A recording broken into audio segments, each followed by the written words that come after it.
The Rider of Lost Creek, a Kilkenny novel by Louis L'Amour, in the public domain. Chapter 1.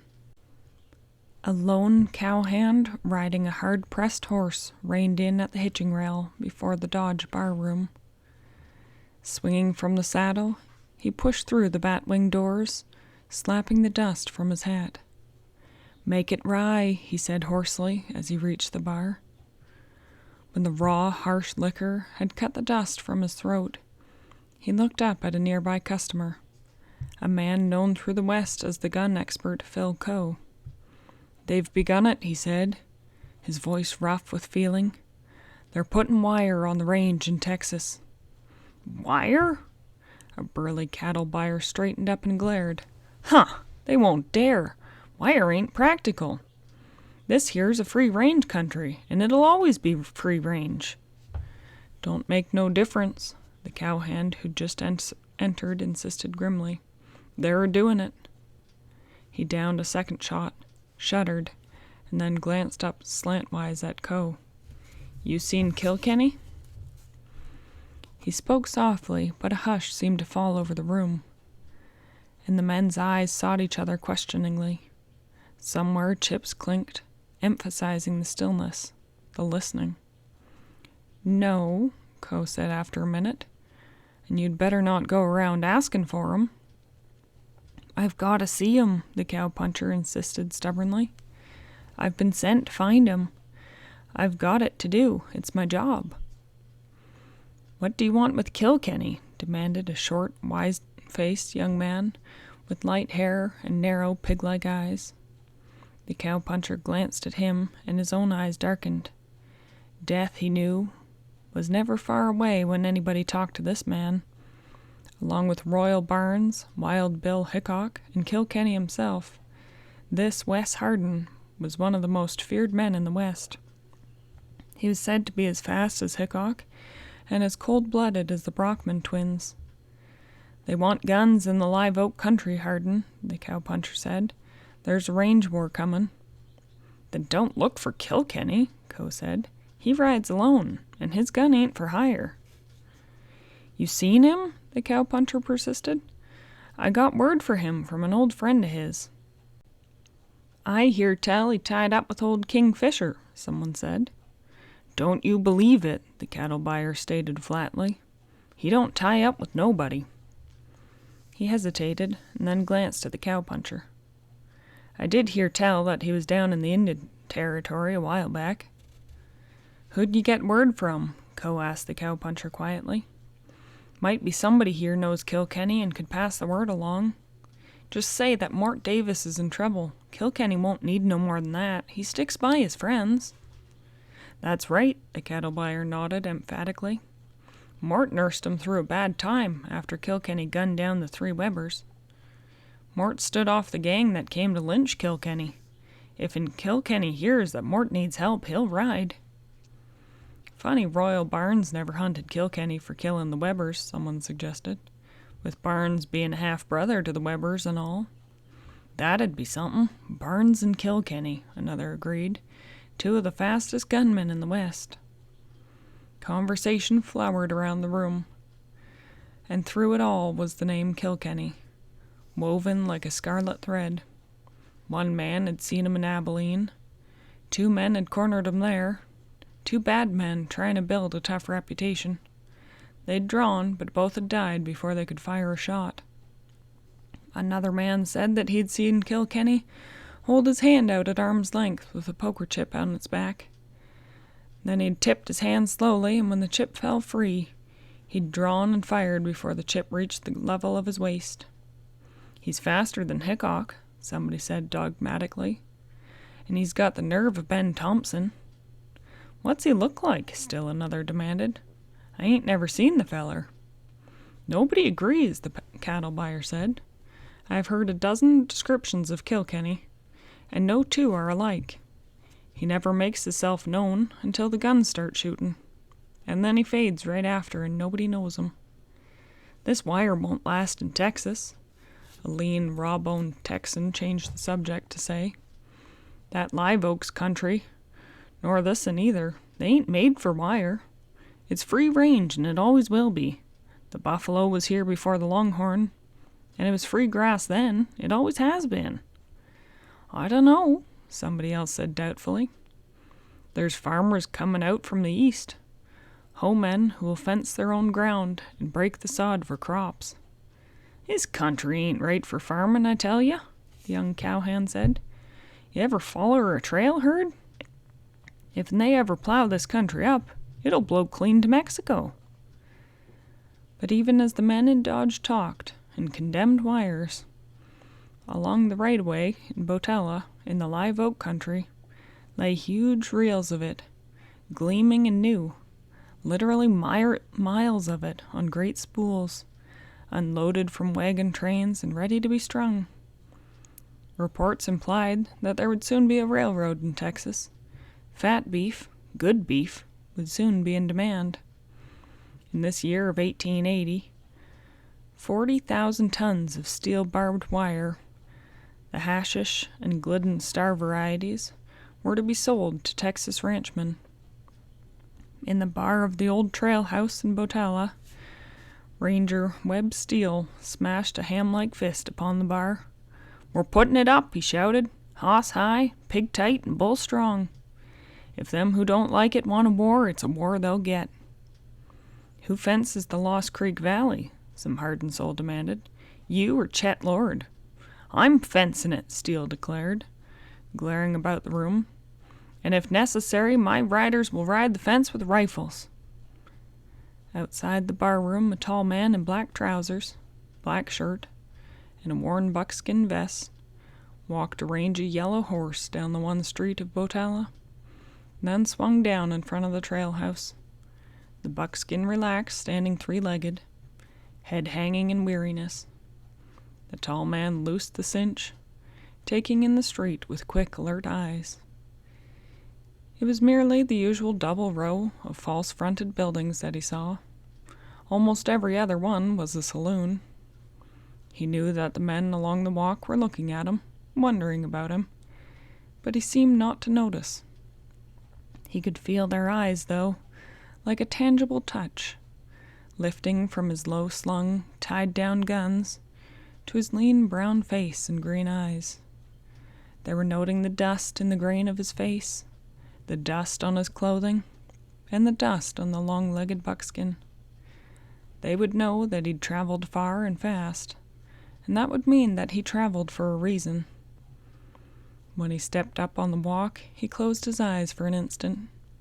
It was a trick that he'd learned that would leave his eyes accustomed to the inner dimness much more quickly than would otherwise be the case.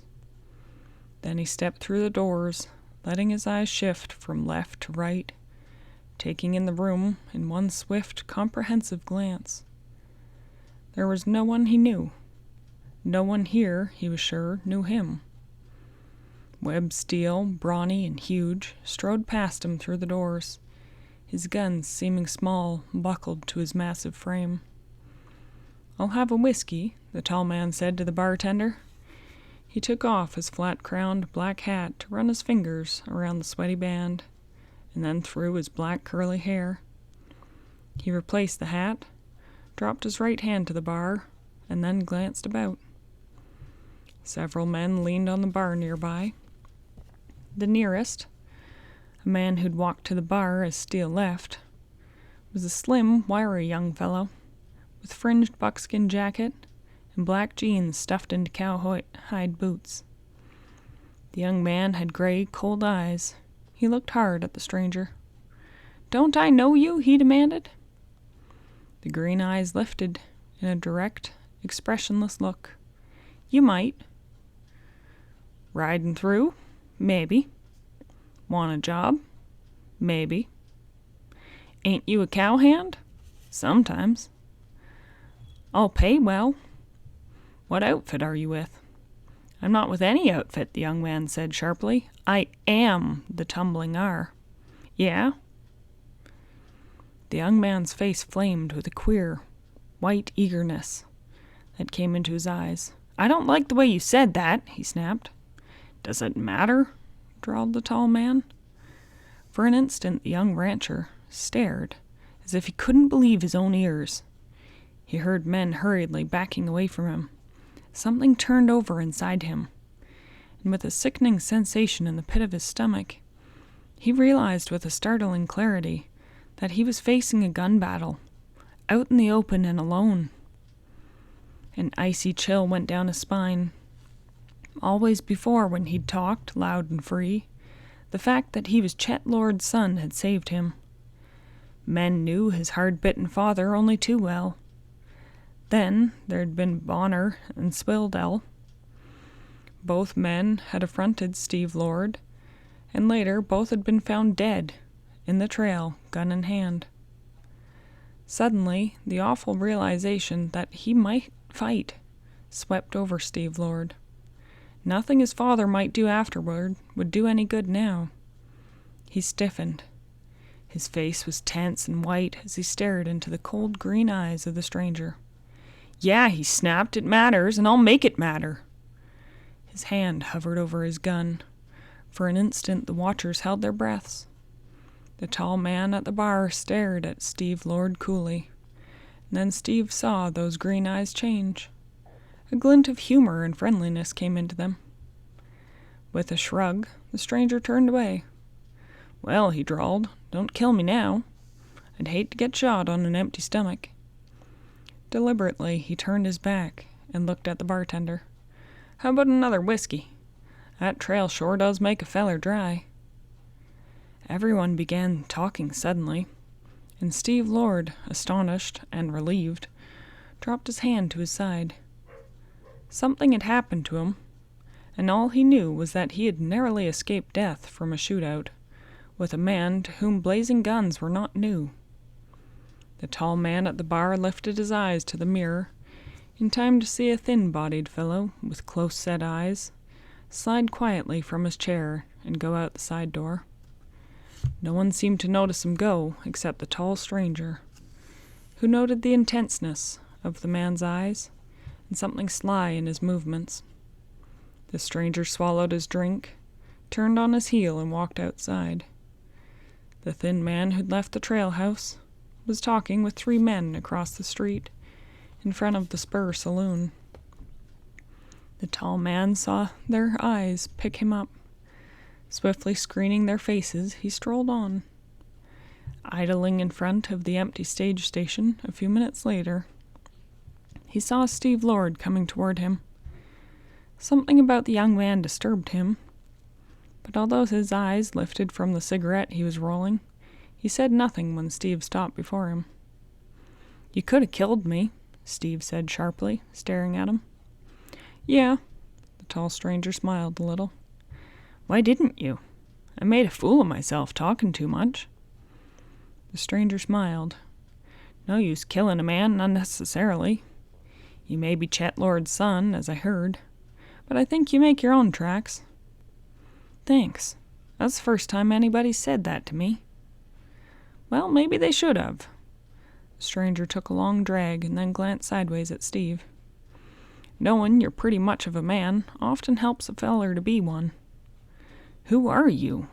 asked Steve Lord. The stranger shrugged. "The name's Lance," he replied slowly. "Is that enough for you?" "Yeah, about that job. We'd like to have you. I may not be a slick gun, but I know what a man is." "I don't reckon I'll go to work just now," observed the man who said his name was Lance. "I'd rather have you on our side than the other," Steve said honestly, "and we'll pay well." "Maybe I won't ride for either side." "But you've got to. Those who ain't for us are against us." Lance smoked quietly for a moment. "Tell me," he finally said, "what kind of scrap is this?" "It's a 3-cornered scrap, actually," Steve said. "Our outfit has about 40 riders, and Webb Steele has about the same number. We split the live oak country between us, and by the live oak, I mean the territory between the 2 ranges of hills that you see out east and west of here. They taper down to a point at the border. Webb Steele and us Lords have started putting up wire, and there's no trouble till we get to the Lost Creek Valley. It's the richest piece of them all. Good grass there, and lots of water. You said it was three-cornered. Who's the other corner? Well, he don't matter so much, Steve shrugged. The real fight is between the two big outfits. This other corner is a feller of name of Mort Davis. He's a squatter. He came in here about 3 years ago with his family and squatted on the wagon tire water hole. We cut his wire and he cut ours, and there she stands right now. Lance studied the street thoughtfully, aware that while he was talking with Steve Lord, that something was building up down there, something that smelled like trouble. The 3 men with whom the thin man had talked had scattered. One was watching a boy unloading some feed, one was leaning on the hitch rail, and another was studying some faded medicine show posters in a window. Abruptly, Lance turned from Steve. There was something behind this, and he intended to know what. If they wanted him, they could have him. End of Chapter 1. The Rider of Lost Creek, a Kilkenny novel by Louis L'Amour, in the public domain. Chapter 2. Lance had started strolling carelessly toward the Spurs saloon when he heard the sudden rattle of wheels and racing hooves behind him. He sprang aside just in time to escape being run down by a madly careening buckboard. The driver, a girl, stood up, sawing the plunging broncos to a halt, and then wheeling the buckboard to race them back at a spanking trot. She brought them alongside Lance, and her eyes were ablaze with irritation. "Will you please stay out of the street?" she demanded icily. Lance looked at her steadily. Red gold hair blew in the wind, and her eyes were an amazingly deep blue. She was beautiful. Not merely pretty, but there was in her eyes the haughty disdain of the queen who reprimands the clumsy subject. "Pretty," he drawled slowly. "Pretty. But plumb spoiled. Could be quite a lady, too," he added regretfully. And then he smiled and removed his hat. "Sorry, ma'am. If you'll let me know when you expect to use the street for a racetrack, I'll keep out of the way. I'll do my best to keep everybody else out of the way, too." He turned as if to go, but her voice halted him. "Wait!" She took a couple of quick turns with the lines and then jumped to the street and marched up to him. Her eyes were arrogant, and her nostrils were tight with anger. "Did you mean to insinuate that I wasn't a lady?" she demanded.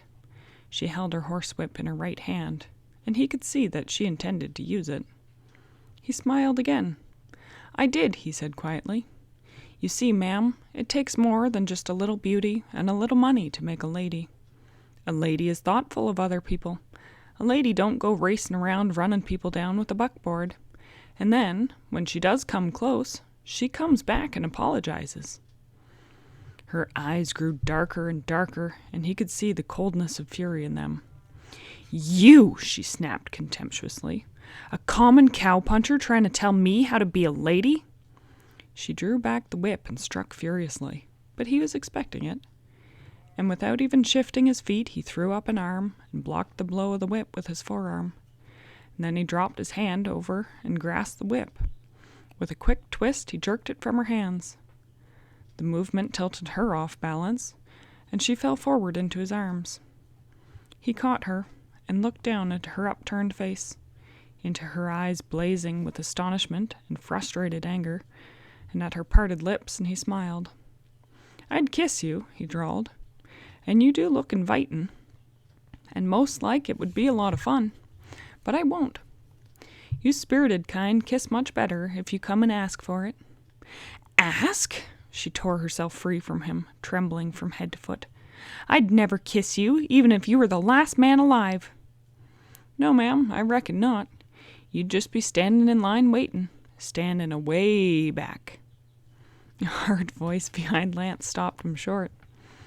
"Seems like you're taking in a lot of territory around here, stranger. I'd like to ask you a few questions." Lance turned slowly, careful to hold his hands away from his guns. The thin-faced man was standing close by, his thumbs hooked into his belt. 2 of the other men had spread out, one right and one left. The third man was out of sight. He'd circled around, behind him probably, or was across the buckboard from him. "Let's have the questions," he replied calmly. "I'm right curious myself." "I want to know," the man demanded, and his eyes were narrow and ugly, "where you was the day before yesterday." Lance was puzzled. "The day before yesterday? Well, I was riding a good many miles from here. Why?" "You got witnesses?" the thin man sneered. "You better have." "What are you getting at?" Lance demanded. "I suppose you claim you've never heard of Joe Wilkins?" Several men had gathered around now. Lance could hear them muttering among themselves at the mention of that name. "What do you mean?" Lance asked. "Who is Joe Wilkins?" "He was killed on the Lost Creek Trail the day before yesterday," the fellow snapped. "You was on that trail then. And there's them that think you done him in. You deny it?" "Deny it?" Lance stared at the man, his eyes watchful. "Why, I've never heard of Joe Wilkins, and I haven't any reason to kill him. Of course I haven't seen him." "They found Wilkins," the thin man went on, his cruel eyes fastened on Lance. "Drilled between the eyes, shot with a 6-gun. You was on that road, and he'd been carrying money. You robbed him." Lance watched the man steadily. There was something more behind this bald accusation than appeared on the surface. Either an effort was being made to force him to make a break so that they could kill him, or the effort was to discredit him. If he made a flat denial, it would probably be considered that he was calling the fellow a liar, and probably would mean a shootout. Lance chuckled carelessly. "How do you know I was on the Lost Creek Trail?" "I seen you," the man declared. "Then," Lance said gently, "you were also on the trail. Or if you were off of it, because I didn't see you. If you were off of the trail, you were hiding. And if so, why? Did you kill this Wilkins?" The man's eyes narrowed to slits, and suddenly Lance sensed a hint of panic in him. They'd been expecting him to say something to invite a fight. Instead, he'd turned the accusation on his accuser. "No, I didn't kill him," the man declared. "He was my friend." "I never noticed you being so friendly with him, Polty," the big farmer declared. "If you was, I don't think he knowed it." "You shut up," Polty the thin man snapped, his eyes blazing. "I'll do the talking here." "You've talked enough," Lance replied calmly, "to make somebody right suspicious. Why are you so derned anxious to pin this killing on a stranger?" "You killed Wilkins," Polty growled harshly, and the triumph shone in his eyes. "Somebody search his saddlebags. You all knew Wilkins had some gold dust that he used to carry around. I bet we'll find it." "You seem right sure," Lance suggested. "Did you put it in my bag while I was in the trail house? I saw you slipping out." "Trying to get out of it?" Polty sneered. "Well, you won't. I'm going to search them bags here and now." Lance was very still. His green eyes turned hard and cold. "No," he said flatly. "If anybody searches them bags, it won't be you. And it'll be done in the presence of witnesses." "I'll search 'em," Polty snapped. "Now!" He wheeled, but before he could even take one step, Lance moved. He grabbed the thin man and spun him around. With a whining cry of fury, Polty went for his gun, but his hand never reached the holster. Lance's left hit Polty's chin with a crack like that of a black snake whip, and Polty sagged. A left and right smashed him down, bleeding from the mouth. "This don't look so good for you, stranger," the big farmer stated fearlessly. "Let's look at them bags." "Right," Lance replied quietly. "An honest man ain't got nothing to fear, they say, but it wouldn't surprise me none to find the dust there." Watching him closely, the crowd, augmented now by a dozen more, followed him to his horse. Suddenly, he stopped. "No," he said. "A man might palm it if it's small." He turned to the girl who'd driven the buckboard, and who now stood nearby. "Ma'am, my apologies for our earlier difficulty. will you go through the bags for me?" Her eyes snapped. "With pleasure. I hope to find the evidence." She removed the articles from the saddlebags one by one. They were few enough. 2 boxes of .45 ammunition, 1 for rifle ammunition, some cleaning materials, a few odds and ends of rawhide. As she drew the packet of pictures out, one of them slipped from the packet and fell to the ground. The girl stopped quickly and retrieved it, glancing curiously at the picture of an elderly woman with a face of a quiet dignity and poise. For an instant she glanced at Lance and then looked away. "There's no gold here," she said quietly. "None at all." "Well," Lance said and turned, "I guess." Pulte was gone. "That puts you in the clear, stranger," the big farmer said. "I wonder where it leaves Pulte." "Maybe he'd have tried to slip it in the saddlebag while he searched it," somebody suggested. "I wouldn't put it past him." Lance glanced at the speaker. That implied that he has the gold dust, and if he has, he probably killed Wilkins. Nobody spoke, and Lance glanced from one to the other. A few men at the rear of the crowd began to sidle away, and finally the big farmer looked up. "Well, nobody's going to say that Jack Pickett lacks nerve," he said, "but I ain't a-going to tackle Pulte and them gun-slick hombres he trails with. It's just like asking for it." The crowd dwindled, and Lance turned to find the golden-haired girl still standing there. "I'm still not sure," she said coldly. "You could have buried it." He grinned. "That's right, ma'am. I could have." He turned and walked away, and the girl stared after him, her brows knit. Lance led the buckskin slowly down the street to the livery stable. He walked because he wanted to think, and he thought well on his feet. This thing had a lot of angles. Pulte was mean and cruel. The man was obviously a killer who would stop at nothing. For some reason, he deliberately started out to frame Lance. Why? There seemed no reason. He might, of course, know why that he'd come to the Live Oak country and the town of Batalla. In the livery stable, Lance was rubbing down the buckskin when he heard a voice speak from the darkness of a stall behind him. "Busy little feller, ain't ya?" The speaker stepped out of the stall and into the light. He wore a battered hat, patched jeans, and a hickory shirt. Yet the guns on his hips looked businesslike. Powerfully built, he had brick red hair and a glint of humor in his sardonic blue eyes. "Name of Gates," he said. "They call me Rusty." "I'm Lance." The eyes of the stranger in Batalla took in the cow-puncher with his quick intelligence. This man was rugged and capable. He looked as if he would do to ride the river with. "So I've heard." Rusty began to make a smoke, and then he looked up grinning. "Like I say, you're busy. You invited Steve Lord to a shooting party, and then sidestep it and let him off easy, and a lot of people are asking why. They also want to know if you've throwed in with Chet Lord.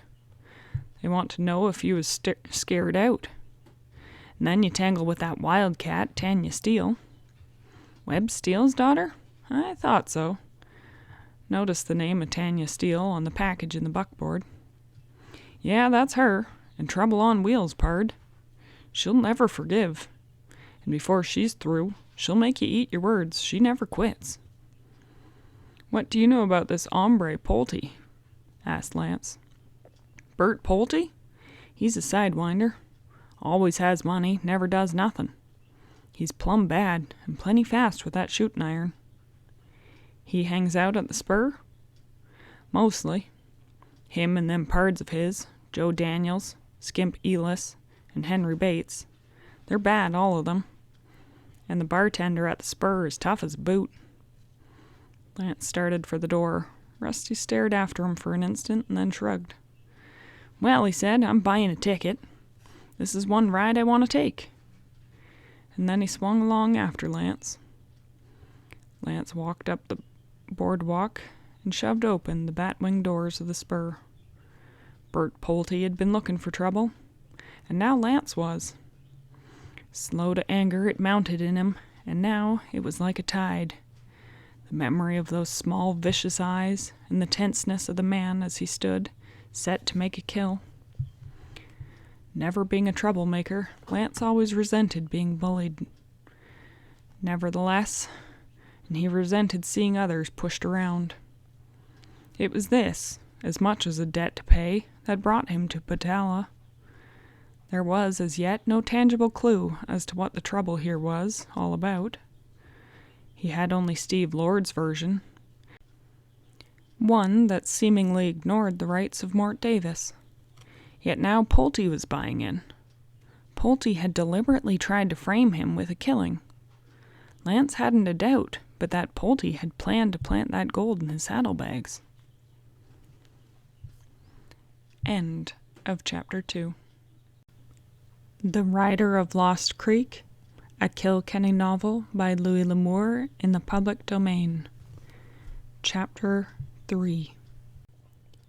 A half-dozen men were loitering about the bar when Lance walked in. He turned and looked around. "Where's Pulte?" he demanded. One of the men he'd seen talking to Pulte was sitting at a table nearby, and another stood at the bar. When there was no reply, "I said," Lance repeated sharply, "where's Pulte?" "You won't find out nothing here, stranger," the seated man drawled, his tone insulting. "When Pulte wants you, he'll get you." Lance took a quick step toward him, and catching a flicker of triumph in the man's eyes, wheeled to see an upraised bottle aimed at his head. Before the man who held it could throw, Lance's gun fairly leapt from its holster. It roared, and the shot caught the bottle just as it left the man's hand.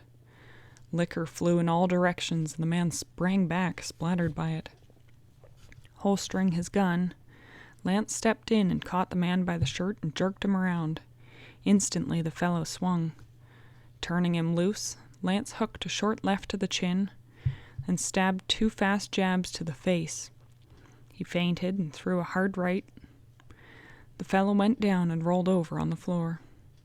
Without a second warning, Lance whirled and grabbed the wrist of the man in the chair. He spun him around and hurled him to the floor. "All right," he snapped. "Talk or take a beatin'. Where's Pulte?" "The devil with you!" Lance's latest victim snarled. "I'll kill you." And then Lance had him off the floor, slammed him back against the bar, and proceeded to slap and backhand him 7 times, so fast that the eye could scarcely follow.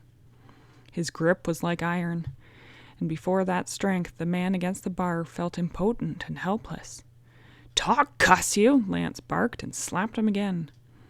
The man's head bobbed with the force of the blow. "I'm not talking for fun," Lance said. "I want an answer." "Apple Canyon," the man muttered in an angry voice, "and I hope he kills you." Lance slammed him to the floor alongside the first man, and then spun on his heel and walked out. As he came through the door, he saw Rusty Gates standing outside, hand on his gun. Gates grinned. "Didn't take long," he said dryly. "You operate pretty fast, partner." "Where's Apple Canyon?" Lance demanded.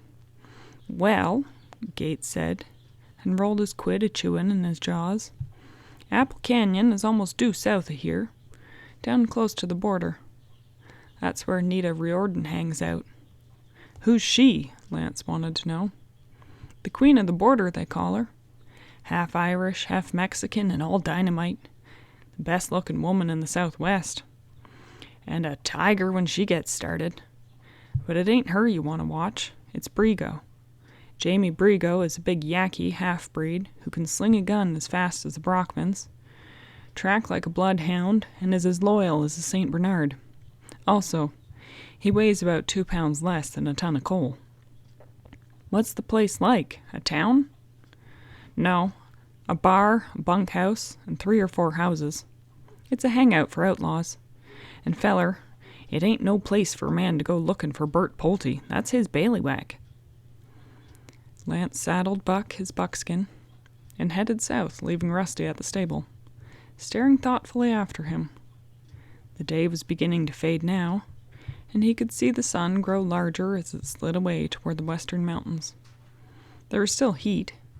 It would not be tempered until after the sun was gone.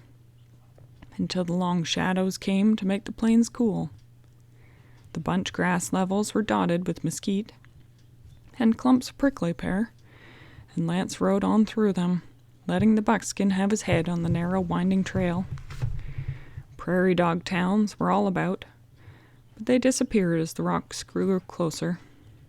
Once he saw a rattler, and there was always buzzards, circling on slow, majestic wings above the waste below. When he'd gone no more than 2 miles, he left the trail and started across country, still thinking of Polty. He did not trust this man. He began to dig and pry into his memory, trying to uncover some clue as to Polty's actions. But more and more it became apparent that the secret of all the trouble lay in something that he just did not know. The dim trail he'd taken when he left the main trail to Apple Canyon was lifting now, skirting the low hills, steadily winding higher and higher. The story that he was going to Apple Canyon was a good one. It would cover up what he actually intended to do, and soon he would go to Apple Canyon. Polty was dangerous, he knew that. Nor did he underrate the 2 men who had beaten up in the spur. Their kind were coyotes, who would follow a man for months for a chance to pull him down. There was menace in this country, an impending sense of danger that just would not leave him. There was more here than met the eyes, more than the smile on the tall, handsome Steve Lord's face, more than the sullen anger of the lovely, pampered Tanya. There was death here, death and the acrid smell of gunpowder. What did they know? What was behind the message that he'd received that had brought him here? Was it just another range war, or was it more? Yet anyone who'd lived in Texas through the Taylor and Sutton feud knew that a range war could be deadly. And in Texas these days, men rode with awareness. The wire was stirring up old feelings, old animosities. The big ranches were all stringing wire now. The smaller ranches were doing likewise. Starved for range for their heads, and pinched down to small areas, they saw extinction facing them if they did not fight. And they had neither the wealth to hire gunmen nor the strength to fight them unless they banded together. Joe Wilkins, who Lance had learned was a nester, had been slain. The mention of his name and the quick surge of feeling had been enough to indicate that submerged fires burned here, and close to the surface. Any little spark might touch off an explosion that would light 1,000 fires along the border and would turn it into an inferno of gun smoke. Men were all carrying guns. They were all carrying spare ammunition, too. They were ready, one and all. They rode the range or rode the fence with rifles across their saddle bows. Their keen eyes searched every clump of mesquite or prickly pear. Joe Wilkins had died, fences had been cut, and the ugly shape of war was lifting its head. It was a time when men shot first and asked questions afterward. The notorious outlaw Sam Bass was riding the trails, robbing banks and trains. John Wesley Hardin was running up his score of 27 men killed. King Fisher had 500 men riding to his orders on both sides of the border. King Fisher with his tiger-skin chaps and silver-loaded sombrero. Wild Bill Hickok and Bat Masterson, Billy Tingham, Ben Thompson, and 100 other gunslicks and toughs were riding the trails, acting as marshals in towns or gambling. The long fences were cutting down the range. The big ranches would still have range, but there would be too little grass for the cattle of the small ranchers. For them it was the end, or a battle for survival, and such a battle could have but one result. Yet the small ranchers were banding together, and they were wearing guns too. From the crest of a ridge, Lance looked over the valley of the Lost Creek. He could see the long silvery strands of barbed wire stretching away as far as the eye could reach.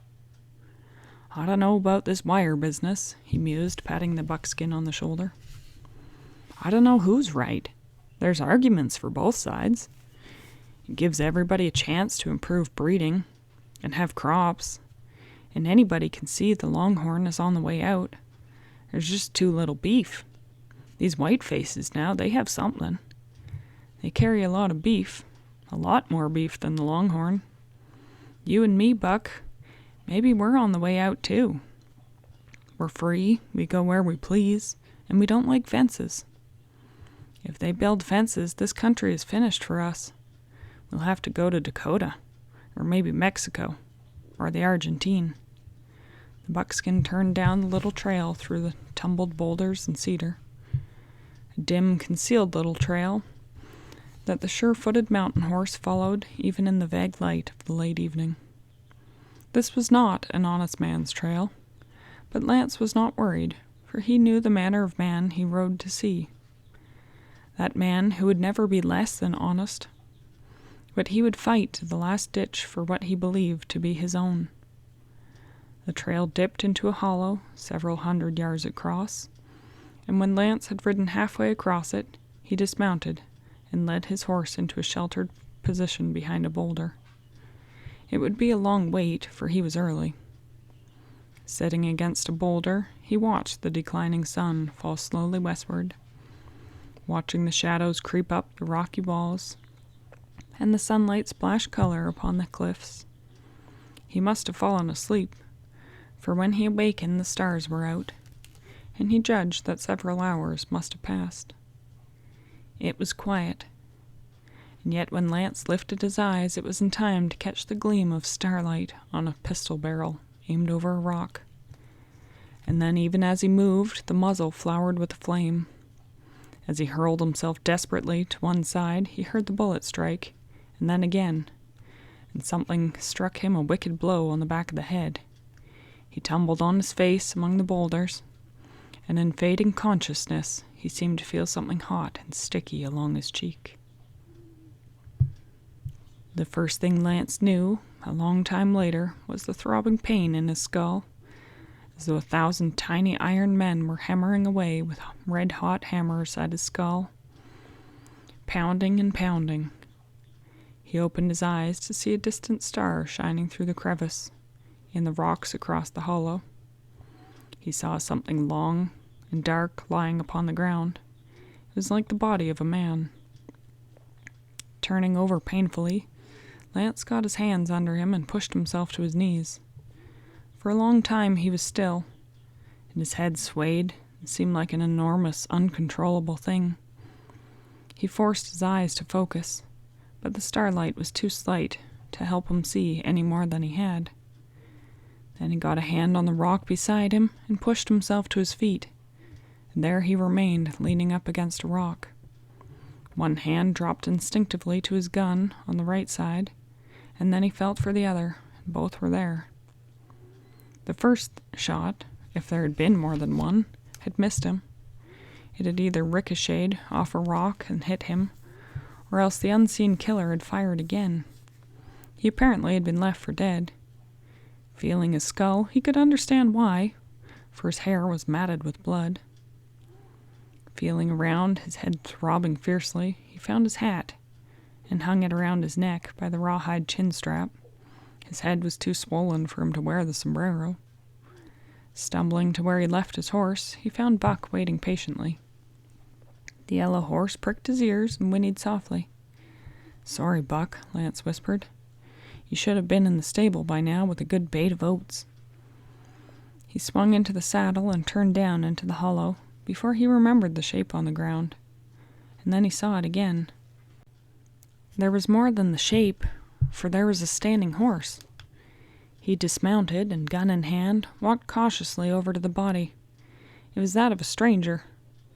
In the vague starlight he could see only the outline of the man's features, but it was no one he knew. And then he saw the white of the envelope. Stooping, his head pounding, he picked it up. There was writing on the back. By the light of a shielded match, he read the painful scrawl. "Mort needs help bad. I was dry gulched. He couldn't come." It was written on the back of the letter, addressed to Sam Carter at Lost Creek Ranch, scratched by a dying man. Thrusting the letter into his pocket, Lance wheeled his horse and rode down the trail.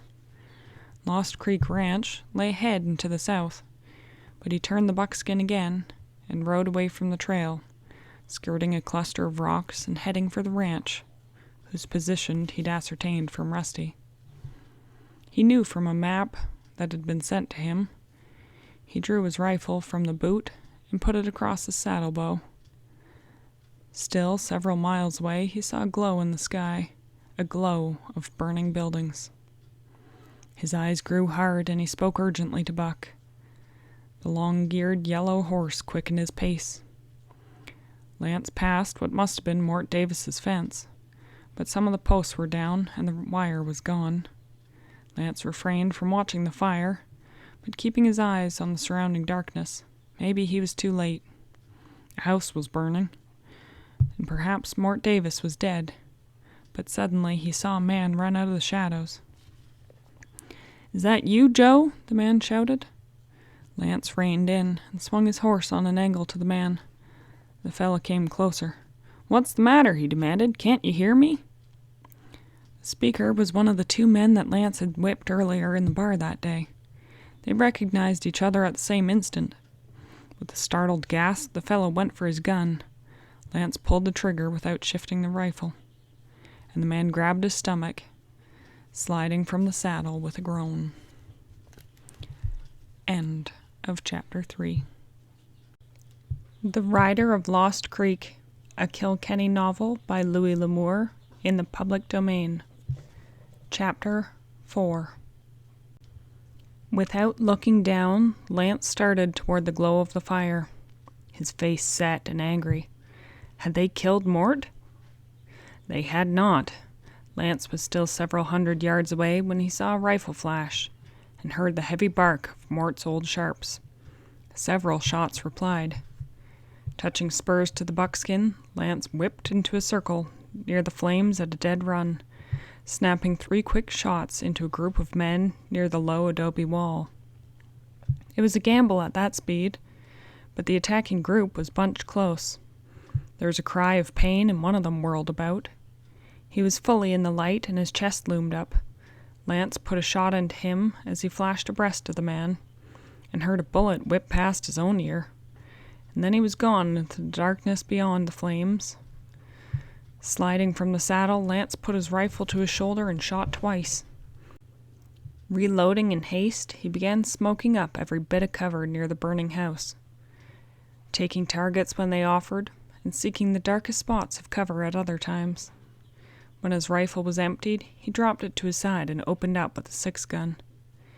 Men broke from cover and ran for their horses. The old sharps bellowed in protest at their escape, and one of the men fell headlong. He scrambled up, but made only 3 steps before he pitched over again, dangerously near the flames. Again Lance reloaded and then walked forward. "Mort," he called, "come out of there, you old wolf. I know you're shooting." A tall, dark, bearded man in a battered black felt hat sauntered down from the circle of rocks at the foot of the cliff. "Looks like you got here just in time, friend," he said. "You see Sam?" Briefly, Lance explained. Then he jerked his head in the direction of that the attackers had taken. "Who were they?" he asked. "I don't know. Maybe Webb Steele's boys. Him and Lord want me out of here in the worst way." He scratched the stubble on his lean jaws. "Let's have us a look." 3 men had been left behind, with the man that Lance had killed out on the prairie. That made 4. It had been a costly lesson. Well, Lance told himself, they should have known better than to tackle an old he-wolf like Mort Davis. A lean, gangling 16-year-old strolled down from the rocks. He carried a duplicate of his father's sharps. He stood beside his father and stared at the bodies. "Don't look like nobody I ever seen," Mort said thoughtfully. "But Webb and Chet have both been getting some new hands." "Pap," the youngster said, "I seen this one in Botala, trailing with Bert Pulte." Lance studied the man's face. It wasn't one of the men he knew. "Mort," he asked, "where do the Brockmans figure in this?" The old man puckered his brow. "The Brockmans? I didn't know they was in it. Abel Brockman rode for Steele once, but not no more. He got to sparking Tanya, and the old man let him go. He didn't like it none, neither. It don't look right, Lance said, as he rubbed his jaw reflectively. Lord and Steele are supposed to be fighting. But so far, all I've seen of this gang that trails with Pulte, they jumped me in town. You watch them Brockmans, Mort said seriously. They're poison mean, and they never fight alone. Always the two of them together. They got this gunfighting as a team worked out mighty smooth. They always get you in a spot where you can't get the two at once.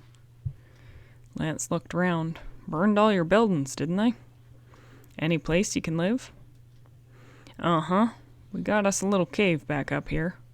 We lived there once before when we built the house. We'll make out. We're used to getting along without much. This here's the best place we've had in a long time. If we can keep it. You'll keep it, Lance promised. His face was harsh and cold. Mort Davis had done his share in making the West a place to live. But he was getting old now, and deserved the reward of his work. No big outfit, or outlaws either, was going to drive him off if Lance could help it. Who knew this Sam Carter was to meet me, he asked. Or that you were. Nobody I know of, said old Mort. Carter's a puncher who started him a little herd over the back of the butte. We worked together some. He was setting a chunk when one of those riders come down on us. I asked him to get you. Lance sketched the trouble in Botala, and then added the account of his run-in with Tanya Steele. Mort grinned at that. I'd have given a pretty penny to see that, he said. Tanya's had it in her head for a long time. Drives that there buckboard like a crazy woman. At that, she can ride 90 or anything that wears hair, and she will. Best-looking woman around here, too, unless it's Nita Riordan. The woman at Apple Canyon? Lance asked quickly. Yep, all woman, too. Runs that shebang by herself. Well, almost, that is. Got her a Yankee half-breed to help. Ain't nobody to fool with that engine. You better hole up and stay close to home, Mort, Lance said after a minute. I'm dead tired, but I've got some riding to do. Caught a couple hours of sleep back in the hollow before the trouble. He swung into the saddle and started back over the trail. It was late, and he was tired, but he needed more information before he could even start to figure things out. One thing he knew, he must talk to Lord and Steele, and try to stop the trouble until they could get together. He must get more information. 4 of the enemy had died, but even as he told himself that, he remembered that none of the dead men had been in any sense a key man. They were just straw men who carried guns and worked for hire, and more could be found to fill their places. And then Sam Carter was gone. A good man, Sam. A man who could punch cows, and who had enough stuff in him to start his own place, and to fight for what he knew was right. No country could afford to lose men like that. Suddenly, on the inspiration of the moment, Lance whirled the buckskin from the trail and headed for the Webb Steele spread. He could try talking to Steele anyway. He was well into the yard before a man stepped from the shadows. All right, stranger, keep your hands steady. Now light, easy-like, and walk over here. Lance obeyed without hesitation, carefully keeping his hands in front of him, in the light from the ranch house window. A big man stepped from the shadows and walked up to him. Instinctively, Lance liked the hard, rugged face of the other man. "Who are you?" the man demanded. "Name of Lance.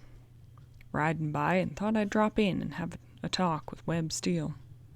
"Lance?" Something sparkled in the man's eyes. "Are you the gent that had the run-in with Miss Tanya?" "That's me. She's still sore?" "Lance," the older man chuckled. "Sure as I'm Jim Weston, you've let yourself in for a packet of trouble. That gal never forgets. When she come in this afternoon, she was fit to be tied." He holstered his gun. "What are you aiming to see Webb about?" "Stopping this war. There ain't no sense to it." "What's your dicker in this?" Weston asked shrewdly. "Man don't do nothing unless he's got an angle somewheres." "What's your job here, Weston?" Lance said. "Foreman," Weston announced. "Why?" "Well, what's the ranch making out of this war? What are you making?" "Not a cussed thing, cowboy. She's keeping me up at nights. We've got all our punchers guarding fence when they should be tending to cows. We're losing cattle, losing time, losing wire, and losing money." "Sure. Well, you don't like that. I don't like it either." "But my own angle is Mort Davis. Mort's a friend of mine. And Weston, Mort's going to keep his place in Lost Creek. He'll keep it, or by glory, there'll be Lord and Steele punchers planted under every foot of it." "You think you're pretty salty, don't you?" Weston demanded. But there was a glint of understanding in his eye. "Well, maybe you are." "I've been around, Weston, but that don't matter. You and me can talk. You're an old trail hand yourself. You're a buffalo hunter, too. What do you got against Mort?" "Nothing. He's a sight better hand, and a whole lot better than lots of them riding for this ranch right now." He shook his head. "I know what you mean, mister. I know exactly. But I don't make the rules for the ranch. Webb does. Webb or Tanya." They stepped inside the ranch house, and Weston tapped on the inner door. At a summons, he opened it. Big Webb Steele was tipped back in his chair, across the table from the door. His shirt was open 2 buttons, showing a hairy chest, and his hard, level eyes seemed to stare through and through Lance. To his right was Tanya, and as she saw Lance, she came to her feet instantly, her eyes blazing. Across the table was a tall, handsome man in a plain black suit of fine cut, a man with blue-gray eyes and a small, neatly trimmed blonde mustache. "You!" Tanya burst out. "You have the nerve to come out here?" "I reckon, ma'am," Lance drawled, and he smiled slyly. "I didn't reckon you carried your whip in the house. Or do you carry it everywhere?" "You take a high hand with my daughter, Lance, if that's your name," Webb rumbled, glancing from Tanya to Lance and back. "What happened between you two?" "Steele," Lance said, grinning a little. "Your daughter was driving plumb reckless. We had a few words, in which I attempted to explain that the roads weren't all built for her own pleasure." Webb chuckled. "Young feller, you got nerve. But Tanya can fight her own battles. So heaven have mercy on your soul." "Well," Lance said, "you spoke of me taking a high hand with your daughter. And if my hand had been applied where it should have been, it might have done a whole lot more good." Webb grinned again, and his hard eyes twinkled. "Son, I'd give 100 head of cows to see the man that could do that. That'd be right interesting." "Father!" Tanya protested. "This man insulted me." "Ma'am," Lance interrupted, "I'd sure admire to continue this argument some other time, but right now I've come to see Mr. Steele on business."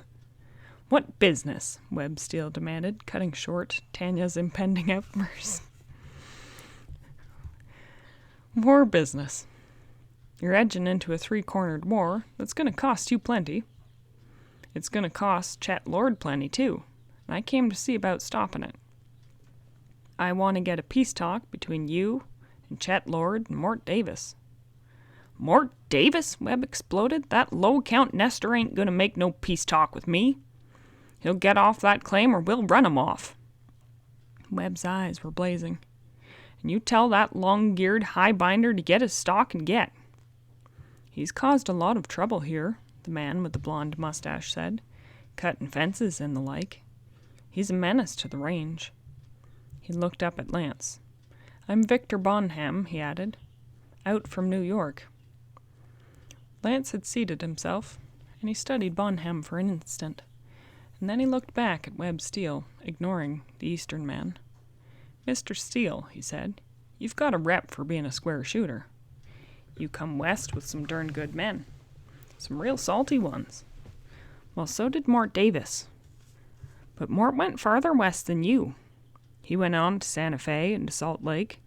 He helped open this country up. And then he finds him a piece of ground and settles down. What's so wrong with that?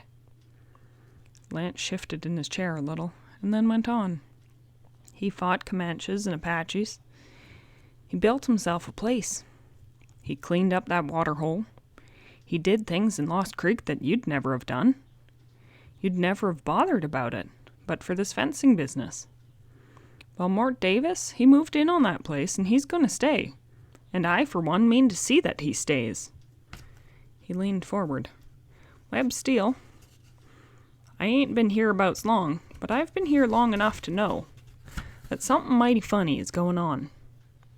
Mort Davis was burned out tonight by somebody's orders, and I don't think the orders were yours or Chet Lord's either.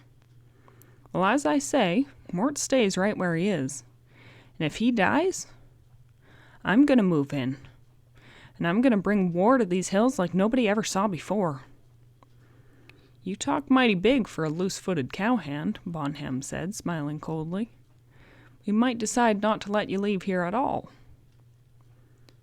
Lance turned his head slowly at that direct challenge, and for a long minute he said nothing, letting his chill green eyes burn into the Easterner. I don't know what your stake in this is, Bonham, he said evenly. But when I want to leave here, I'm going to. And I'll leave under my own power. And if I have to walk out over somebody and getting out, I could start with you. You better leave him alone, Bonham, a new voice interrupted. He means what he says. They all looked up startled. Rusty Gates stood in the doorway, a sardonic smile on his hard red face. I was riding by, he explained, and I thought I'd rustle up some coffee. But take a friendly tip.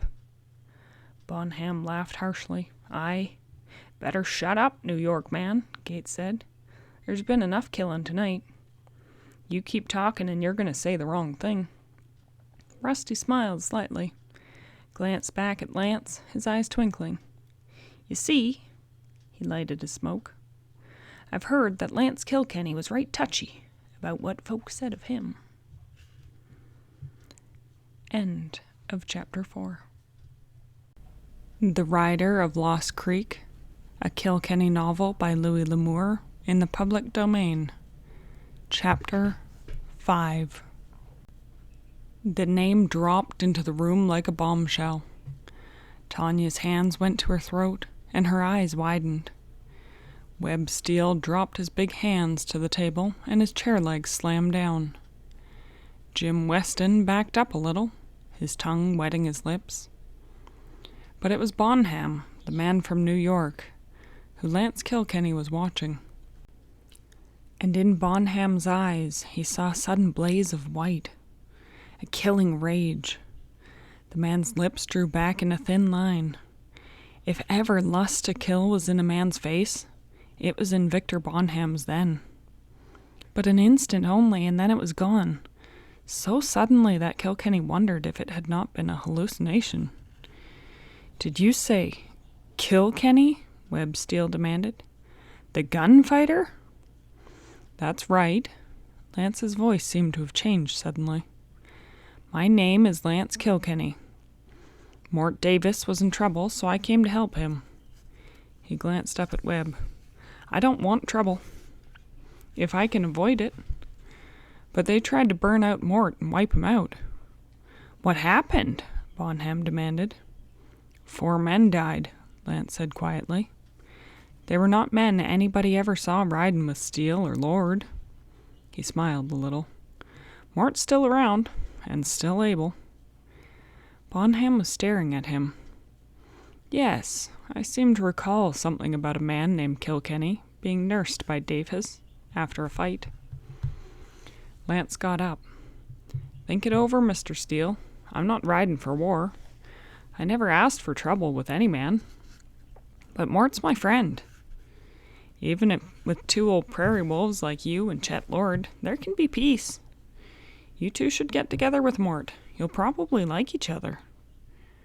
Kilkenny stepped backward out of the door and went down the steps to the buckskin. Tanya Steele stood there beside the horse. He'd seen her slip from the room an instant before he left. "So," she said with a scorn in her voice, "you're a gunman. I might have known it. A man who shoots down other men less skilled than he, and then holds himself up as a dangerous man." "Ma'am," Kilkenny said quietly, taking the bridle, "I've killed men, and most of them needed it. All of them asked for it. What you say doesn't help any, nor make it worse." He swung into the saddle. "Ma'am," he added softly, "you're sure pretty in the moonlight, where a body can't see the meanness in you. You've either got an awful streak somewhere to make you come out here and say something unpleasant, or else," he grinned impudently, "you're falling in love with me." Tanya started back angrily. "In love with you? Why, you conceited, contemptible—" But the buckskin swung round, and Lance dropped an arm around her waist and swung her up from the ground. He was laughing, and he kissed her. He held her and kissed her until her lips responded almost in spite of themselves. But he put her down and swung out of the ranch yard at a gallop, lifting his voice in song. "Old Joe Clark has got a cow. She was muley born. It takes a jaybird 48 hours to fly from horn to horn." Tanya Steele, shaking with anger, or some other emotion less easily understood, stood staring after him. She was still staring when his voice died away in the distance, and then she heard another voice start up, and watched it gallop down the trail after Lance Kilkenny. It was several minutes before the rider caught up with Kilkenny and found him, gun in hand, facing down trail from the shadows at the edge. It was Rusty Gates. "What do you want?" Kilkenny demanded. Rusty leaned forward and patted his black on the neck.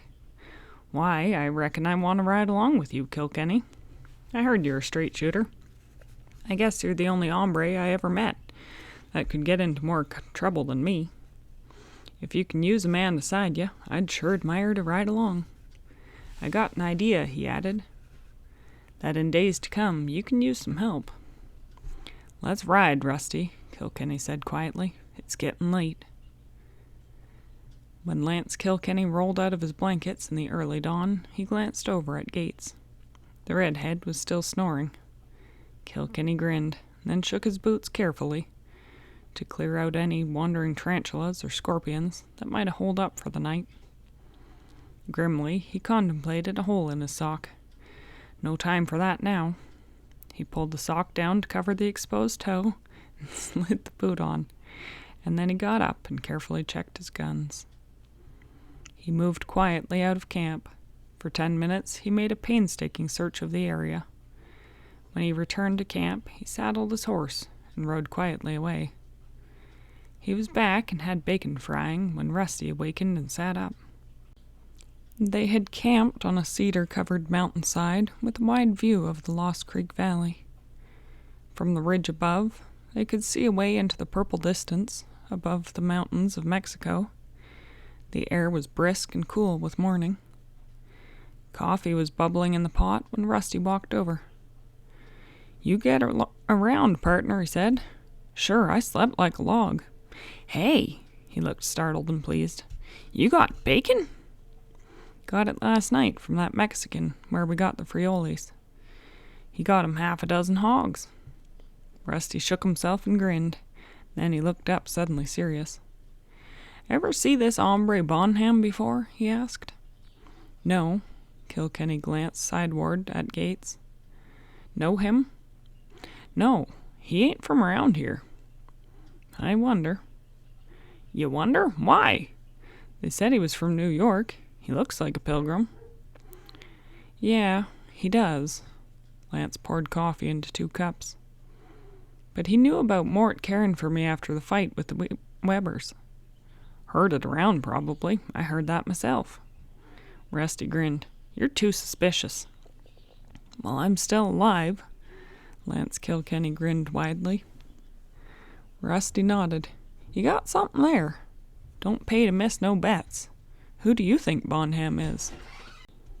Lance shrugged. No idea. You had an idea last night. You said this fighting wasn't all Lord and Steele. Do you think it is? Asked Kilkenny. Rusty shook his head. No, it can't be, but who? You've been here longer than I have. How does she stack up to you? Who stands to gain but Steele and Lord? Who stands to gain if they both get gunned out or crippled? Nobody. Them two have got it all. Everywhere's around here, except for Mort, of course. But Mort ain't grabby. He wants his chunk of the Lost Creek Valley, and that's all. Rusty, you ever see a map of this country? A map? Shucks, no.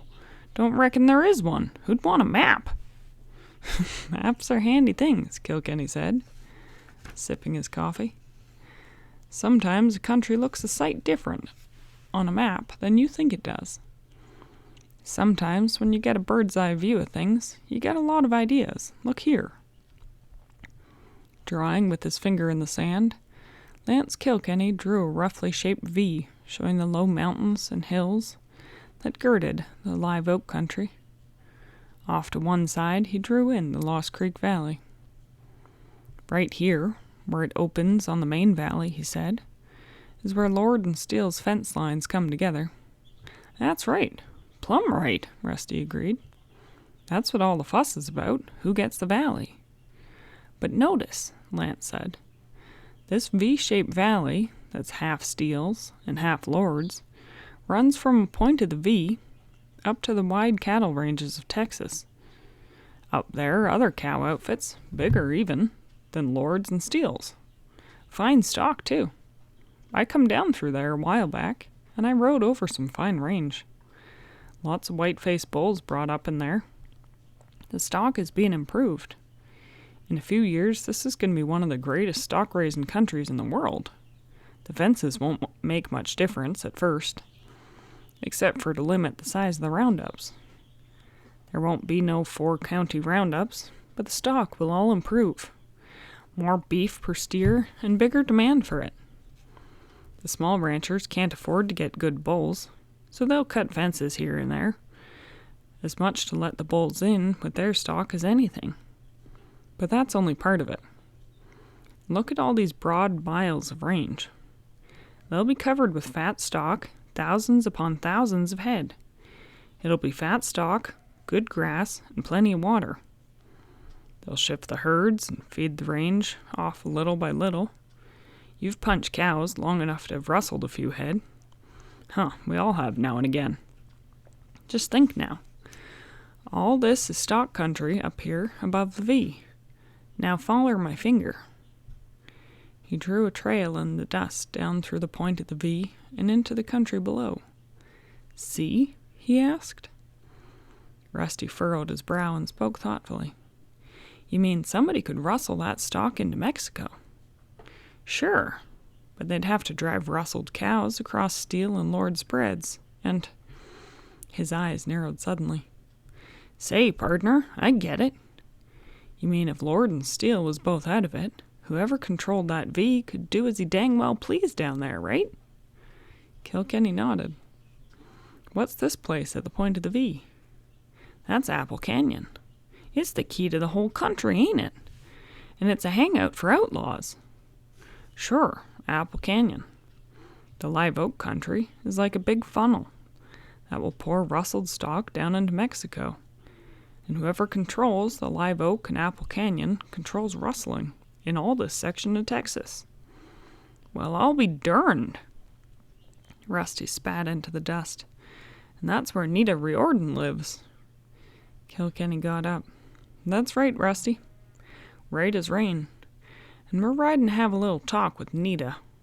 We're riding right now. Llano Trail lifted up over the low hills from the live oak country and headed down again through the forgotten pass, winding leisurely across the cactus-studded desert where only coyotes prowled and rattlesnakes huddled in the shade of boulders, and the chaparral cock ran along the dim trails. Ahead of the two horsemen, lost like motes in a beam in all the great emptiness of the desert, could be seen the great ragged rocks of the mountains. Not mountains of great height, but huge, up-thrust mass of rock, weirdly shaped, as though wrought by some insane god. It was country almost without water, yet country where a knowing man might live, for the barrel cactus, the great desert reservoir, grew there. One might cut a hole in the cactus during the night. In the matter of an hour or so, considerable liquid, cool and fresh, would gather, always sufficient for life. The buckskin ambled easily, accustomed to long trails, and accustomed to having his head in a pacing over long great distances. His was a long-stepping, untiring walk that ate up the miles. The sun lifted from behind the morning cloud and started climbing toward noon. Buzzards wheeled lazily, their far-seeing eyes searching the desert in an endless quest for food. Slouching in his saddle, his hard face burned almost as red as his hair, Rusty Gates watched the rider ahead of him. It was easy to admire a fighting man, he thought. Always a fighter himself, Rusty fought because it was easy for him, because it was natural. He'd punched cows, ridden the cattle trails north. He had, at one time or another, tried everything, and been everywhere a man could go on a horse. Usually he rode alone, but slowly and surely down the years he began picking up lore on Lance Kilkenny, and he had it at his fingertips now. End of Chapter 5. The Rider of Lost Creek, a Kilkenny novel by Louis L'Amour, in the public domain. Chapter 6. Everyone, Rusty thought, knew about Hickok. Everyone knew about John Wesley Hardin, about Ben Thompson and his partner Phil Coe. Not many knew about Kilkenny. He was a man who always moved on. He stayed nowhere long enough to build a solid reputation. Always, it seemed, he had just gone. There was something so elusive about him. He'd come to seem almost like a phantom. Someone who picked trouble with him, someone was killed, and Kilkenny was gone. Once they tried to rob him in a gambling den in Abilene, and 2 men had died. Apaches had cornered him in a ruined house in New Mexico, and when the Apaches had drawn off, they left 7 dead behind them. In a hand-to-hand fight in a trail city, he whipped 3 men with his fists and chairs, and then when morning came, he was gone. The stories of the number of men he'd killed varied. Some said he'd killed 18 men, not counting Indians and Mexicans. The cattle buyer back in Dodge, who'd made a study of such things, said that he'd killed not less than 29. Of this, Kilkenny said nothing, and no man could find him to put it to the question. "You know," Rusty said suddenly, breaking in on his own thoughts of Kilkenny, "the Brockmans hang out in Apple Canyon." "Yeah." Kilkenny sat sideward in the saddle to rest. "I know. We might run into 'em." "Well," Rusty said, as he rolled the chew of tobacco in his jaws and spat, "there's better places to meet them than Apple Canyon. There'll be 50 men there, maybe 100, and all friends of the Brockmans." Kilkenny nodded and rolled a smoke. Then he grinned whimsically. "What are you worried about?" he asked. "You got 50 rounds, ain't you?" "50 rounds?" Gates exclaimed. "Sure, but shucks, man, I miss once in a while." He looked at Kilkenny speculatively. "You seen the Brockmans? They weigh about 40 pounds more than you. And you must weigh 200. I seen Kane Brockman shoot a crow on the wing." "Did that crow have a gun?" drawled Kilkenny. That, decided Rusty, was a good question. It was one thing to shoot at a target, even such a fleeting one as a bird on the wing. But it was quite something else when you had to shoot at a man with a flaming gun in his fist. Yeah, it made a sight of a difference. "By the way," Kilkenny turned back in his saddle, I want the Brockmans myself." "Both of them?" Rusty was incredulous. "Listen, Both of them," Kilkenny said positively. "You keep the sidewinders off my back." Rusty glanced up and saw a distant horseman coming toward them at an easy lope. He was still some distance away. "Somebody's coming," he told Kilkenny. "One man." "It's Steve Lord," Kilkenny said. "I picked him up a couple miles back." "Don't tell me you can see his face from here," Rusty protested. "Why, I can barely see it's a man." "Uh-huh," Kilkenny grinned. "Look close.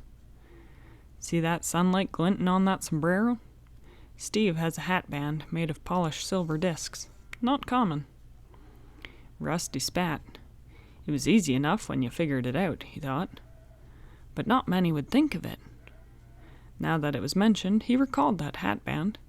He'd seen it so many times that it no longer made an impression. Suddenly he asked Kilkenny, "About that Mendoza deal. I was in Sonora after you killed him. I heard he was the fastest man in the world with a gun, and then you beat him to it. Did you get the jump, or was you just naturally faster?" Kilkenny shrugged. "It didn't amount to much. He beat me to the draw, though." "I didn't think anybody ever beat you," observed Rusty. "He did. Maybe he saw me a split second sooner. In fact, I think he did." "How come he didn't kill you?" Rusty glanced at him curiously. "He made a mistake." Kilkenny wiped the sweat from Buck's neck. "He missed his first shot." "Never," he added dryly, "miss the first one. You might not get another." Steve Lord came up at a gallop and reined in sharply. "You," he said, as he glanced from one to the other. "Didn't know you was interested down this way." "Taking a look at Apple Canyon," Rusty said. He grinned widely. "I'm going to introduce Kilkenny to Nita." "I heard you was Kilkenny," Steve said, and looked at him curiously. "I've talked to 5 men before who claimed to know you, and each of them gave a different description." "Steve," Lance said, "this fight ain't gonna do you or your old man any good. I had a talk with Webb Steele. I think we need a meeting between your dad, Webb Steele, and Mort Davis to iron this trouble out." "Mort Davis?" Steve exploded. "Why, Dad's threatened to shoot him on sight. They'll never dare get in the same room." "I'll be there," Kilkenny said dryly. "And if any shooting's done, I'll do it." Steve shook his head doubtfully. "I'll talk to him, but it won't do no good. He's too hard-headed." "So's Webb Steele," Rusty agreed, "but we'll bring him around." "No need for anybody to fight," Kilkenny said. "I came in this to help Mort. You and your dad stand to lose plenty if this war breaks wide open. Why fight when it's to somebody else's interest?" Steve's head jerked around. "What do you mean by that?" he demanded. Kilkenny looked up mildly. Then he drew deeply on his cigarette and flicked off the ash before he replied. "Because there's somebody else in this," he said then. "Someone who wants Lord and Steele out of the way. Someone who stands to win a heap. Find out who that is, and we'll know the reason for the range war." Steve's face sharpened. He wheeled his horse. "You won't find anybody at Apple Canyon," he shouted. "I saw the Brockmans there." And then he was gone. "Scared," Rusty Gates suggested. "Scared's silly." "No," Kilkenny said, "he ain't scared. It's something else." Yet, as he rode on, he was not thinking of that, or of anything that had to do with this trouble, except in the most remote way. He was thinking of himself, something he rarely allowed himself to do, beyond caring for the few essential comforts of living, obtaining food and shelter. But he was thinking of what lay ahead, for in his own mind he could see it all with bitter clarity. This was an old story, a familiar one. The West knew it, and would know it again and again in the bitter years to come. Struggle was the law of growth, and the West was growing up the hard way. It was growing up through the fog of gun smoke, through the acrid odor of gunpowder, the sickly sweet smell of blood. Men would die, good men and bad, but strong men all, and a country needed its strong men. Such a country as this needed them doubly bad. Whether it would be today, he did not know, but he knew that there would be a 6-gun showdown, and he'd seen too many of them. He was tired. Young in years, but he'd ridden long out on the trail. He knew only too well what this meant. If he should be the best man, he would live to run again, and to drift to a new land where he was not known as a killer, as a gunman. For a few days, a few months, all would go well. And then there would come a time, as it was coming now, when it was freedom and right, or fight to the death. Sometimes he wondered if it was all worth it. There was something familiar about this ride. He remembered it all too well. Ahead of him lay trouble, and going to Apple Canyon was typical of him. Just what he would do. It was always his method to go right to the heart of the trouble.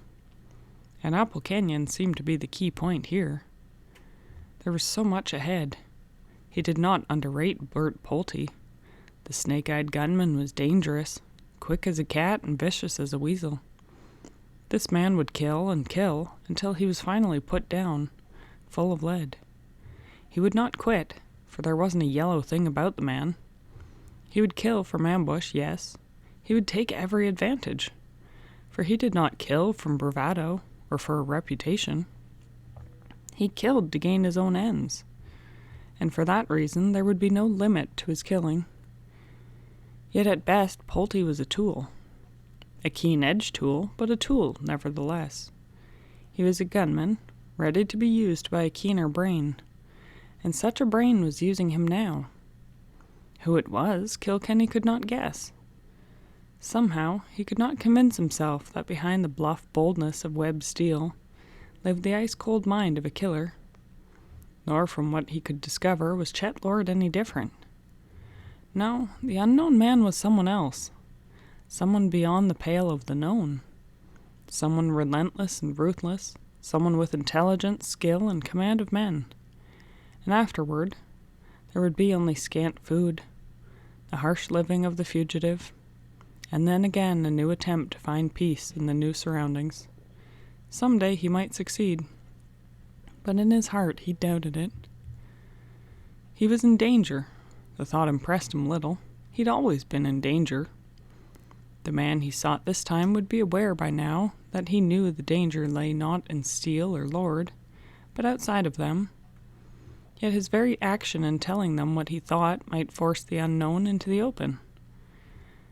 And that was what he must do.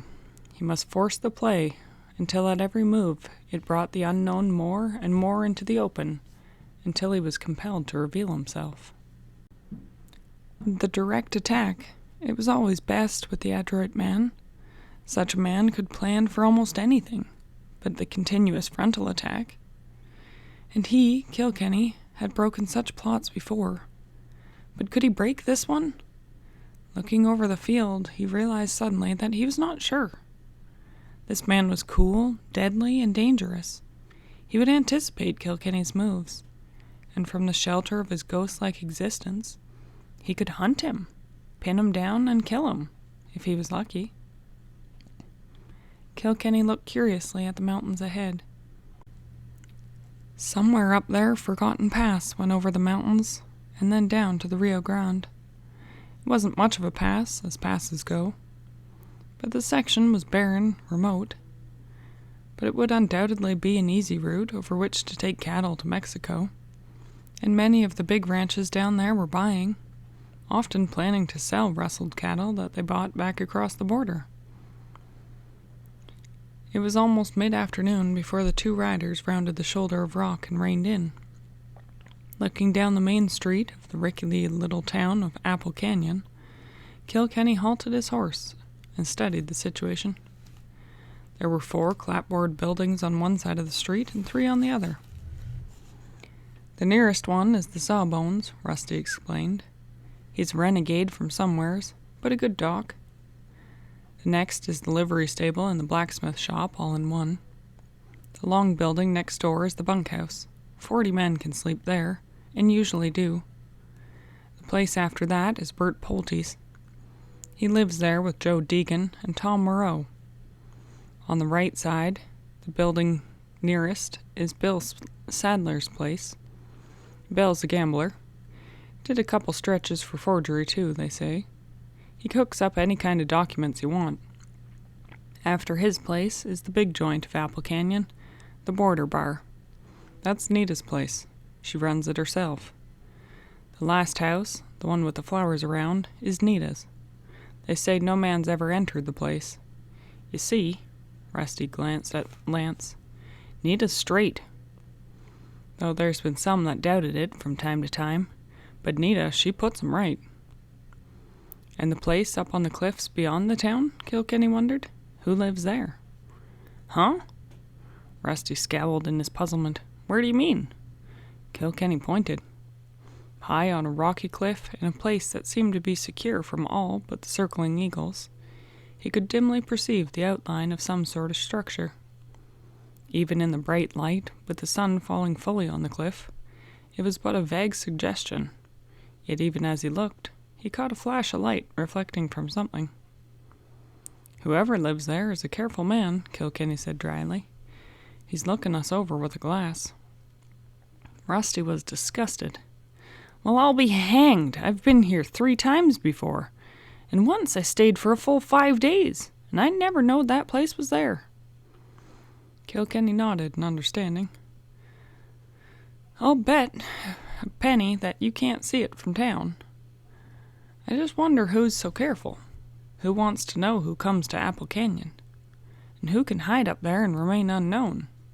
You think? I don't think anything, yet. But I mean to find out some way. You see, I'm a curious hombre, Gates. End of Chapter 6. The Rider of Lost Creek, a Kilkenny novel by Louis L'Amour, in the public domain. Chapter 7. Kilkenny was in the lead by a dozen paces as the two rode slowly down the street. A man sitting before the Border Bar turned his head and said something through the window. But aside from that, there was no movement. Yet Kilkenny saw a man with a rifle and some rocks at the end of the street. And there was a man with a rifle in the blacksmith shop. The town, he thought grimly, was well guarded. They walked their horses to the hitching rail and dismounted. The man sitting on the porch looked at them curiously and spat off the end of the porch. His eyes dropped to Kilkenny's tied-down guns and then strayed to his face. His attention seemed to sharpen, and for an instant his eyes wavered to Rusty. They stepped up on the porch and Kilkenny pushed through the bat-wing doors. Rusty loitered on the porch, brushing dust from his clothes. Travelin's dry business, he muttered. Risky, too, the watcher replied softly. You're asking for trouble coming here with him. The word's out. For me, too, then? Rusty said. We're riding together. It's like that, huh? Well, can't help you none, cowboy. I ain't asking. Just keep out of the way. Rusty stepped inside, and Kilkenny was standing at the bar. The bartender was leaning over the bar, further down, doing nothing. He was pointedly ignoring them. As Rusty stepped through the doors, he heard Kilkenny say, in a deceptively mild voice, I'd like a drink. The bartender did not move a muscle, and gave no evidence that he heard. I'd like a drink, Kilkenny said, and his voice was louder. The 3 men sitting in the room were covertly watching. 2 of them sat against the west and south walls, and the 3rd man was across the room, almost behind Kilkenny, and against the east wall. The bar itself covered most of the north wall, except for where a door opened at one end. It apparently led to a back room. I'm asking once more, Kilkenny said. I'd like a drink. The burly bartender turned toward him then, and his stare was hard and ugly. I don't hear you, stranger, he said insultingly. I don't hear you, and I don't know you. What happened then was to make legend in the border country. Kilkenny turned, and his hand shot out. He grasped the bartender's shirt collar and jerked so hard that the bartender slid over the bar and crashed to the floor outside of it. He hit the floor all sprawled out and then came up with a choking cry of anger. But Kilkenny was all ready for him. A sharp left lanced the bartender's eye, and a wicked right hook to the ribs made his mouth drop open. And then Kilkenny stepped in with a series of smashing, bone-crunching punches that pulped the big man's face and made him stagger back, desperately trying to protect his face with crossed arms. But Kilkenny was remorseless. He whipped a right to the midsection to bring the bigger man's arms down, then hooked a left to the chin that dropped the bartender to all fours. Stopping quickly, Kilkenny picked the man up in a smashing, looping right to the chin. The bartender staggered back across the room and hit the floor in a heap against the far wall. It was over so suddenly, and Big Ed Gardner, the barkeep, was whipped so quickly and thoroughly that it left the astonished gunmen present staring. Before they could get set for it, Kilkenny sprang back. "All right!" Kilkenny's voice cracked like a whip in the dead silence of the room. "If you want Kilkenny, turn loose your dogs." The name rang like a challenge in the room, and the three men startled. The gunman against the west wall touched his lips with a nervous tongue. In his own mind, he was sure of one thing. If they went through with their plan, he himself was going to die. Nobody told them that the man they were facing was Kilkenny. It caught them flat-footed. They sat deathly still. Their faces were stiff. And then slowly, the man against the south wall began letting his hand creep away from his guns. "All right, then," Kilkenny said evenly. "What was you to do here, gun me down?" Nobody spoke, and suddenly Kilkenny's gun was in his hand. How it got there no man could say. There was no flicker in his eyes, no dropping of his shoulder, but suddenly his hand was full, and they were looking down the barrel of a .45. "Talk," Kilkenny said. "You, against the west wall. Tell me who sent you here and what you was to do. Tell me, or I'll start shooting your ears." The man swallowed and then wet his lips. "We wasn't going to kill you," he said hoarsely. "We was to make you a prisoner." Kilkenny smiled then. "All right. Mexico south of here. Travel." The three men hit the door in a lump, struggled madly, and then all three got out, swung into their horses, and hit the road on a run. A rifle cracked outside, and Kilkenny stiffened and stared at Rusty. It rang out twice more. 2 neat, evenly spaced shots. Kilkenny stepped quickly to a space beside the window. One of the fleeing gunmen had been shot down near the end of the street. The others, almost at equal distances, lay beyond. "Who done that?" Rusty questioned. Evidently the boss didn't like failure. Kilkenny shrugged. He's thin-lipped. "Well, I still want a drink. I guess I'll have to pour it myself." "That won't be necessary," said a smooth, feminine voice. Both men turned, startled. A girl stood at the end of the bar, facing them. She stood erect, her chin lifted a little, one hand resting on the bar. Her skin was the color of old ivory, her hair jet black and gathered in a loose knot at the nape of her neck. It was her eyes that were the most noticeable, and her mouth. Her eyes were hazel, with tiny flecks of darker color, and they were large. Her lashes were long.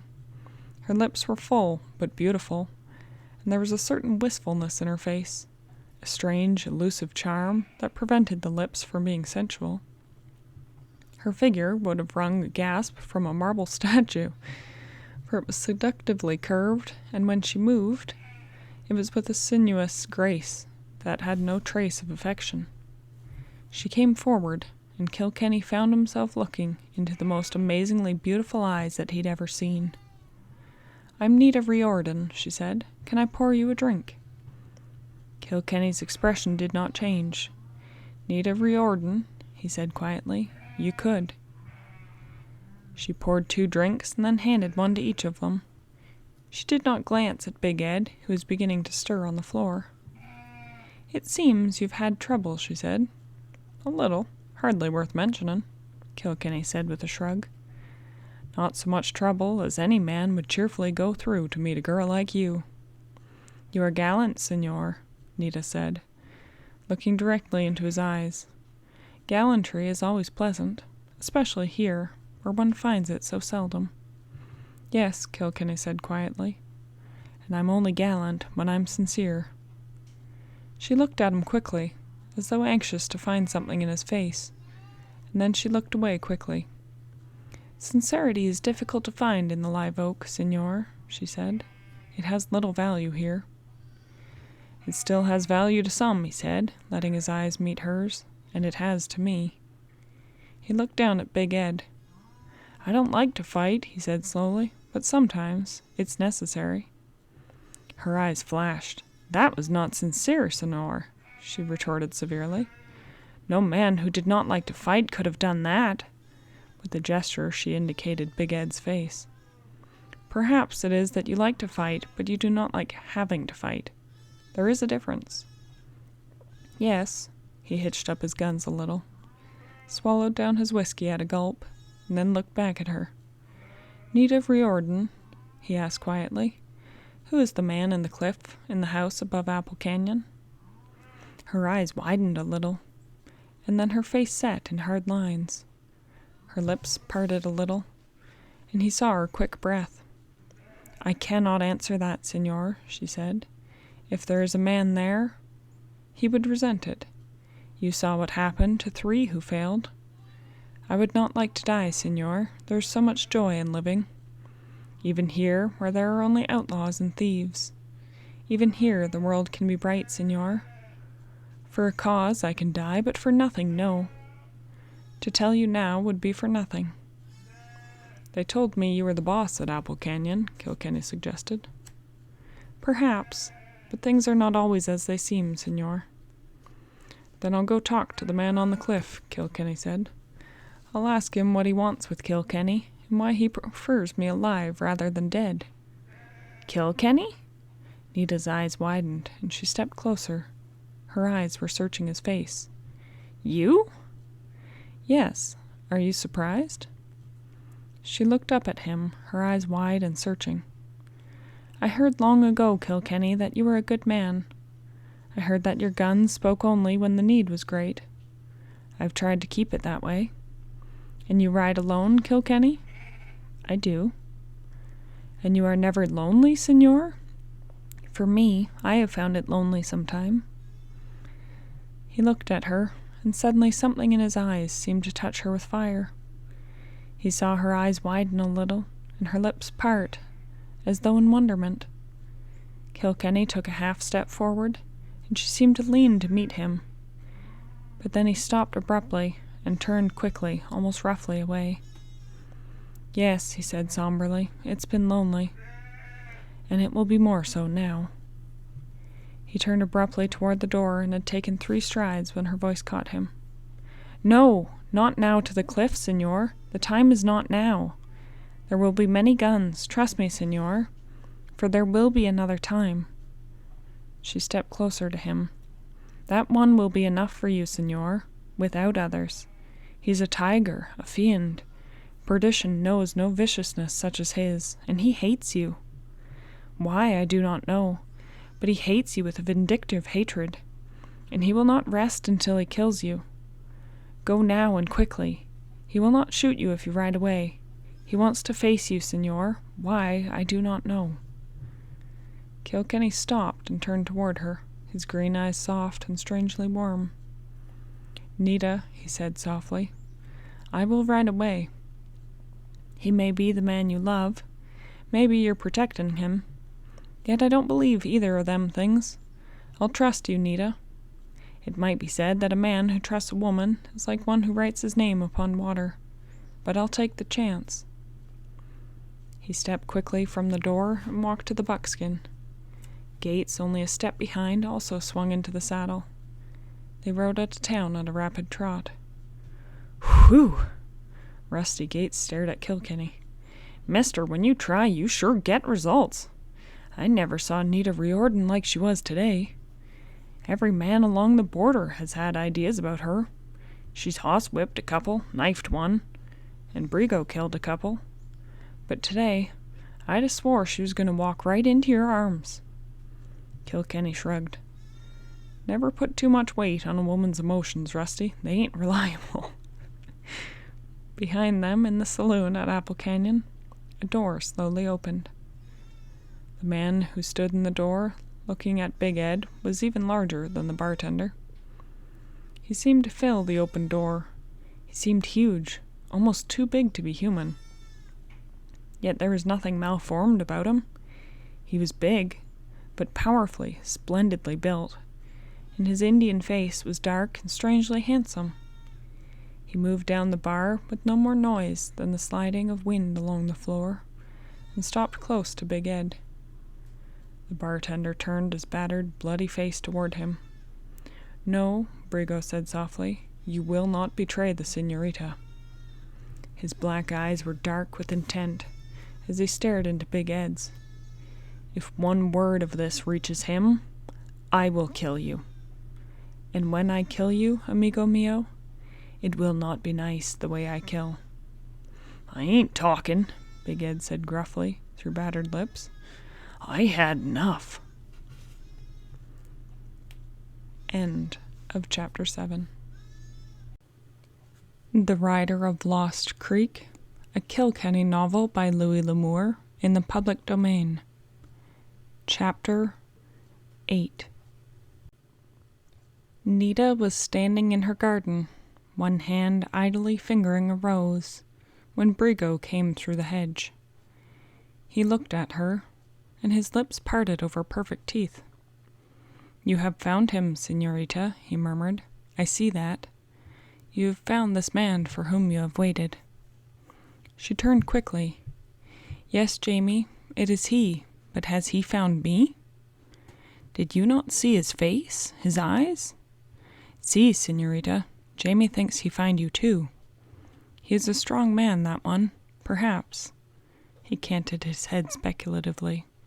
"So strong as Jamie." "But what of him?" Nita protested. "He will kill him. He hates him." "Si, he hates, but he will not kill. I think now something new has come. This man, this Kilkenny, he is not the same." Brigo nodded thoughtfully. "I think soon, señorita, I return to my home." Trailing a few yards behind Kilkenny, Rusty Gates stared up at the wall of the valley. A ragged, pine-spread slope fell away to a rocky cliff, and the sandy wash that ran at the base of it. It was a wild, lonely country. Thinking back over what he knew of this country, he began to see what Kilkenny had said was the truth. Someone had planned to engineer the biggest rustling plot in all of Western history. With this live oak country under one brand, cattle could be eased across its range and poured down through the mouth of the funnel into Mexico. By weeding the bigger herds carefully, they might bleed them for years without anyone finding out what was happening. On the ranges where cattle were numbered in thousands, a few head from each ranch would not be missed. But in the aggregate, it would be an enormous number. This was not the plan of the moment. It was no cowpuncher needing a few extra dollars for a blowout. This was a steal on a grand scale. It was the design of a man with a brain, and with ruthless courage. Remembering the 3 dead men back at Apple Canyon, Rusty could see even more. The boss, whoever he was, would kill without hesitation, and on any scale. Kilkenny was doing some thinking too. The leader, whoever it was a man who knew him. Slowly and carefully he began to sift his past, trying to recall who it might be. Dale Shafter? No, Shafter was dead. He'd been killed in that Sutton-Taylor feud. Anyway, he wasn't big enough for this. Card Benton? Too small. A small-time rustler and gambler. One by one he sifted through their names. Man after man cropped up in his mind. Men who'd never rustled, men who were gamblers and gunslingers, men who had cold nerve and who were killers. But somehow none of them seemed to be the type that he wanted. Who'd fired at him that night in the hollow as he waited for Mort Davis? Who'd killed Sam Carter? Was it the same man? Was it the leader? Kilkenny doubted it. This man wanted him alive, and that one, too, had tried to kill him. Indeed, the man had left him for dead. Someone, too, had killed Joe Wilkins. That would take some looking into. Kilkenny walked his horse down a weathered slide and crossed a wash. The trail led through a low place that was walled on each side by low sandy hills, covered with mesquite, bunch grass, and occasional prickly pear. This job of saving Davis's place for him was turning into something bigger than Lance Kilkenny had dreamed. It was becoming one of the biggest things that he'd ever walked into. One thing, at least, he'd proved to himself, that Steele and Lord were out of it. Now if he could bring them to peace with Mort Davis, the only thing left would be to fight it out with the mysterious boss of the gang. Somehow, more and more, he was beginning to feel that there was more behind this plan than he'd imagined. This didn't seem like even a simple rustling scheme. Try as he might, he couldn't fit any man into it who he knew, nor any that he'd heard of. Yet the fact remained that the leader knew him. Gun experts were as much a part of the West as Indians or cows. It was not an accident that there were so many. And there were, good and bad, essentially making it all the people of the West. Kilkenny was one of the few who saw his own place in the scheme of things clearly. He knew exactly what he meant and what he was. Billy the Kid, Pat Garrett, Wes Harden, Hickok, Ben Thompson, Tom Smith, Earp Masterson, Tilghman, John Stellman, all were the rest of a phase. Most of them cleared out bad men, opened up the West. They fought Indians, and they were the tough outer bark of the pioneering movement. The West was a raw country, and raw men came to it. But there had to be peace. These men, lawless as many of them were also an evidence of the coming of law and order, for many of them became sheriffs or marshals, became men who made the West safer to live in. There could be an end to strife. It was not necessary to go on killing. It could be controlled, and one way to control it was to put the law into the hands of the strong men. Often he himself was a bad man, and sometimes he killed the wrong man, but by and large he kept many other gunmen from killing many more men, and brought some measure of order to the West. Yet this new outlaw leader, this mysterious man on the cliff, this man who seemed to be pulling the strings from behind the scenes, was not one of these. He was different, strange. Shadows grew longer as the sun sank behind the painted hills. A light breeze came from the south, blowing up from Mexico. There was a faint smell of dust in the air. Kilkenny glanced at Gates. "Somebody fogged it along this trail not so long ago," he said. "Somebody who wanted to get someplace in a hurry." "Yep," Rusty nodded. "And that don't mean any good thing for us." "Whoever the big mogul in this game is," Kilkenny said thoughtfully, "will try to break the trouble between Steele and Lord without delay. The worst of it is, we don't know what he'll do, or where he'll strike next," Gates said. They were riding at a steady trot toward Botala when they saw the rider winging it toward them. Rusty flagged him down. "Hey, what's the rush?" he demanded. "All tarnation's busted loose," the rider shouted excitedly. "Lord's hay was set on fire, and Steele's fence has been cut. Some of the Lord's boys has been fighting with two of Steele's men, and in town there have been 2 gunfights." "Anybody killed?" Kilkenny demanded anxiously. "Not yet. 2 men wounded on Steele's side." The cowboy put spurs to his horse and raced off into the night toward the Steele ranch. "Well, there goes your cattle war," Rusty said. "This'll make the Lincoln County look like nothing at all. So what do we do now?" "Stop it, that's what." Kilkenny whipped the buckskin around, and in a minute they were racing down the road toward Botala. The main street was empty and still as death when they dashed up, but there were lights on in the spur, and more lights in the bigger trail house. Kilkenny swung down and loosened his guns in their holsters, and then walked through the batwing doors of the trail house. Men turned quickly at his approach, and their voices died down. He glanced from one to the other, and his eyes narrowed. "Any Steele men here?" he demanded, and 2 men stepped forward, staring at him, hesitant, but ready for anything. "We're from Steele's," he said. "What about it?" "There will be no war," Kilkenny said flatly. "Neither of you men is firing a shot at a Lord man tonight. You hear?" The nearest cowpuncher, a hard-bitten man with a scarred face, grinned, showing broken yellow teeth. "You mean if I get shot at, I don't fight back? Don't be foolish, hombre." "If I feel like fighting, I'll fight. Nobody tells me what to do." Kilkenny's eyes narrowed. "I'm telling you," and his voice cracked like a whip. "If you shoot, you better get me first. If not, I'm coming after you." The man's face paled. "Then you talk to them Lord men," he persisted stubbornly, backing off a little.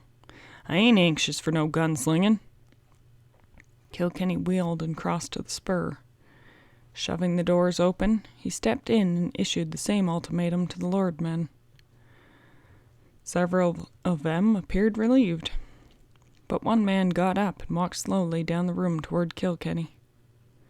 Lance saw it coming, and he stood still, watching the man come closer and closer.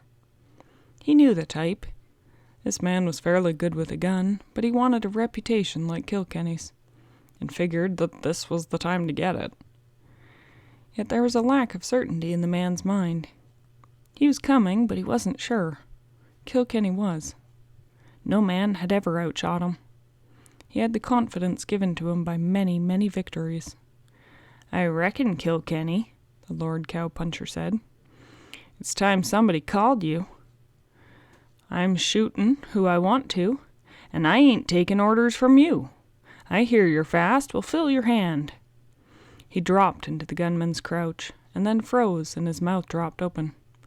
He gulped and swallowed. The gun in Kilkenny's hand was leveled at the pit of his stomach. Somehow, in the gunfights he'd had before, it had never happened like that. There'd been a moment of tenseness, and then both had gone for their guns. But this had happened so suddenly. He'd expected nothing like that heavy .45 aimed at his stomach, with the tall, green-eyed man standing behind it. It came to him abruptly that all he had to do to die was to drop his hand. And all at once he didn't want to die. He decided that being gunslick wasn't any part of his business. After all, he was just a cowpuncher. Slowly, step by step, he backed up. And then he swallowed again. "Mister," he said, "I reckon I ain't the hombre I thought it was. I don't think there's any trouble with Steele boys tonight." Kilkenny nodded. "No need for trouble," he said quietly. "There's too much on this range anyway." He spun on his heel and walked out of the bar room. For an instant all was still, and then the big cowpuncher looked around and shook his head in amazement. "Did you see him drag that iron?" he said pleadingly. "Where the devil did he get it from? I looked, and just there it was." There was silence for a long time, and then one man said sincerely, "I heard he was gunswift, but nothing like that.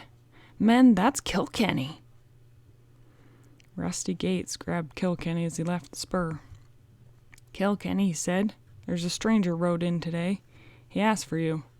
Got something to tell you. He said he hails from El Paso." "El Paso?" Kilkenny scowled. "Who would want to see me from there?"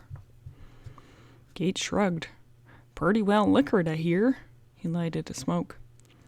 "But he ain't talking fight. He just insists on seeing you." "Where is he now?" Kilkenny was thoughtful. El Paso. He hadn't been to El Paso since the Webber fight. Who could want to see him from there? "He was at the trail house," Gates said. "Come in just after you took off. Tall, rangy feller. Looks like a cowhand all right. I mean, he don't look like a gunslinger." They stepped down off the walk and started across the street. They'd taken but 3 steps when they heard the sharp rap of a shot, clear and ringing in the dark street.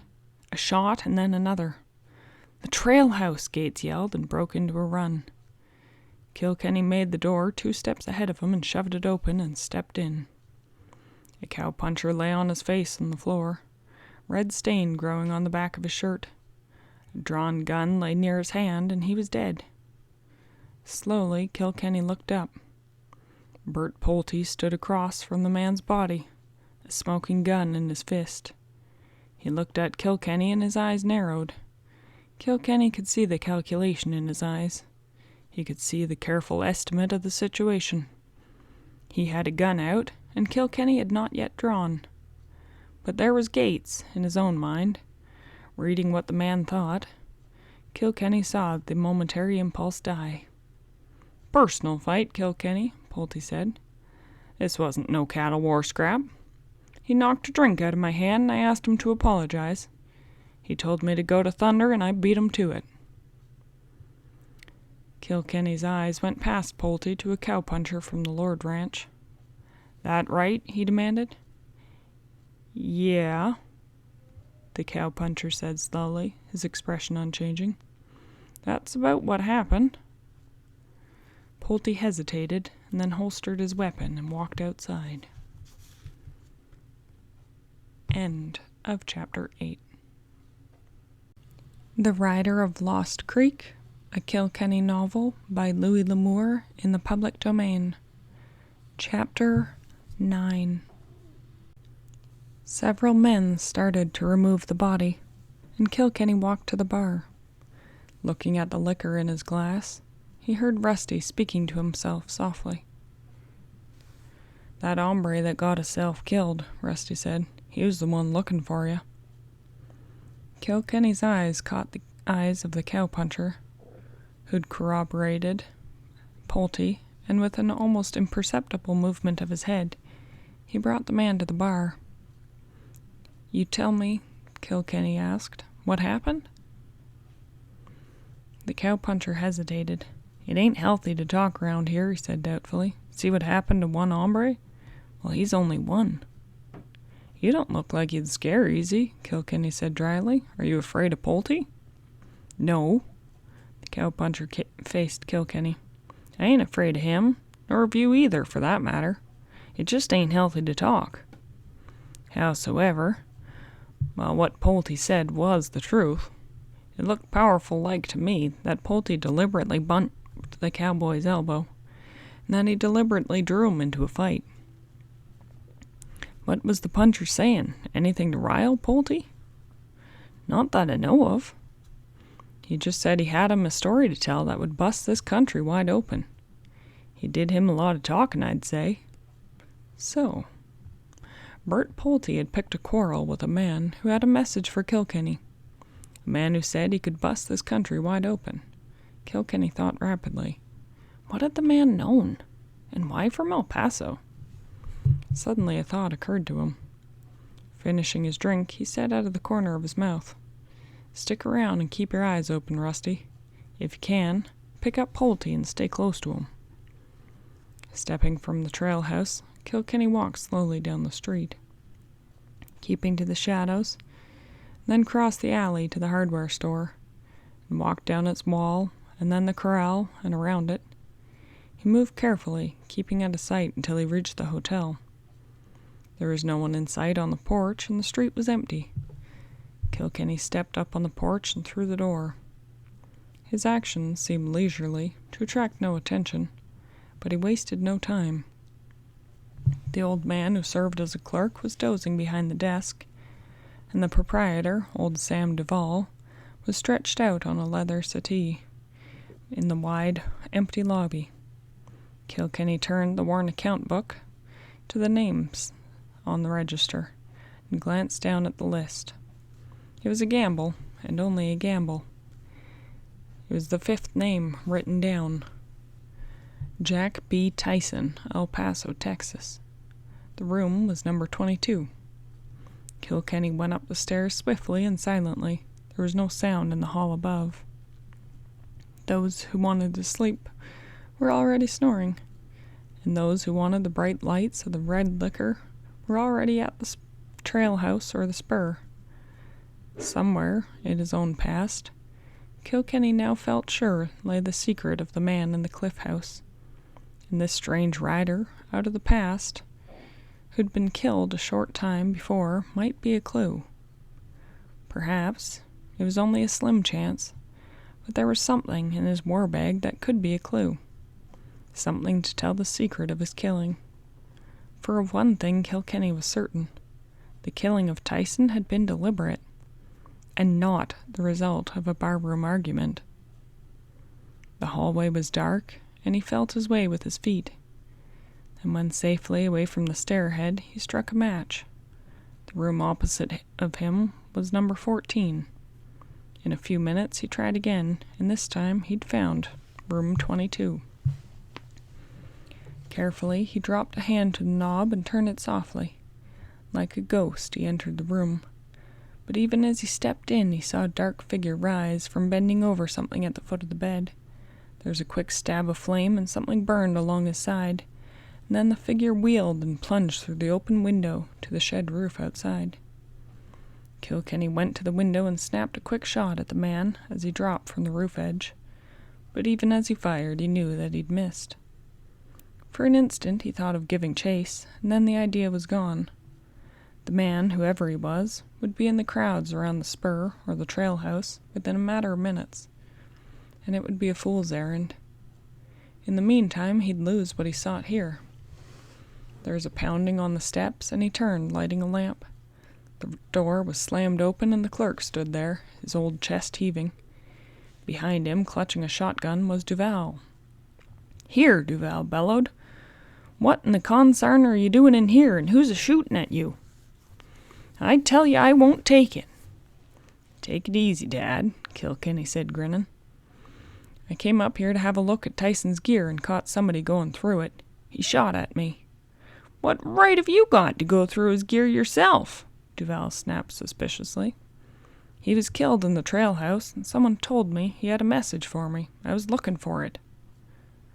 "Well, I reckon he ain't fit to do no kicking," Duval admitted grudgingly. "I heard him say he had a word for Kilkenny." "All right, go ahead, but don't be shooting. Can't sleep no ways." He turned and stumped down the narrow stairs behind the clerk. A thorough examination of the drifting cowpuncher's gear got Kilkenny exactly nowhere. It was typical of a wandering cowpuncher of the period. There was nothing more and nothing less. There was still no solution. And out on the plains, he knew that there'd been no settlement on the range. War situation. His own warnings had averted a clash tonight, but he could not be everywhere, and sooner or later trouble would break open on the range. Already in other sections, there was fighting over the introduction of wire. Here, the problem was made worse by the plot of the rustlers, or what he believed was their plot. He could see a few things. For one, the plan had been engineered by a keen, intelligent, ruthless man. That he'd already decided. It would have gone off easily had not he suddenly, because of Mort Davis, been injected into the picture. The fact that the mysterious man behind the scenes hated him was entirely besides the point, even though that hate had evidently become a major motive in the mysterious man's plans. Well, what did he have? Somewhere behind the scenes were the Brockmans. Neither of them was a schemer. Both were highly skilled killers, clansmen of the old school, neither better nor worse than any other Western gunmen, except that they fought together. It was accepted by everyone that they would always fight together. The Brockmans he did not know. From the beginning, he had accepted the fact that someday he would kill them. That he did not doubt. Few of the real gunfighters doubted. To doubt would have been to fail. There was the famous case of the duel between Dave Tutt and Bill Hickok as an example. Hickok shot Tutt and then turned to get the drop on Tutt's friends before the man he'd shot had even hit the ground. Bill had known that he was dead. The Brockmans, no doubt, felt secure in the belief that they would win as Kilkenny did. Somebody had to be wrong, but he could not make himself believe that that was important. It was something that he would have to live through, and in no way could it affect the solution of the plot on which he was working. True, he might be killed, but if so, the solution wouldn't matter anyway. Every way he looked at it, the only actual member of the outlaw crew that he could put a finger on was Bert Pulte, and there was a measure of doubt there. He'd not seen Pulte at Apple Canyon. The man had a house there, but apparently spent most of his time in Botala. Pulte might have killed Wilkins and Carter. It seemed probable that he had, but there was no proof, no positive proof. Again and again Kilkenny returned to the realization that he must go up to the cliff house at Apple Canyon. He was not foolish enough to believe that he could do it without danger. He had none of the confidence there that he would have been facing any man with a gun, for in the attack on the cliff house, if an attack there was, it must be made alone. There were too many intangibles, too many imponderables, too many things that one could not foresee. Lord and Steele might postpone their fighting for a day or two. They might even never fight. But the problem of Lost Creek Valley would not be settled, and the man at Apple Canyon would try to force the issue at the first moment. Standing in the dimly lit room, Kilkenny let his gaze drift about him. He had turned to go when an idea hit him. The man who'd fired at him before, the man who'd killed Carter, had stopped on the spot to reload. A careful man. But then a smart man with a gun always was. Carefully, Kilkenny began to search the room, knowing even as he did that the search would be useless, for the man had left too quickly to have left anything. And then he went down the stairs and out back, with painstaking care, and risking a shot from the dark, he examined the ground. He found footsteps and followed them. 60 feet beyond the hotel, he found what he sought. The running man had dropped a shell there, and shoved another into the chamber. Kilkenny picked up the brass shell, and a glance told him what he'd half expected to find. The unseen gunman was the same man who'd killed Sam Carter. Found something? He straightened swiftly. It was Gates, standing there, a hand on his pistol butt, staring at him. A shell? Where's Pulte? Left town for Apple Canyon. Riding easy, taking his time. You been with him, like I said? Kilkenny demanded. Yeah, he didn't do that shooting a while ago, if that's what you mean. I heard the shooting. Then somebody came in and told us he was playing target down there. I had Pulte within 10 feet of me. Ever since you left me. Kilkenny rubbed his jaw and stared gloomily into the darkness. So it wasn't Bert Pulte. That theory that had been half-formed in his mind that Pulte was himself the unseen killer, and a close agent to the man on the cliff, was shattered. Suddenly a new thought came to him. What if Rusty? Where had Rusty Gates been? And why had Rusty joined him? Was it from the sheer love of the battle and an admiration for him, Kilkenny? Or was there some deeper purpose? He shook his head. He'd be suspecting himself if this continued. Turning, he followed Gates. He walked slowly back to the street. He felt baffled, futile. Wherever he turned, he was stopped. There were shootings and killings, and then the killer vanished. The night was wearing on. Kilkenny mounted his buckskin and rode out into the desert. He'd chosen a place away from town for his camp. Now he rode to it an unsaddled buck, and within a few minutes he made his camp. He lit no fire, but the moon was coming up. He was just clearing the tops of the ridges when he heard a ghost-like movement. Instantly he rolled over behind a boulder and slid his 6-gun into his hand. On the edge of the wash, not 15 feet away, a man was standing. "Don't shoot, Kilkenny," a voice drawled easily. "This is a friendly call."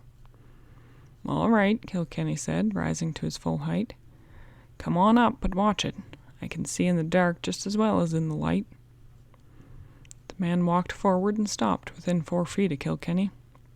He was smiling a little. "Sorry to run in on you this way," he said pleasantly, but I wanted a word or two in private, and you're a busy man these days." Kilkenny waited. There was something vaguely familiar about the man. Somewhere, sometime, he'd seen him. "Kilkenny," the man said, "I've heard a lot about you. I've heard you're a square shooter, and a good man to tie to. Well, I like a man like that. I'm Lee Hall." Lee Hall, the famous Texas Ranger, the man known as Red Hall, who'd brought law and order to more than one wild Texas town, and who's known throughout the border regions. He walked around a little and then stopped. "Kilkenny," he said slowly, "I suppose you're wondering why I'm here. Well, as I've said, I've heard a lot about you. I need some help, and I reckon you're the man. What's been happening down here?" Briefly, Kilkenny sketched his happenings since his arrival, and what had happened before from what he'd heard. He advanced his theories about Apple Canyon. "Nita Riordan?" Hall nodded. "Knew her old man. He came out from the east. He's a good man. Hadn't lived in Carolina long. Came there from Virginia, but a good family and a good man. I heard he had a daughter." "What did you want me to do?" Kilkenny asked. "Just go ahead with what you're doing and keep this cattle war down. I'm putting wire up on my own place now, and we're having troubles of our own. If you need any help, holler. But you're being deputized here and now. Funny thing," Hall suggested thoughtfully, "you telling me about the killing of Wilkins and Carter. Those ain't the first of the kind from the Live Oak country. For the past 6 years now, people have been getting mysteriously shot down here. In fact, Chet Lord's half-brother was dry-gulched, not far from Apple Canyon. The name of Desiree King. Never found who did it. There didn't seem to be any clue. But he told me a few days before he died that he thought he knew who the killer in the neighborhood was." End of Chapter 9. The Rider of Lost Creek, a Kilkenny novel by Louis L'Amour, in the public domain. Chapter 10. Hall left after 2 hours of talk. Kilkenny stretched out with his saddle for a pillow and stared up at the stars. Could it be that there was some other plot? Something that had begun before the present one? Could the old killings be connected with the new? There was only a hint. Desiree King, half-brother to Chet Lord, had been killed when he'd thought he had a clue. Had he confided in his half-brother? It was high time, Kilkenny thought, that he had a talk with Chet Lord. So far, circumstances had conspired to keep him so occupied that there'd been no chance, and his few messages had been sent through Steve. Long before daylight, Kilkenny rolled out of his blankets and saddled up. He headed out for Cottonwood and the railroad, and arrived at the small station to find no one but the station master. Carefully, he wrote out 3 messages. One of them was to El Paso and one to Dodge, and the third was to a friend in San Antonio, a man who'd lived long in the Live Oak country, and who before that had lived in Missouri. When he left Cottonwood, he cut across the country to the Apple Canyon Trail and headed for Chet Lord's ranch. He was riding through a narrow defile among the rocks when suddenly he saw 2 people riding ahead. They were Tanya Steele and Victor Bonham. "Howdy," he said, touching his Stetson. "Nice day." Tanya reined in and faced him. "Hello," she said evenly. "Are you still as insulting as ever?" "Do you mean, am I still as stubborn about spoiled girls as ever?" He grinned. "Bonham, this girl's sure enough a wildcat. Plenty of teeth, too, although pretty." Bonham laughed, but Kilkenny saw his eyes drop to the tied-down guns. When they lifted, there was a strange expression in them. And then Bonham reined his horse around a bit, broadside to Kilkenny. "Going far?" Bonham asked quietly. "Not far. Chet Lord's, I suppose. I hear he's not a pleasant man to do business with." Kilkenny shrugged. "Doesn't matter much. I do business with 'em, pleasant or otherwise." "Aren't you the man who killed the Webber brothers?" Bonham asked. "I heard you did. I should think it would bother you." Bother me? Kilkenny shrugged. I never think of it much. The men I kill ask for it, and they don't worry me much one way or another. It wasn't a matter of conscience, Bonham replied dryly. I was thinking of Royal Barnes. I hear he was a relative of theirs, one of the fastest men in the country. Barnes? Kilkenny shrugged. I never gave him a thought. The Webbers asked for it, and they got it. Why should Barnes ask for anything? I've never seen the man. He might, Bonham said, and he's fast. Kilkenny ignored the Easterner and glanced at Tanya. She'd been sitting there watching him, a curious light in her eyes. Ma'am, he said slowly, did you know Destry King? King? Tanya's eyes brightened. Oh, certainly, we all knew Des. He was Chet Lord's half-brother, or rather, step-brother, for they had different parents. He was a grand fellow. I had quite a crush on him when I was 14. Killed, wasn't he? Kilkenny asked. Yes, someone shot him from behind some rocks. Oh, it was awful. Particularly as the killer walked up to his body and shot him twice more in the face, and then twice in the stomach. Bonham sat listening, and his eyes were puzzled as he looked at Kilkenny. I don't believe I understand, he said. I thought you were averting a cattle war, but now you seem curious about an outdated killing? Kilkenny shrugged. He was killed from ambush, and so were Sam Carter and Joe Wilkins. So were several others. Of course, they all cover quite a period of time, but none of the killings were ever solved. It looks a bit odd. Bonham's eyes were keen. He looked as if he'd made a discovery. Ah, I see. You imply that there may be a connection, that the same man may have killed them all? That the present killings weren't part of the Range War? I think the present killings were part of the Range War, Kilkenny said positively. But the way of the killing is like the killing in the old crimes. He turned to Tanya. Tell me about Des King. Well, I don't know why I shouldn't, she said. As I told you, Des was a wonderful fellow. Everyone liked him. And that made his killing so strange. He was a fast man with a gun, too, and one of the best riders on the range. Everyone made a lot of Des. Several riders had been shot, and then an old miner. I think the first person killed was an old Indian. An old Comanche. Harmless enough. He used to live around the Lord Ranch. Altogether, I think there were 7 men killed before Des was. He started looking into it, having an idea that they were all done by the same man. He told me once that I shouldn't go riding, that I should stay home and not ride in the hills, said it wasn't safe. You rode a good deal as a youngster? Oh, yes. There weren't many children around, so I used to ride over and talk and play with Steve Lord. Our fathers were good friends then, but it was 6 miles over rough country to his house. Then it was wild country. Thanks. I'll be getting on. Thanks for the information, ma'am. Glad to see you again, Bonham. Bonham smiled. I think we may see each other often, Kilkenny. Suddenly, Tanya put out her hand.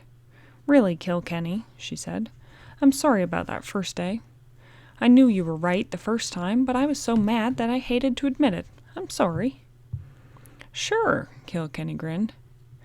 But I'm not taking back what I said about you. Tanya stiffened. What do you mean? Mean? He raised his eyebrows innocently. Didn't I say you were mighty pretty?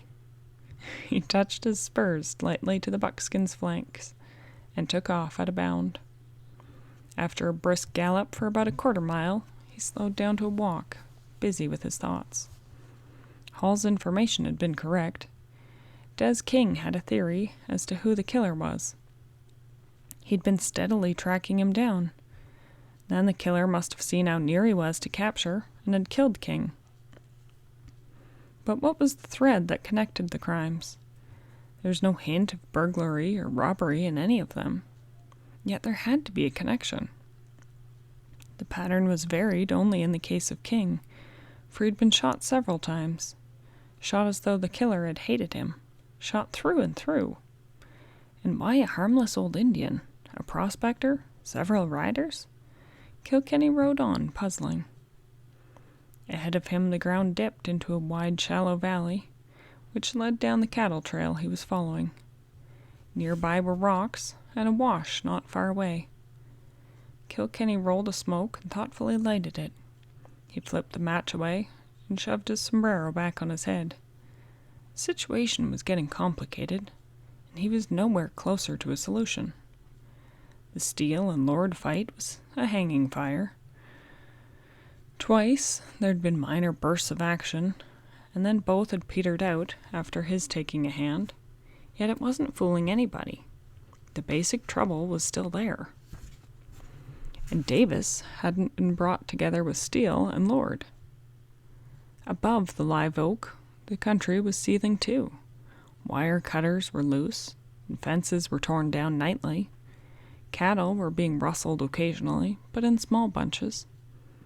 There was no evidence that they'd come through the live oak country and down Apple Canyon. Kilkenny had almost reached the Lord ranch house when he saw Steve come riding toward him, a smile on his face. Steve looked closely at Kilkenny. His eyes were curious. "I didn't expect you over here," he said. "I figured you was going back to Apple Canyon." "Apple Canyon?" Kilkenny asked. "Why?" "Oh, well, most people who see Nita want to see her again," Steve said. "Are you looking for Dad?" "That's right. Is he around?" "Uh-huh. That's him on the roan hoss." They rode up to the big man, and Kilkenny was pleased. Chet Lord was typically a cattleman of the old school.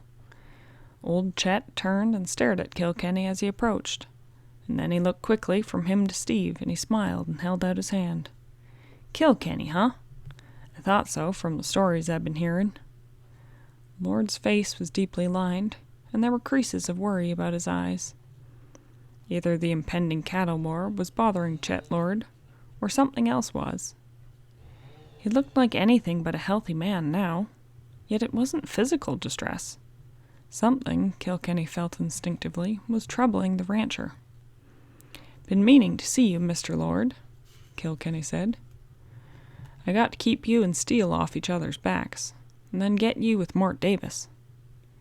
"You might get me and Webb together," Lord said positively, "but I ain't hankering for mo parley with that cow stealing Davis." "Shucks," Kilkenny grinned. "You mean to tell me you've never rustled a cow? I bet you've rustled a plenty in your time." "Why, I have myself. Drove a few over the border a couple of times when I needed a steak." "Well, maybe," said Lord. "But Davis come in and settled on the best piece of cow country around here, right in the middle of my range." "Yours or Steele's?" Kilkenny said. "What the devil? You expect him to take the worst? He's an old buffalo hunter." "He hunted through there while you was still back in Missouri." "Maybe, but we used this range first." "How'd you happen to come in here? Didn't like Missouri?" Chet Lord dropped a hand to the pommel of his saddle and stared at Kilkenny. "That's none of your cussed business, gunman. I come here because I liked it. No other reason." His voice was sharp, irritated, and Kilkenny detected under it that the man was dangerously near a breaking point. But why? What was riding him? What was the trouble? Kilkenny shrugged. "Didn't mean anything to me. I don't care why you came here, or why you stay. By the way, what's your theory about the killing of Des King?" Chet Lord's face went deathly pale, and he clutched suddenly the saddle, getting a harder grip on the horn. Kilkenny saw his teeth set, and the man turned a tortured, frightened eyes at Kilkenny. "You better get," Lord managed after a minute. "You better get going now. If you take a tip from a friendly man, keep moving."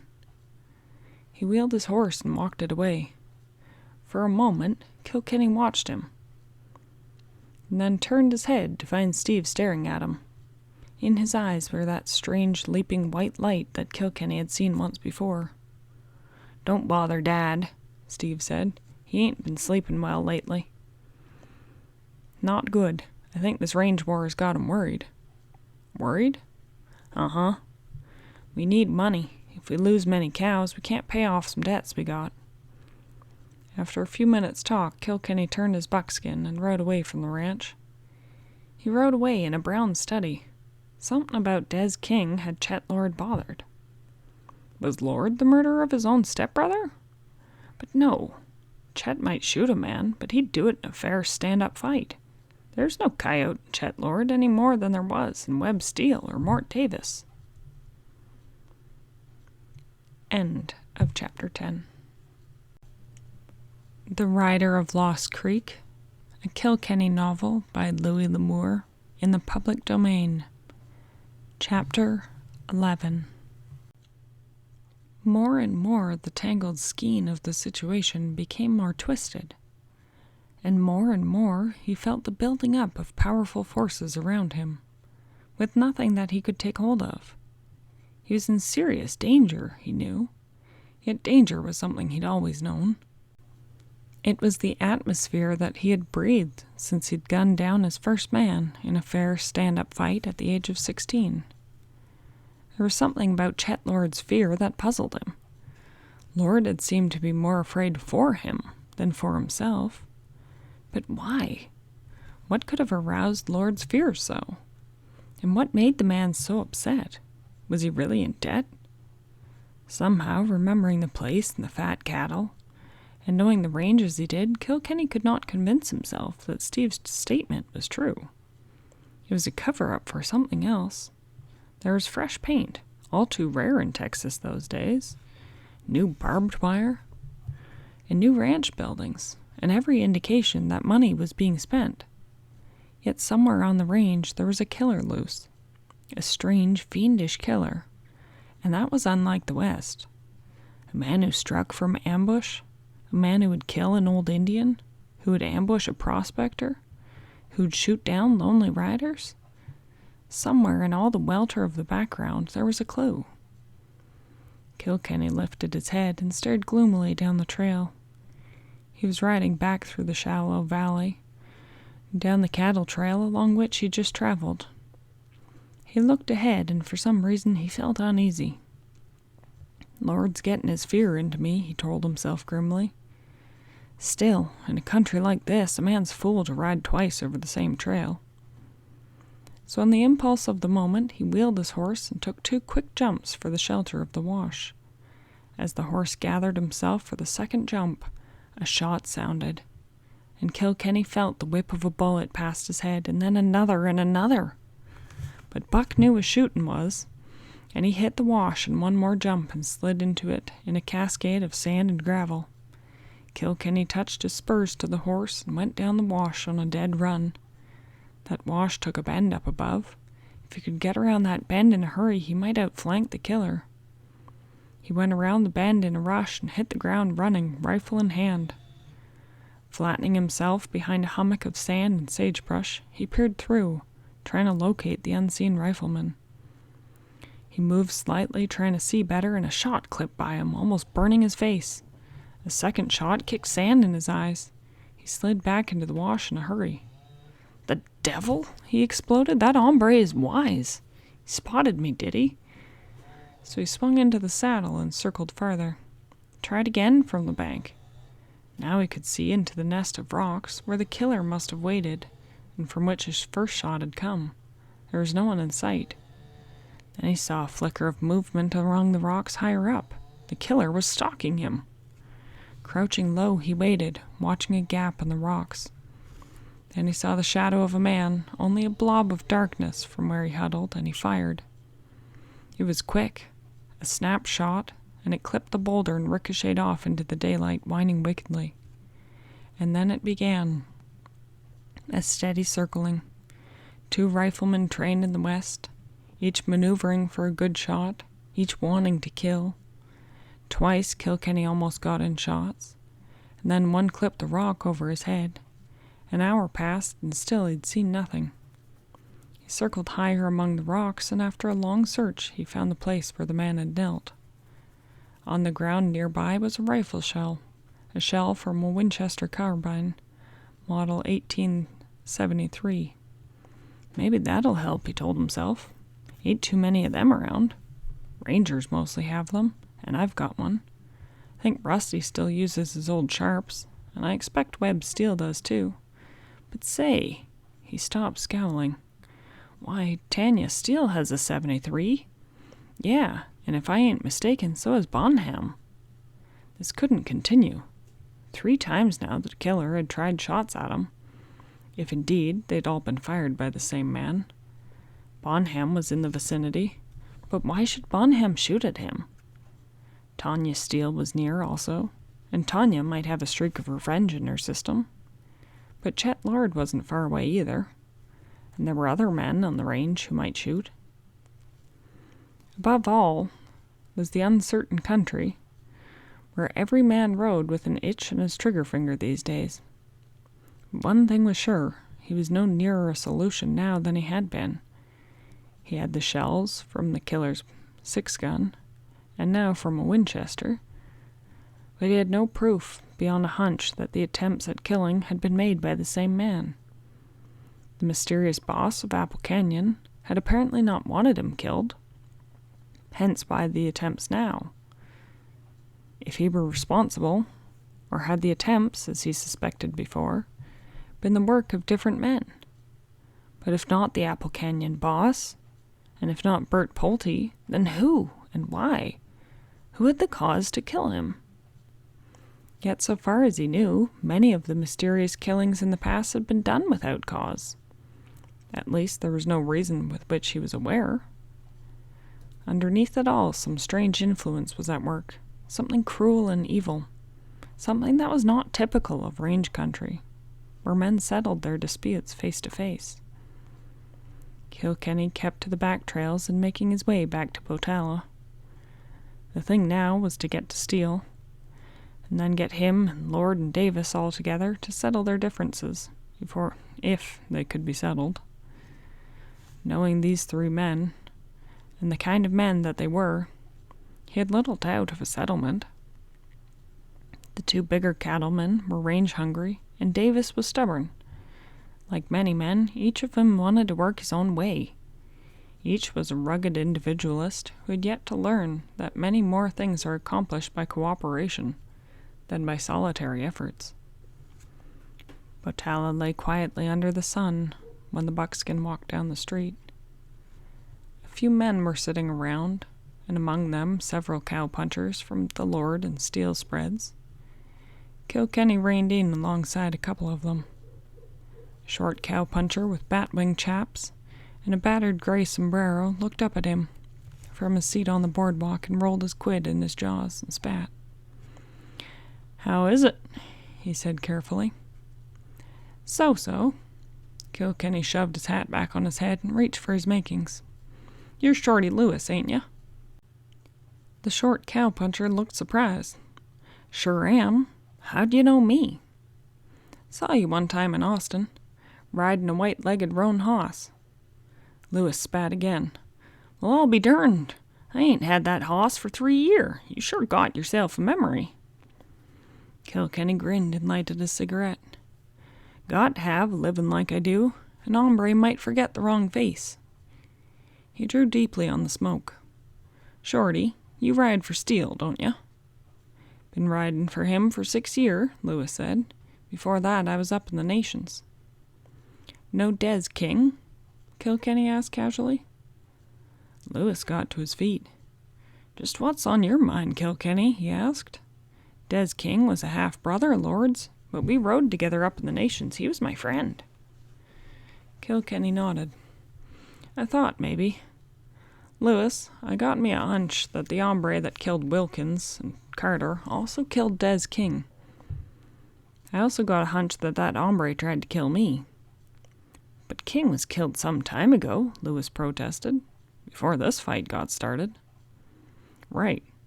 But someone's riding for that range, who for some reason or other has been killing men. Somebody who's cold-blooded and vicious like nobody you've ever seen, Shorty. Somebody that's bloodthirstier than an Apache." "What kind of man would be killing like that?" Lewis demanded. And then he nodded. "Maybe you got something, feller. Nobody would have shot Davis after he was down, and maybe already dead, except for somebody who hated him poison mean, or somebody who just loved killing." "There was an old Indian killed and a prospector," reminded Kilkenny. "Know anything about them?"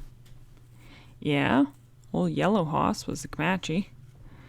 He got hit in the bottle pretty hard, and Chet Lord kept him around, and kept him in liquor, because of some favor the old Injun done for him years ago. Well, one day they found him out on the range, shot in the back. No reason for it, so far as anybody could see. The prospector's stuff had been gone over, but nothing much was missing, except for an old bone-handled knife. An Injun scalping knife that he used to carry. He had no enemies that anybody could find. That seemed to be the only tie-up betwixt them. Where were they killed? Funny thing, all of them were killed betwixt Apple Canyon and Lost Creek Valley. All but one, that is. Des King was killed on the Lord Range, not far from Lost Creek. Kilkenny nodded. How about you telling Chet to come in tomorrow for a peace talk, Shorty? I'll get Webb and Mort Davis in. After he'd told some of the Steele hands that he wanted to see Webb, Kilkenny rode down to the general store. Old Joe Frame was selling a bill of goods to Mort Davis's boy, and through him the word was sent to Mort. Rusty was waiting on the boardwalk in front of the trail house when Kilkenny returned. He looked up and grinned. "If you get a loop over all three of them," he said, "you're doing a job, pardner. It'll mean peace in the Live Oak." "Yeah," Kilkenny said dryly. "Peace in the Live Oak after the gang at Apple Canyon is rounded up." Gates nodded. Then he touched his tongue to a cigarette paper and looked at Kilkenny. "It may not be so hard. You've been making friends, pardner. Lots of these local men have been a-talking to me. Frame, Winston, the lawyer, Doc Clyde, Tom Hollins, and some more. They want peace, and they want some law in Botala. What's more, they'll fight for it. They told me I could speak for 'em, and say that when you need a posse, you can dang soon get it in Botala." "Good." Kilkenny nodded with satisfaction. "We'll need it." "Think any effort'll be made to break up your peace meeting?" Rusty asked. "I've been wondering about that." "I doubt it. Might be. They better not. If they're going to try, because I got myself a plan." Morning sunlight bathed the dusty street when the riders from the Steele ranch came in. There were just Webb, Tanya, Weston, and 2 Steele riders. One of them was Shorty Lewis. Rusty and Kilkenny were loafing in front of the trail house. "She's sure purty," Rusty said thoughtfully, staring after Tanya as she rode toward the hotel. "Never saw a girl so purty." Kilkenny grinned. "Why don't you marry the gal?" he asked. "Old Webb needs him a bright son-in-law, and Tanya's quite a gal. Some spoiled, I reckon, but a strong hand would make quite the woman of her." "Marry her?" Rusty exploded. "She won't look at me. Anyway, I thought maybe you had your brand on her." "Not me." Kilkenny shook his head. "Tanya's all right, Rusty, but Kilkenny rides alone. No man like me has the right to marry, maybe break some woman's heart when someday he won't reach fast enough. No, Rusty, I've been riding alone, and I'll keep it up. If I was to change, it wouldn't be for Tanya. I like to tease her a bit, 'cause she's had it all too easy up here with men and everything, but that's all." He got up, and together they walked down the street toward the hotel. Webb, Steele, and Tanya were idling about the lobby. In a few minutes, Chet Lord came in, followed by Steve. And then the door opened, and Mort Davis stood there, his tall, lean figure almost blocking the door. He stared bleakly at Steele and then at Lord, and walked across the room to stand before the cold fireplace, with his thumbs hooked in his belt. "I guess we better call this here meeting to order," Kilkenny suggested, idly riffling through a stack of cards. "The way I hear it, Steele and Lord are disputing about who fences in Lost Creek, while Mort here is holding Lost Creek." "He's holding it," Steele said harshly, "but he ain't got no right to it." "Easy now," Davis said. "How'd you get that range of yourn, Steele? You just rode in and took her." "Well, that's what I done. Anyway, I figured on Lost Creek for 10 year. I come west with Jack Halloran's wagon train 15 years ago and saw Lost Creek then." "Huh," Webb Steele stiffened. "You rode with Halloran?" "Why, Tanya's mother was Jack Halloran's sister." Davis stared. "Is that a fact? You all from Jackson country?" "We sure are. Why, you old coot. Why didn't you tell us that you was that Davis? Jack used to tell us about how you and him—" Webb stopped, looking embarrassed. "Go right ahead, Steele," Kilkenny said dryly. "I knew if you and Mort ever got together and quit fighting long enough to have a confab, you'd get along. Same thing with Lord here. Now listen. There ain't no reason why you three can't get together. You, Steele, are importing some fine breeding stock, and so is Lord. Mort hasn't got the money for that, but he does have Lost Creek. He's got a few head of stock. I don't see why you need to do any fencing. Fence out the upper Texas stock, but keep the live oak country, this piece of it, as it is. Somebody's moved into Apple Canyon and gathered a bunch of rustlers around. Well, they've got to be cleared out, lock, stock, and barrel, and I'm taking that on myself." "We need some law around here," Webb Steele said suddenly. "How about you becoming a marshal?" "Not me," Kilkenny said. "I'm sort of a deputy now anyway. Lee Hall dropped into my camp the other night, and he gave me this job. Makes it sort of official. But before I leave here, I'm going to take care of that bunch at Apple Canyon. Also," he added, "I'm going to get the man responsible for all these killings." His eyes touched Chet Lord's face as he spoke, and the big fat rancher's face was ashen. Steve spoke up suddenly.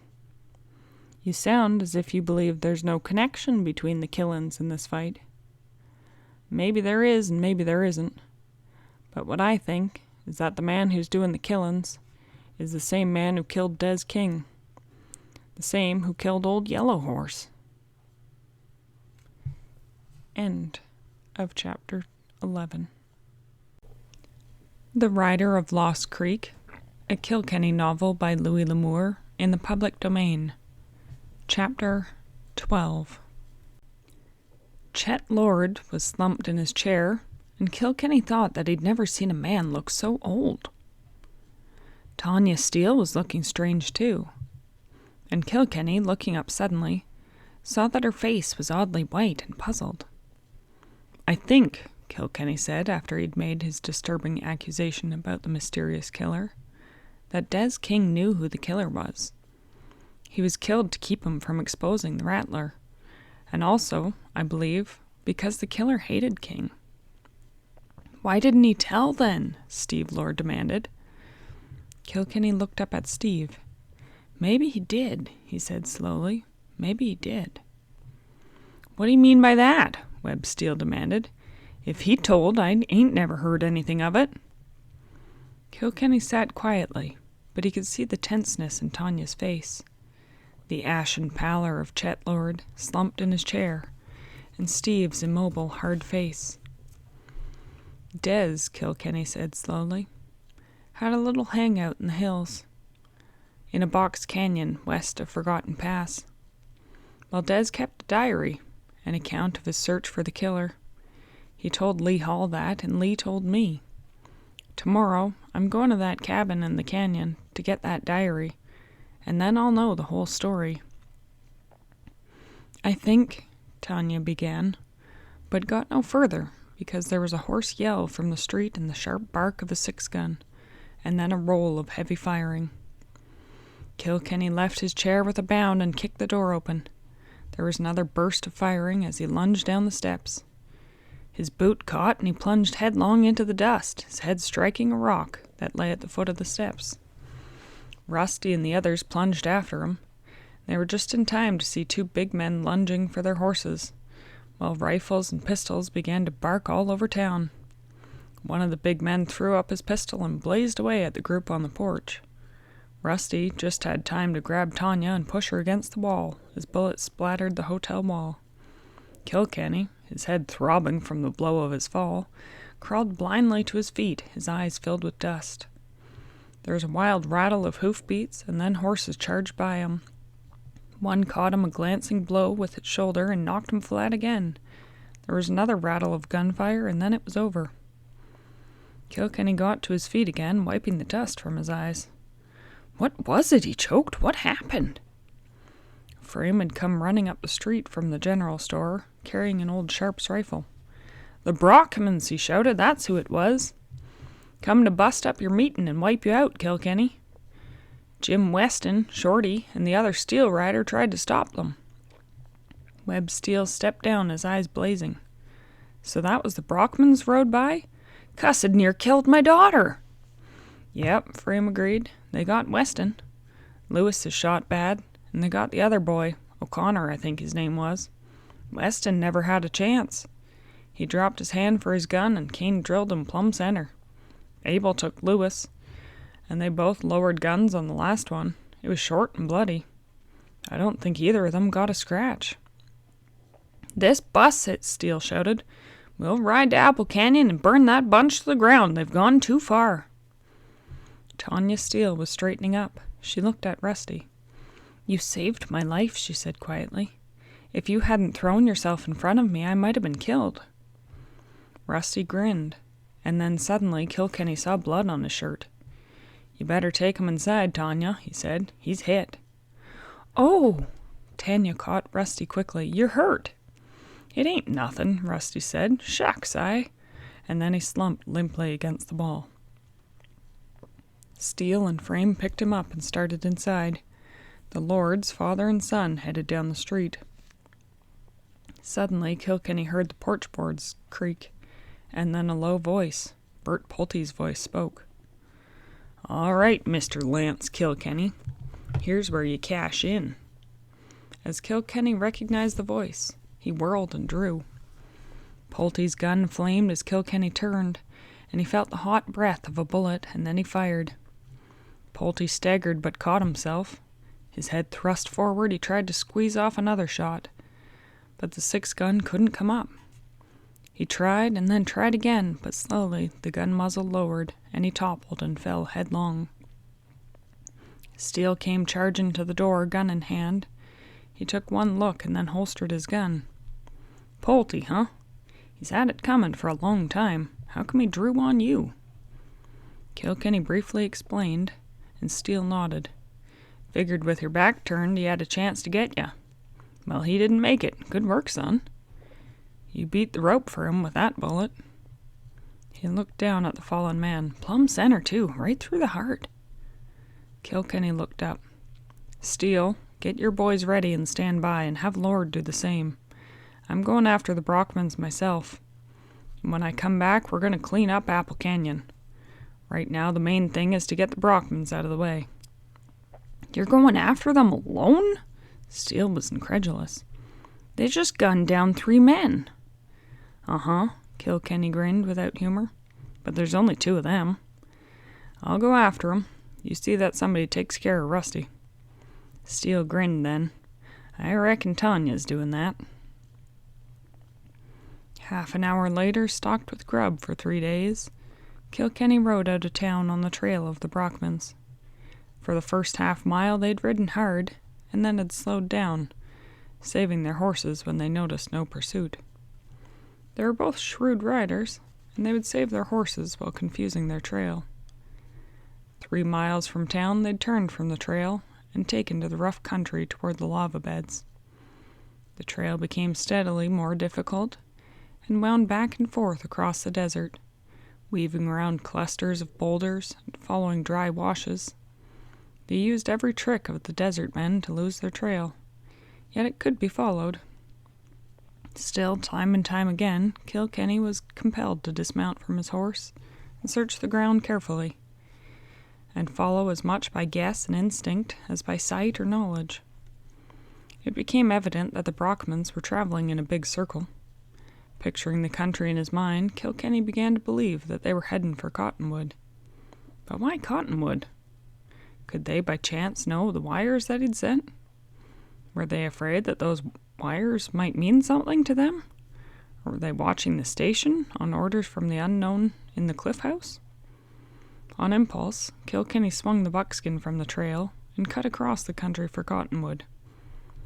Now he kept to the cover and rode steadily by gulch and by canyon toward the little station. That night he bedded down on the same creek that ran into Cottonwood, but about 6 miles upstream from town. His camp was a dark camp, and he tried no fire, eating a cold supper and falling asleep under the stars. With daylight he was up. Carefully he cleaned his guns and reloaded them. He knew the Brockmans. He was under no misapprehension as to their skill. They were good, and they were dangerous together. If only by some fortune or stratagem could he catch each alone. It was a thought. But the two ate together, slept beside each other, and walked the streets together and rode together.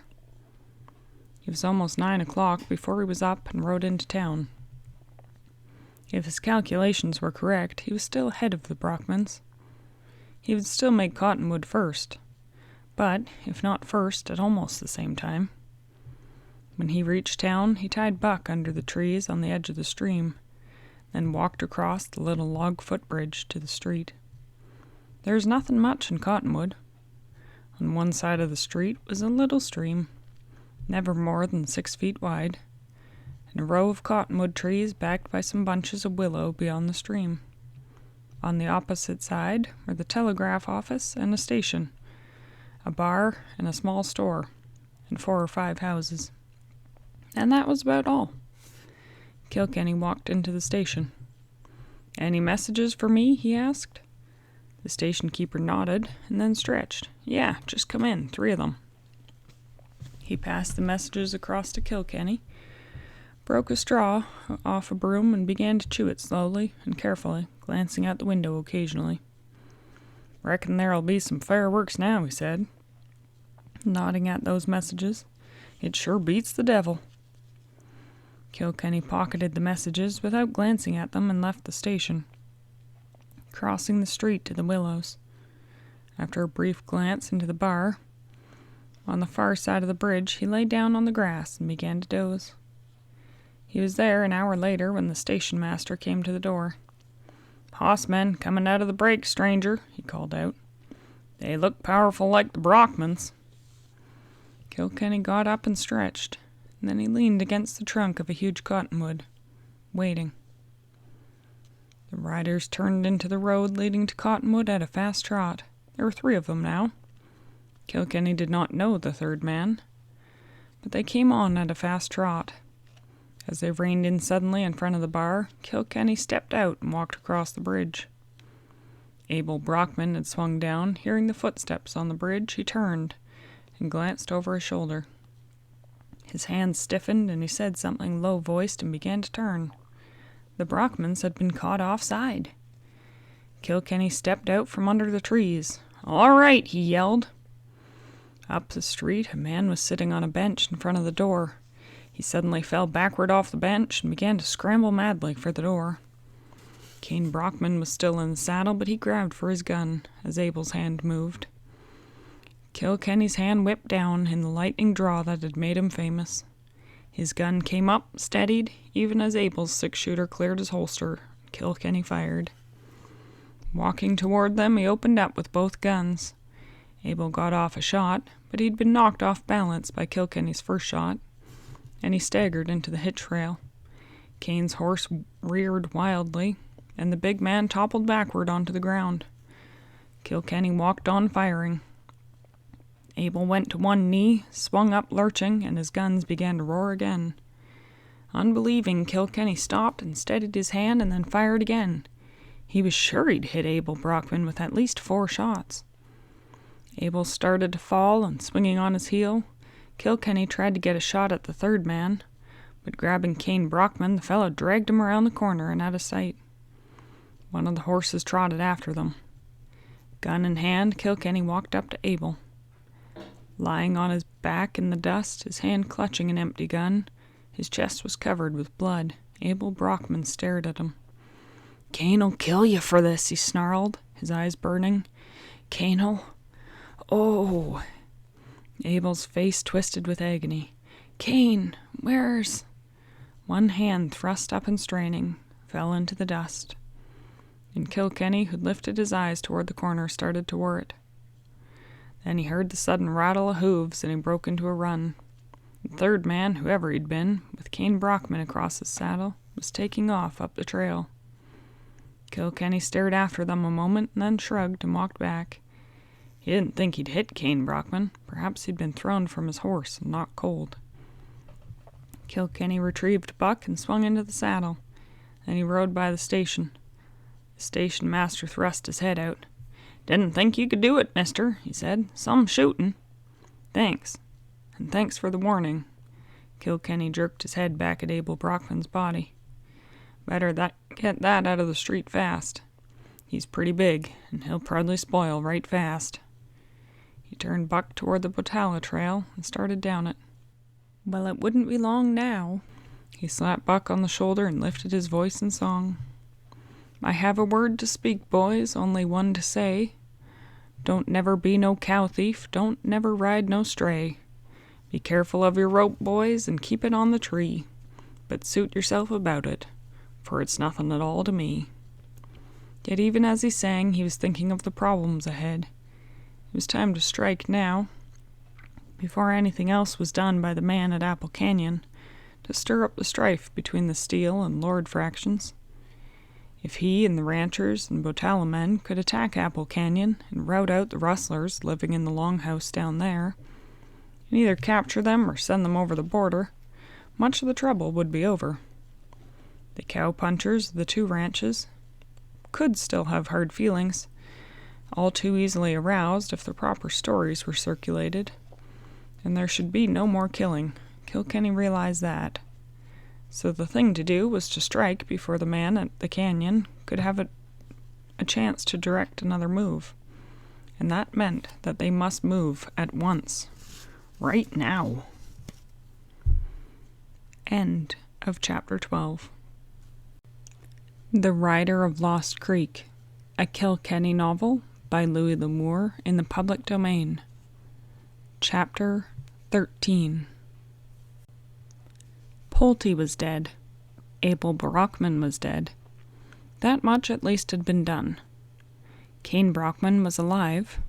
How would he react? Would he come out to kill Kilkenny, as Abel has maintained? Would he flee the country, harassed by the thought of his brother being gone? Would his confidence be ruined? There was no guessing what the man might do. And despite the death of Abel, Kilkenny knew that Cain Brockman was still a dangerous man. And then two others remained. For Kilkenny was convinced that the unknown killer on the range and the man at Apple Canyon were not one and the same. Two men left, and no hint as to who either one was. On a sudden hunch, Kilkenny turned the buckskin and took a cut-off across the hills toward Apple Canyon. Another talk with Nita might give him some clue. Or was he fooling himself? Was he simply going because he wanted to see the hazel-eyed girl? The girl who had stirred him so deeply? He rode on, his face somber, thinking of her. A man who rode the lonely trails had no right to talk love to a woman. What did he have to offer? He had nothing, and always in the background was the knowledge that someday he would be too slow. He couldn't always win. Confident as he was, certain as he was of his skill, he knew that a day must come when he would be too slow.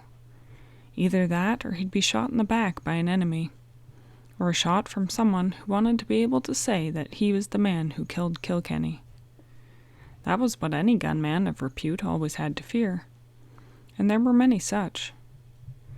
More, there was that curious thing that made gunmen seek each other out to see who was the fastest. Men had been known to ride for miles with only that in mind. Sometimes those meetings had come off quietly and without any actual shooting. Sometimes it was a matter of mutual respect, as in the case of Wild Bill Hickok and John Wesley Hardin. Some gunmen did live together, some were friends. But they were the exception.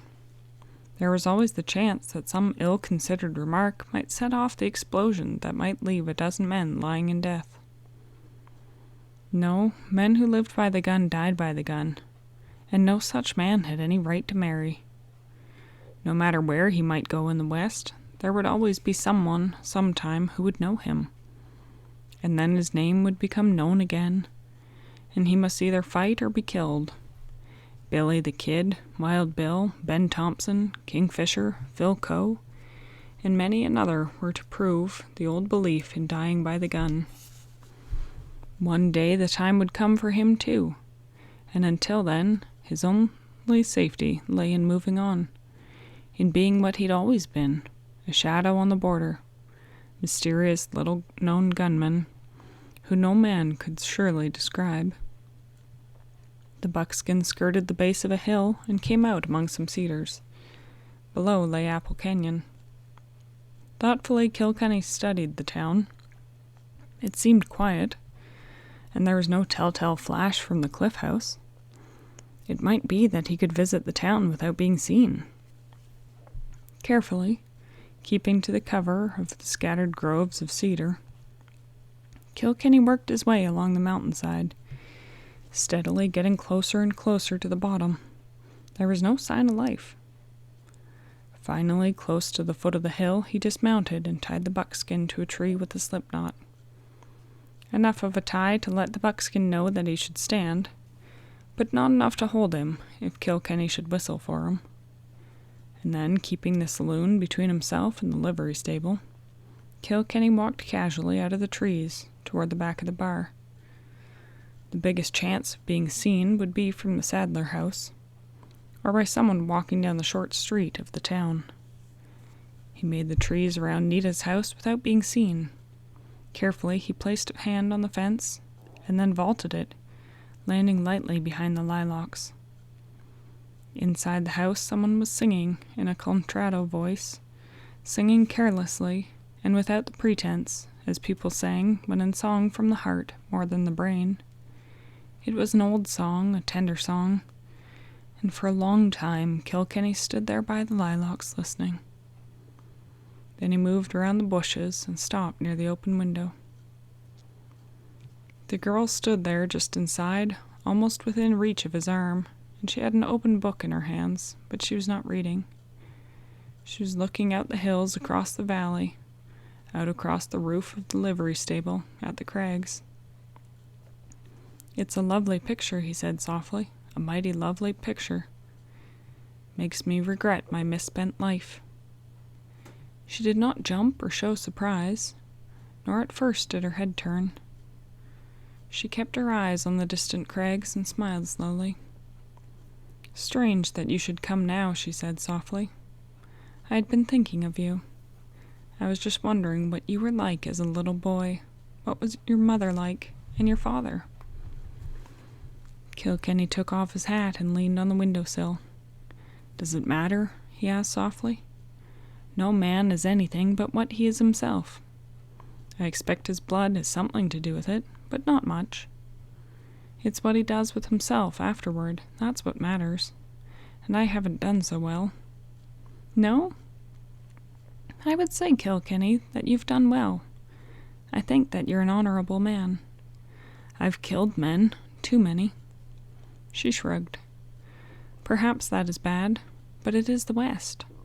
I do not believe you ever shot a man from malice, or because there was cruelty in you. Nor do I believe that if you ever shoot, you shoot for gain. If you killed, it was because you had to." "That was the way I wanted it," he said somberly. "But it ain't always been that way. Sometimes you stand in the bar, you see a man come in.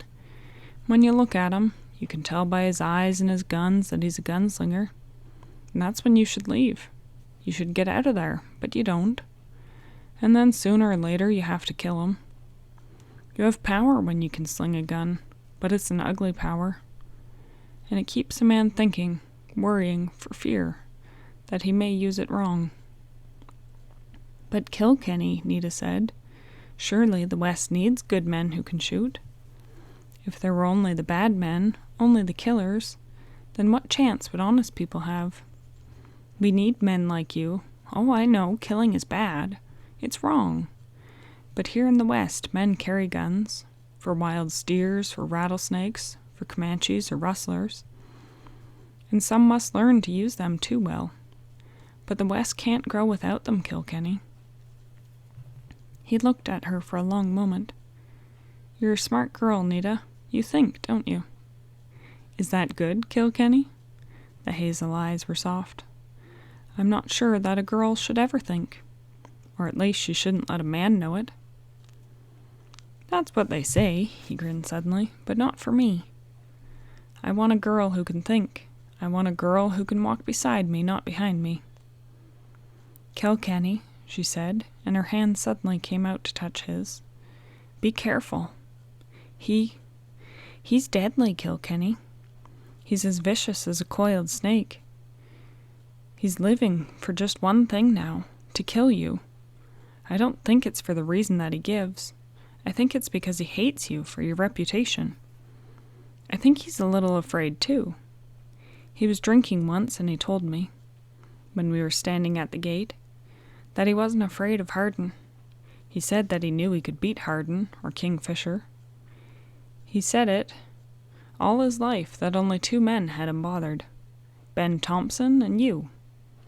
He's always talking about you when he's drinking. He said Thompson had more nerve than any man he ever knew. And he said that if you ever fought him, you'd have to be sure that he was dead, because if he wasn't and he could walk, he'd come after you again. You bothered him, because he said he couldn't place you. You were like a ghost. Nobody could say anything about you except that you were fast and hard shooting. Kilkenny nodded. Yeah, I know what he means. When you're fast with a 6-gun, you get to hearing about others. After a while, you get a picture of 'em in your mind, and when you shoot with that picture in mind. Most times you're right, too. But when you don't know about a man, it bothers you. A stranger rides in wearing his gun tied down, or maybe 2 guns. He's got a still, cold face, and he drinks with his left hand. Well, you know he's bad. You know he's gunslick. But you don't know who he is, and it leaves you restless and uncertain. Once you know what he is, then you can know what you're up against.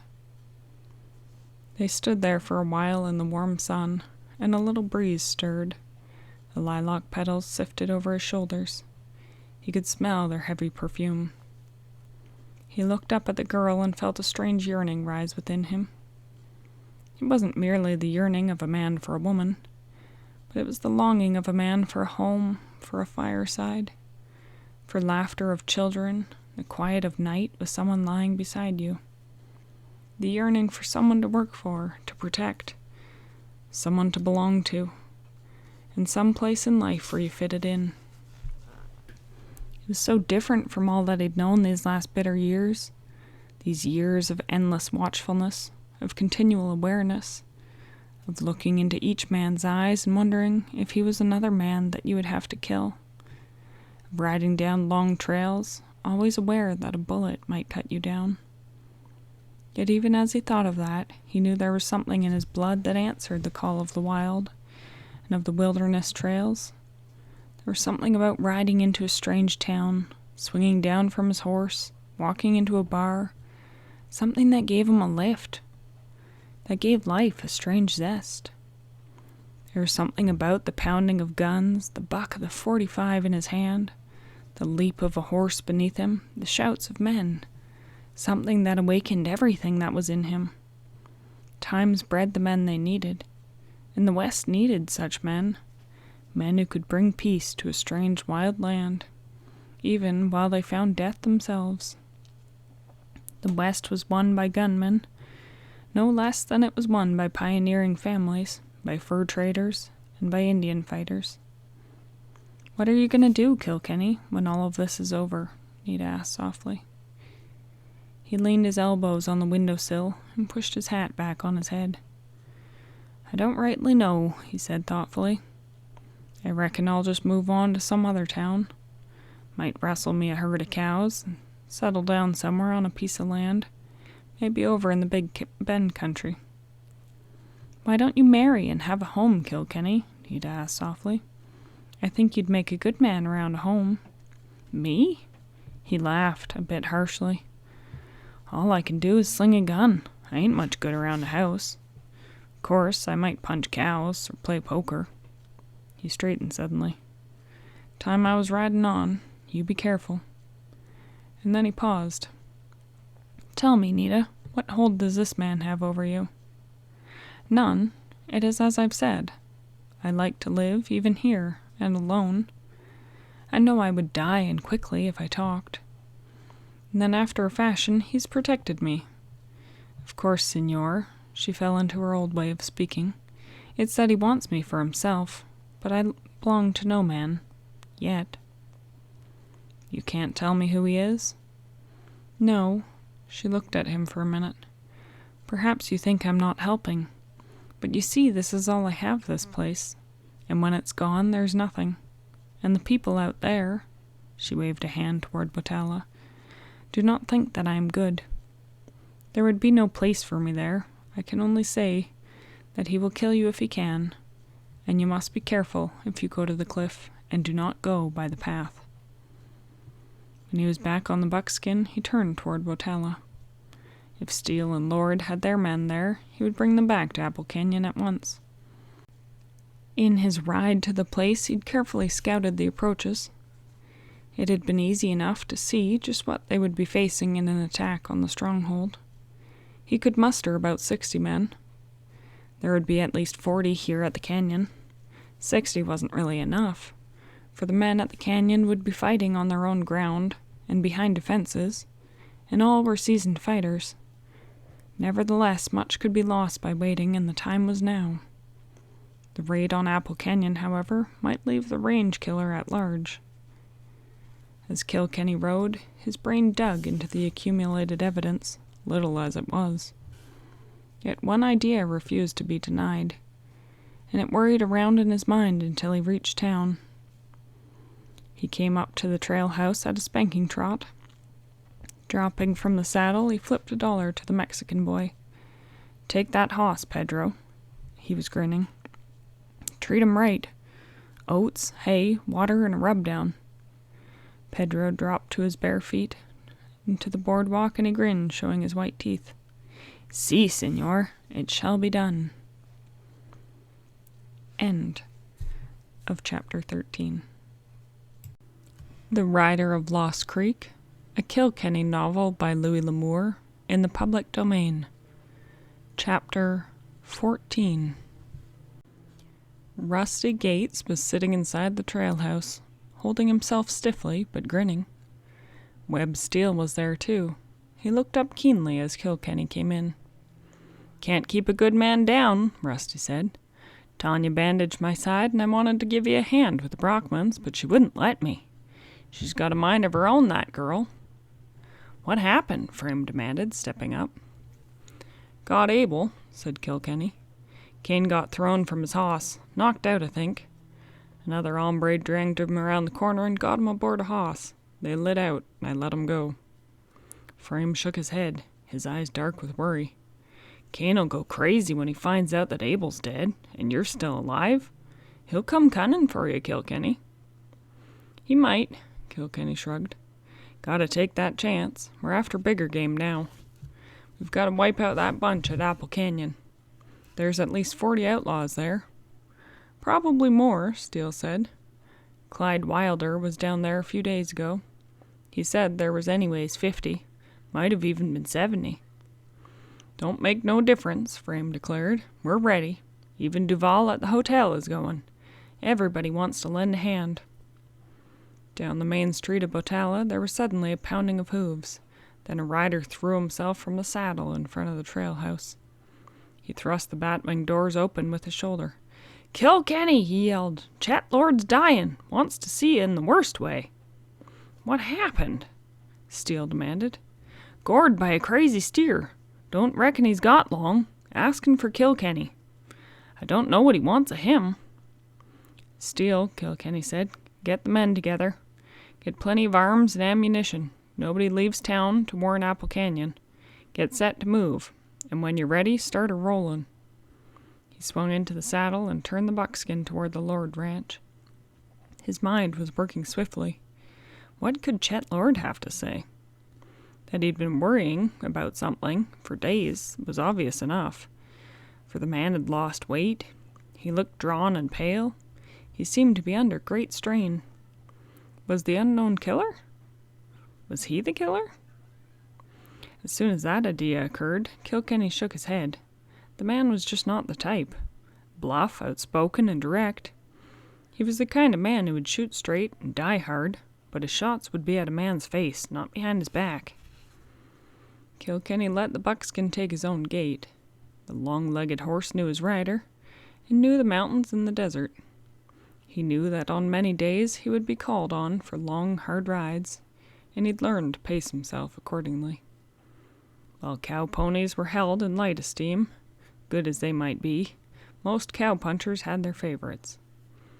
Yet they were the gunmen and the outlaws, and the men whose lives might depend on the horses they rode, who really knew and cared for their horses. It was a time when few such horses were to acquire almost as much fame as their hard-riding, straight-shooting masters. Sam Bass, for instance, was to become no more famous than the Denton mare he rode, and Black Nell, Wild Bill Hickok's horse, with the trick of dropping quick, was to save Hickok's life on more than one occasion. Kilkenny knew his buckskin, and Buck knew Kilkenny. During the years that they'd been together, they'd learned each other's ways, and Buck had an almost human intelligence when it came to knowing what his master wanted of him. He knew the ways of the frontier, and seemed to sense where he could husband his strength, and when it must be used. Buck's ears were the perfect guide to danger as a rifle shot. A flicker of movement even miles ahead, and his ears were up and alert. When he sidestepped, it was always with a reason. The Lord ranch was strangely still when the buckskin cantered across the yard and came to a stop before the ranch house. Kilkenny swung to the ground, and leaving Buck ground-hitched, he went up the steps at a bound. Steve met him at the door. The young fellow's eyes were wet, and his face looked pale. "He wants you," he said. "He wants you bad." Kilkenny stepped through the door into the room where Chet Lord lay in bed. A sharp-eyed man with a beard stood up when Kilkenny walked in. "I'm Doc Wentlow," he said softly, and then he smiled a little wryly, "from Apple Canyon." "He wants to talk to you," he glanced at Steve, "alone." "Right." The doctor and Steve went out, and Kilkenny watched them go. He saw Steve hesitate in the door as though loath to leave. Then the young cowboy stepped out, and Kilkenny turned to the old man lying on the bed. Lord's breathing was heavy, but his eyes were open. His face seemed to have aged, and he looked up at Kilkenny for a moment, and then he reached over and took his hand. "Kilkenny," he whispered hoarsely, "I've got a favor to ask. You gotta promise me, for I'm a dying man. Promise me you'll do it. It's something that you can do." "Sure," Kilkenny said gently. "If it's anything I can do, I will. You know that." "Kilkenny," the old man's voice faltered, and then his grip tightened on Kilkenny's wrist until the gun expert almost winced with the strength of it. "Kilkenny, I want you to kill my son." "What?" Kilkenny stared, his eyes narrowed slowly. "Why, Lord?" "Kilkenny, you've got to. Kilkenny, I'm an old man, and wrong or right, I love my boy. I love him like I loved his mother before him. But Kilkenny, he's a killer. He's insane. I knowed it for months now. Des told me. Des King told me before Steve killed him. A long time ago, Steve had a bad fall off a bucking hoss and was unconscious for days and days. He was kind of queer when he got well, for a spell, and then it looked like he was all right again. And he didn't take no pleasure in torturing things anymore. So when folks began to get killed around here, I never thought of the boy. And then I had a feeling, and one day Des come to me and said he knowed that Steve had done it, and that he'd have to be put away. He couldn't go on killing folks. But then Des was killed, and I couldn't bear to put Steve away. He was all I had, Kilkenny." Kilkenny nodded slowly, looking down at the old man, seeing the pleading in his eyes, the plea for understanding and for sympathy at least. "I done wrong. I knowed I was doing wrong, but I hoped the boy would change. Sometimes he would be a good boy, and then he'd get to mooning around, and then off he'd go." For a long time the old man was silent, and his chest heaved, and he turned his head. "Kilkenny, you gotta kill him. I won't be around no more to look after him. And you'll kill him decent, Kilkenny. You'll shoot him and he won't suffer. I don't want him to suffer, Kilkenny. He's a baby for pain, he can't suffer. I don't want him hung neither, Kilkenny. Go, shoot him down. I left a paper. It's in an envelope in case I die. Frame has got it. It tells all about it, Kilkenny. You gotta kill him. I can't die thinking that I've left that passel of evil behind me. And but for that, he's been a good boy. Kilkenny stood still, staring down at Chet Lord. Yeah, it all fitted. Everything fitted. Steve had a Winchester, 1873. He could have done any of the shootings. Kilkenny had suspected something of the kind, which was why he had wired. Wired! Kilkenny clapped a hand to his pocket. Why, the wires! He'd had them in his pocket all the time. Hurriedly, he dug into his pocket and pulled them out, unfolding the sheets. The first was from San Antonio. It was the verification of what Chet Lord had just told him. A few scattered facts about Steve's boyhood actions after the bucking horse accident, before his father had taken him away. All indicative of what might have later come, but that was unnecessary now. There would be evidence enough. His father's letter with frame, a few dates and times would piece it all together. He unfolded the second message from El Paso. As the message struck him, his hands stiffened. Tyson saw Royal Barnes at Apple Canyon. He knew Barnes from Hayes City and Abilene. Barnes murdered Tyson's brother, and he heard Barnes swear to kill you for getting the Webbers. Be careful, Kilkenny. He's cold as a snake and lightning fast. Kilkenny crumpled the message into a ball and thrust it into his pocket. The third message no longer mattered. It had only been an effort to learn what gunslingers were where, and an effort to learn who was at Apple Canyon. Well, now he knew. Royal Barnes. The name stood out boldly in his mind, even as he turned away from the old man on the bed. He saw that name, the name of a man that he'd never seen, the name of one of the most ruthless, cold-blooded killers in the West, a man as evil and vicious as any, yet reputed to be handsome, reputed to be smooth and polished, yet known to be a man filled with the lust to kill, and of such deadly skill that it was said that Wes Harden had backed down for him. Kilkenny opened the door and stepped outside. Instantly Doc Wentlow got up. "How is he?" he demanded. "Pretty low." Kilkenny hesitated. "Where's Steve?" "Steve? That was funny.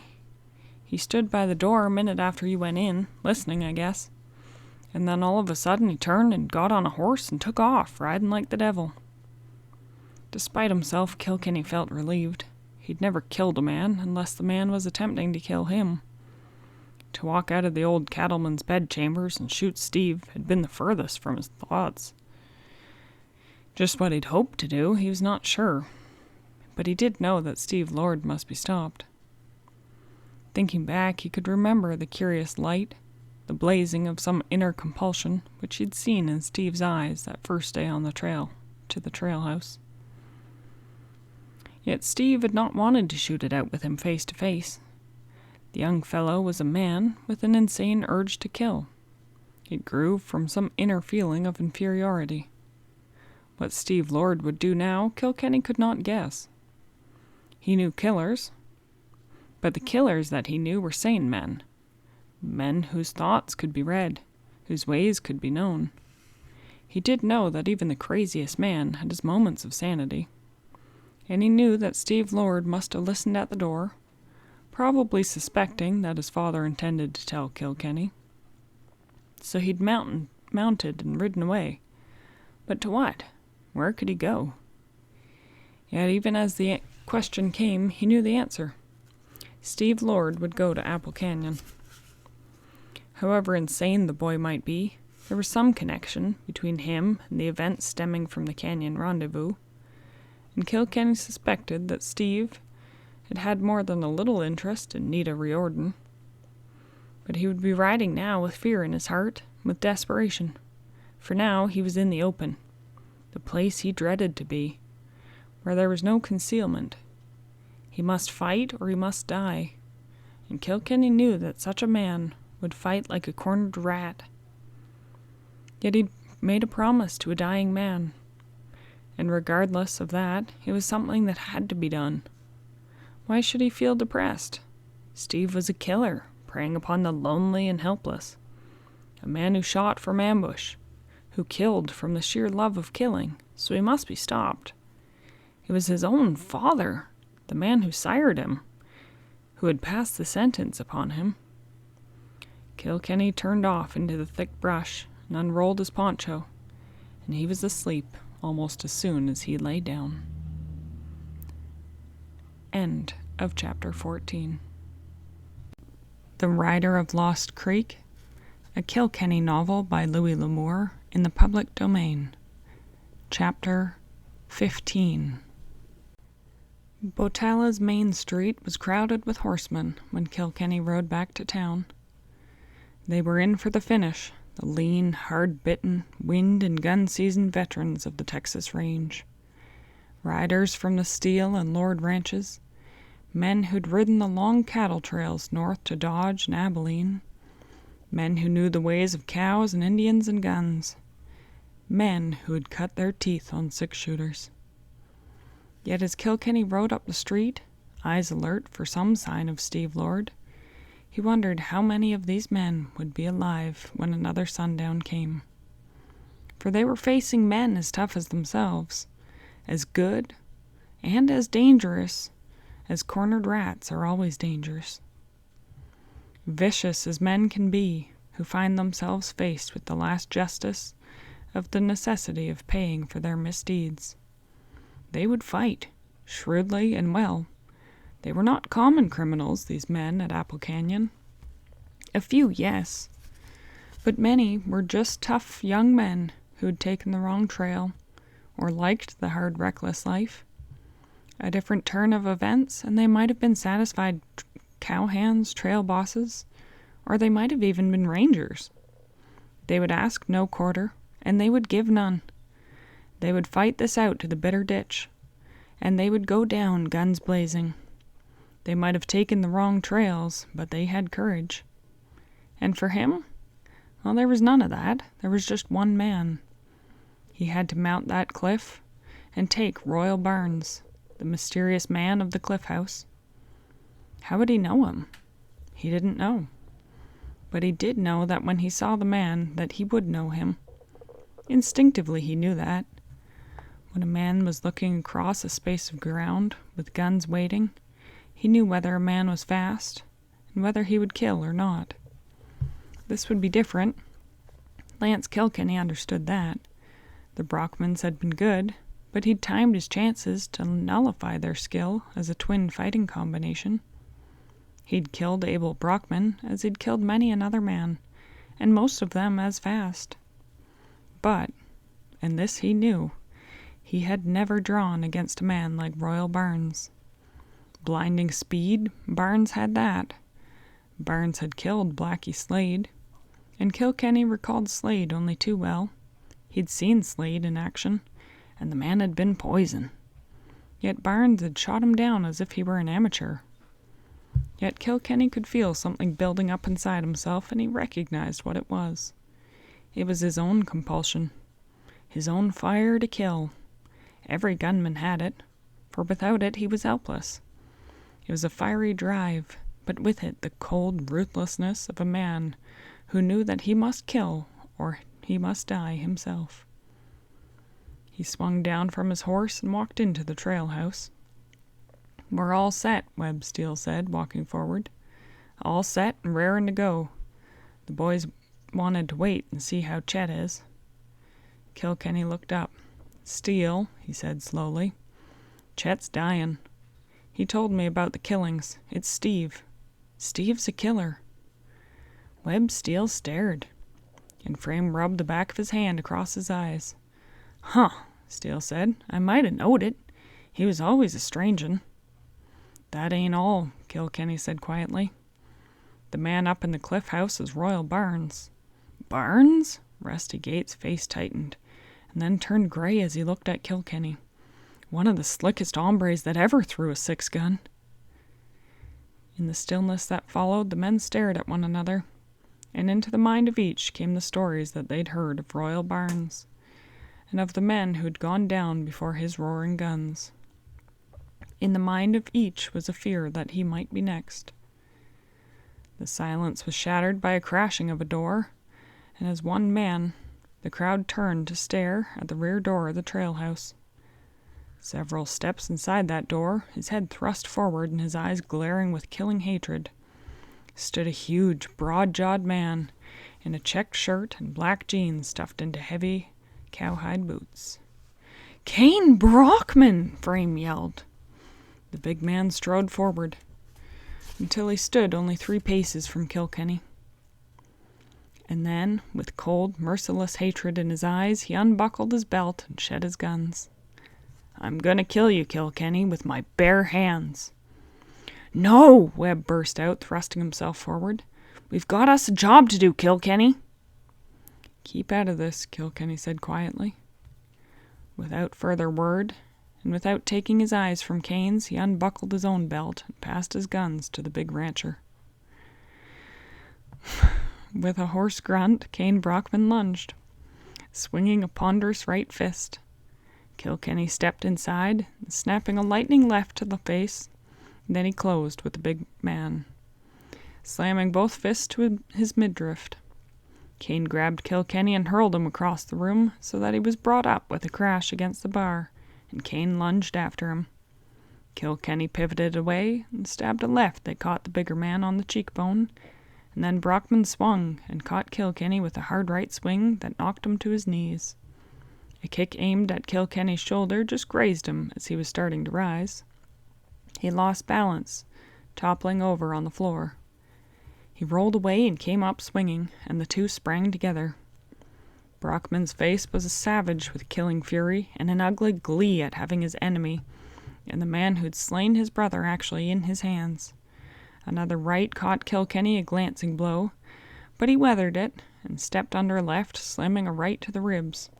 Then he hooked a left to the chin, leaping away before Cain could grab him. It was toe-to-toe, slam-bam fighting. Neither man was taking any precaution. Both fought like savages, and Kilkenny's face became set in a mask of fierce desperation as he met charge after charge of the huge Brockman. They stood, straddle-legged, in the middle of the floor and swung until the smacking sound of their blows sounded loudly in the room. Blood streamed from cut and battered faces. Brockman was a brute for strength, and he was out for the kill, filled with so much fury that he was almost immune to pain. Kilkenny stepped inside a right and ripped his own right to the heart. He hooked both hands to the body, and then they grappled and went to the floor, kicking and gouging. There were no rules here, no niceties of combat. This was fighting to maim, to kill, and there was only one possible end, to finish one or the other. Blood streaming from a cut on his cheek, Kilkenny lanced a left to the mouth.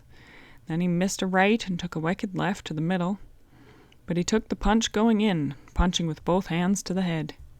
Cain's big head rocked with the force of the blows, and he spat a tooth onto the floor and swung hard for the head, staggering Kilkenny.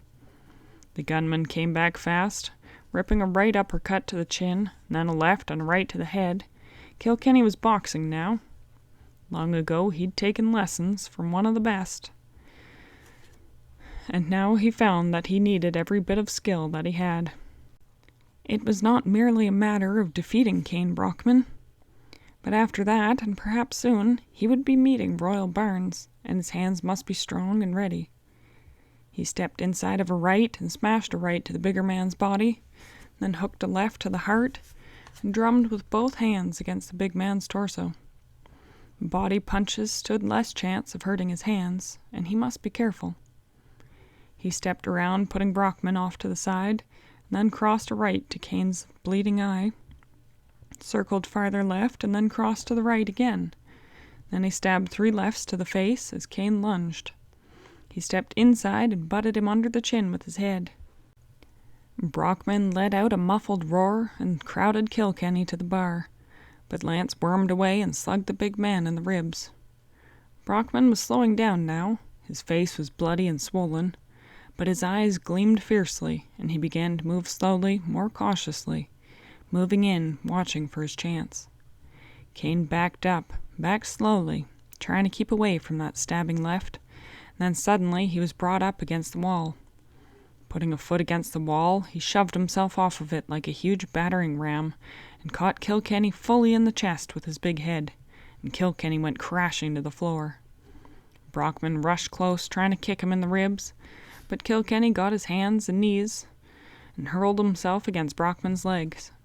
The big man tumbled over him and then spun on the floor with amazing agility and grabbed Kilkenny's head, groping for his eyeballs with his thumbs. Mad with pain and fear for his eyes, Kilkenny tore loose and lunged to his feet. Brockman came up with him, and Kilkenny stabbed a powerful left to that granite face. Blood flew in every direction. He felt the nose bone crunch under his fist. With a cry of pain, King Brockman lunged forward. His mighty blows pounded at Kilkenny's body, but the lighter man blocked swiftly and caught most of the blows on his elbows and shoulders. Driven back, the gun expert swayed like a tree in a gale, fighting desperately to set himself, to stave off that terrific assault. There was a taste of blood in his mouth, and he felt his lungs gasping for breath. Their grasping was a tearing pain. Brockman closed in and thrust out with a left that might have ended the fight, but Kilkenny went under it and butted Cain in the chest, staggering the big man. Missing a right hook to the head, Kilkenny split Brockman's cheek wide open with his elbow, ripped the elbow back, slamming the big man's head around. Despite the fierceness of the fighting, Kilkenny was not badly hurt. Most of the bigger man's blows had been wasted. One eye was cut, and he knew his jaw was swollen, but mainly he was fighting to stave off the big man's fierce attacks. They swept forward with tremendous power but little skill, yet Kilkenny was growing desperate. His punches seemed to have no effect on the huge hulk of Cain Brockman. The big man's face was bleeding from several cuts, his lips were battered, one eye was badly swollen, but he seemed to have gotten his second wind and was no less strong than when he'd thrown his first punch. On his part, Kilkenny had one eye almost swollen shut. He could taste blood from a cut inside his mouth, and his breath was coming in those tearing gasps. Brockman bored in swinging. Kilkenny pushed the left outward and stepped in, bringing up a hard uppercut to the wind that stopped Brockman in his tracks, but the big man bowed his head and lunged. Kilkenny dropped an open palm to the head and shoved the fellow off balance. As his guard came down for an instant, he stabbed a left to Brockman's cut eye and then circled warily. Cain lunged and kicked at Kilkenny's middle. The lighter man jerked back and then stepped off to the left and dived in a long flying tackle. He hit Brockman at the knees, grabbed and jerked hard. Brockman came down with a thud, his head bouncing on the wooden floor.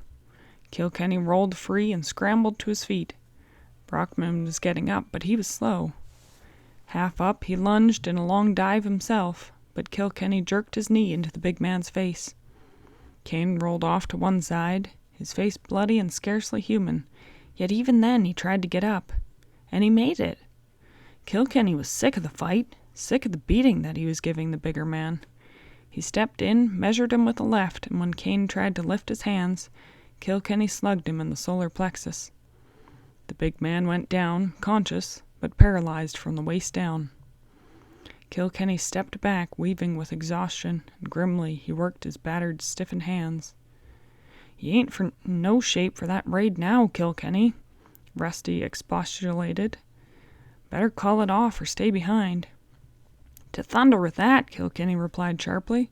"I want Royal Barns myself, and I'll get 'em."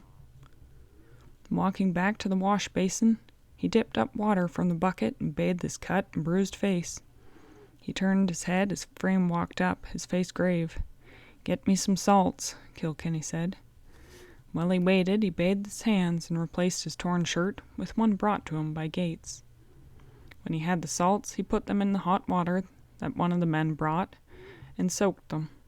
He knew there was nothing better for taking away the soreness and stiffness, but it was only his hands he was worried about. He was bruised and battered, but not seriously. Although that one eye was swollen, he could still see through the slit. Finally he straightened. He turned and looked at the men around him. They would never ride without him. He knew that. Or if they did, their hearts just wouldn't be in it. He suddenly laughed. "All set," he yelled.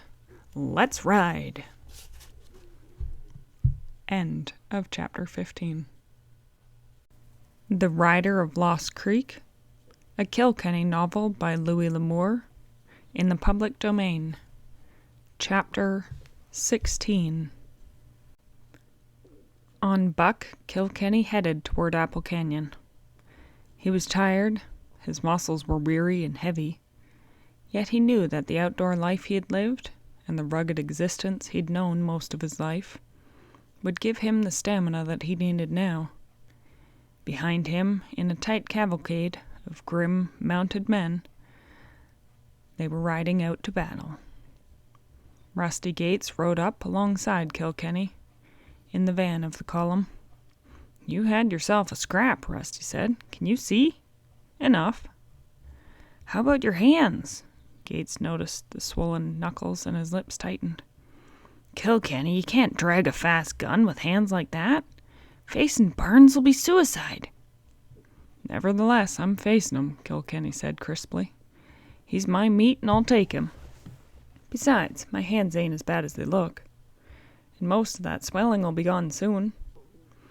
It ain't going to be speed that'll win anyway. Both of us are going to catch some lead. It'll be who can take the most of it and keep on going." He nodded. "The way I figure it, we'll be spotted before we get there.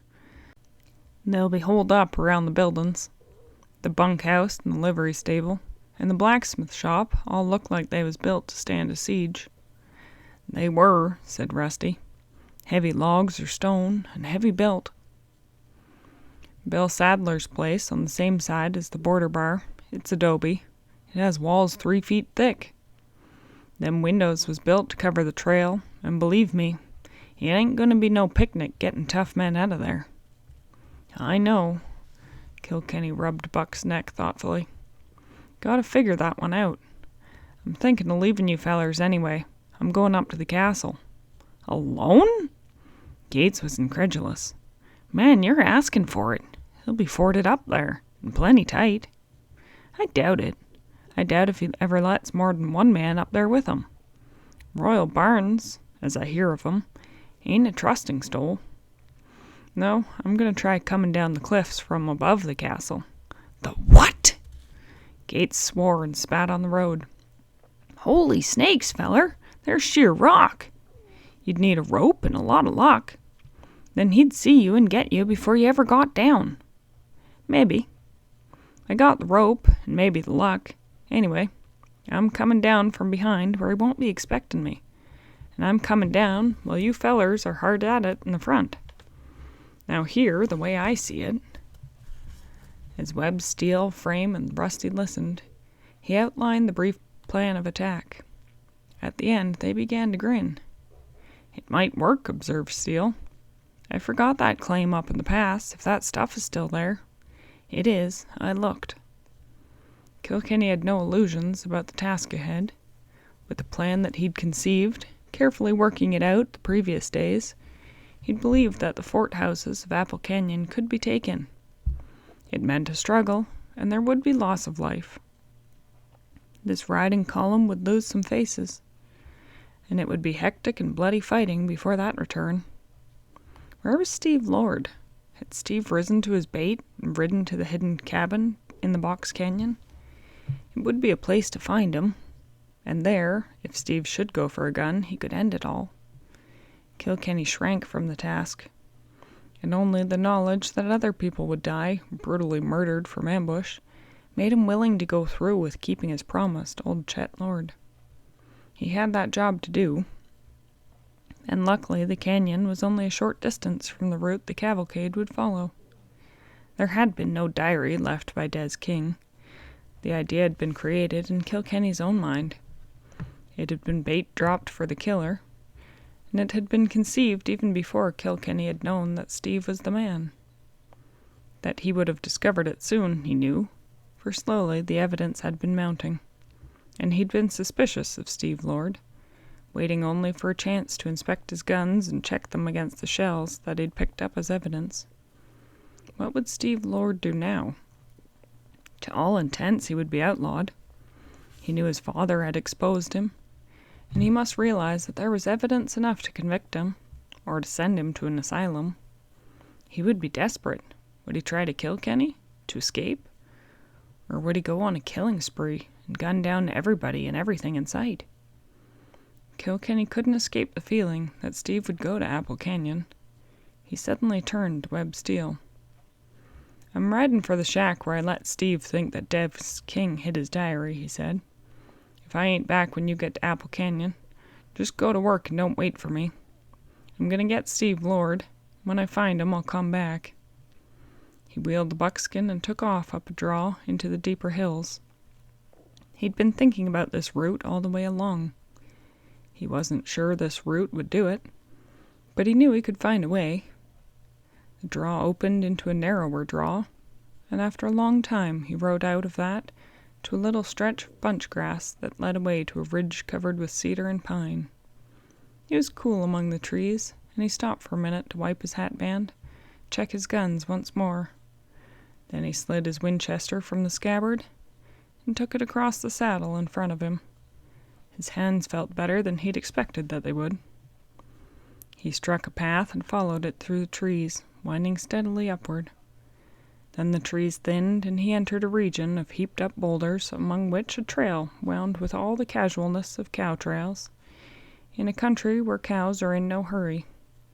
Twice rabbits jumped and ran away from this trail, but the buckskin's hooves made no noise on the pine needles or in the dust of the boulder-covered trail. Kilkenny was cutting across a meadow when he saw prints of a horse bisecting the trail that he was making. In the tall grass of the meadow he could tell nothing of the horse, but on a hunch he turned the buckskin and followed. Whoever the rider was, he was in a hurry, and moving in as straight a line as possible for his objective. It had bad features, this trailing of a man native to the country. Such a man would know of routes, of places of concealment, of which Kilkenny could know nothing. Such an advantage could mean the difference between life and death in such a country. Scanning every open space before he moved across it, Kilkenny followed warily. He knew only too well, in the small amount of concealment it required, to prevent a man from being seen. A few inches of grass, clothes that blended with surroundings, and immobility were all that was essential to a man remaining unseen. Sunlight caught the highest pinnacles of the mountains behind Forgotten Pass, and slowly the long shadows crept up. The day crept away down in the canyons, and Kilkenny rode steadily, every sense alert for trouble. His keen eyes searching the rocks ahead, roving ceaselessly, warily. The cabin was not far away when he dismounted and faded into the darkness of the gnarled cedars, and looked down through the narrow entrance between the cliffs into the box canyon. A squat, shapeless structure, built hurriedly by some wandering prospector or hopeful rancher in some distant period. Then, in the years that followed, it had slowly sagged here and there. The straw roof was rotting and being patched with cedar boughs, earth, and even heavy branches from the cedars, until the roof had become a mound. It was an ancient, decrepit structure. Its one window was a black hole. Its door was too low for a tall man. About it the grass was green, and there was a stream nearby that flowed out of the rocks on one side and returned into the cliffs on the other, after diagonally crossing the canyon, watering the meadow in transit. Outside the shack under an apple tree stood a saddled horse, his head hanging. "Well, here we are, Kilkenny," he told himself dryly. "Now to get close." Leaving the buckskin in concealment, Kilkenny went at a crouching run to the nearest boulder. Then he ran closer, crouched behind some cedars, watching the cabin. He was puzzled. There was still no movement. It should take no time to find that there was nothing in the cabin, and it was black in there. He should have seen a light by now. There was no use in trying to search the blackness inside the cabin for anything. The saddled horse stood, his head hanging low, waiting wearily. The breeze stirred the leaves on the cottonwood tree, and they whispered gently. Kilkenny pulled his sombrero lower, and moving carefully with the whispering of the leaves to cover the rustle of his movements, he worked along the cliff to the bottleneck entrance. Slowly, carefully, he worked inside. There was no shot and no sound. In dead silence, he moved closer, his rifle ready, his eyes searching every particle of cover.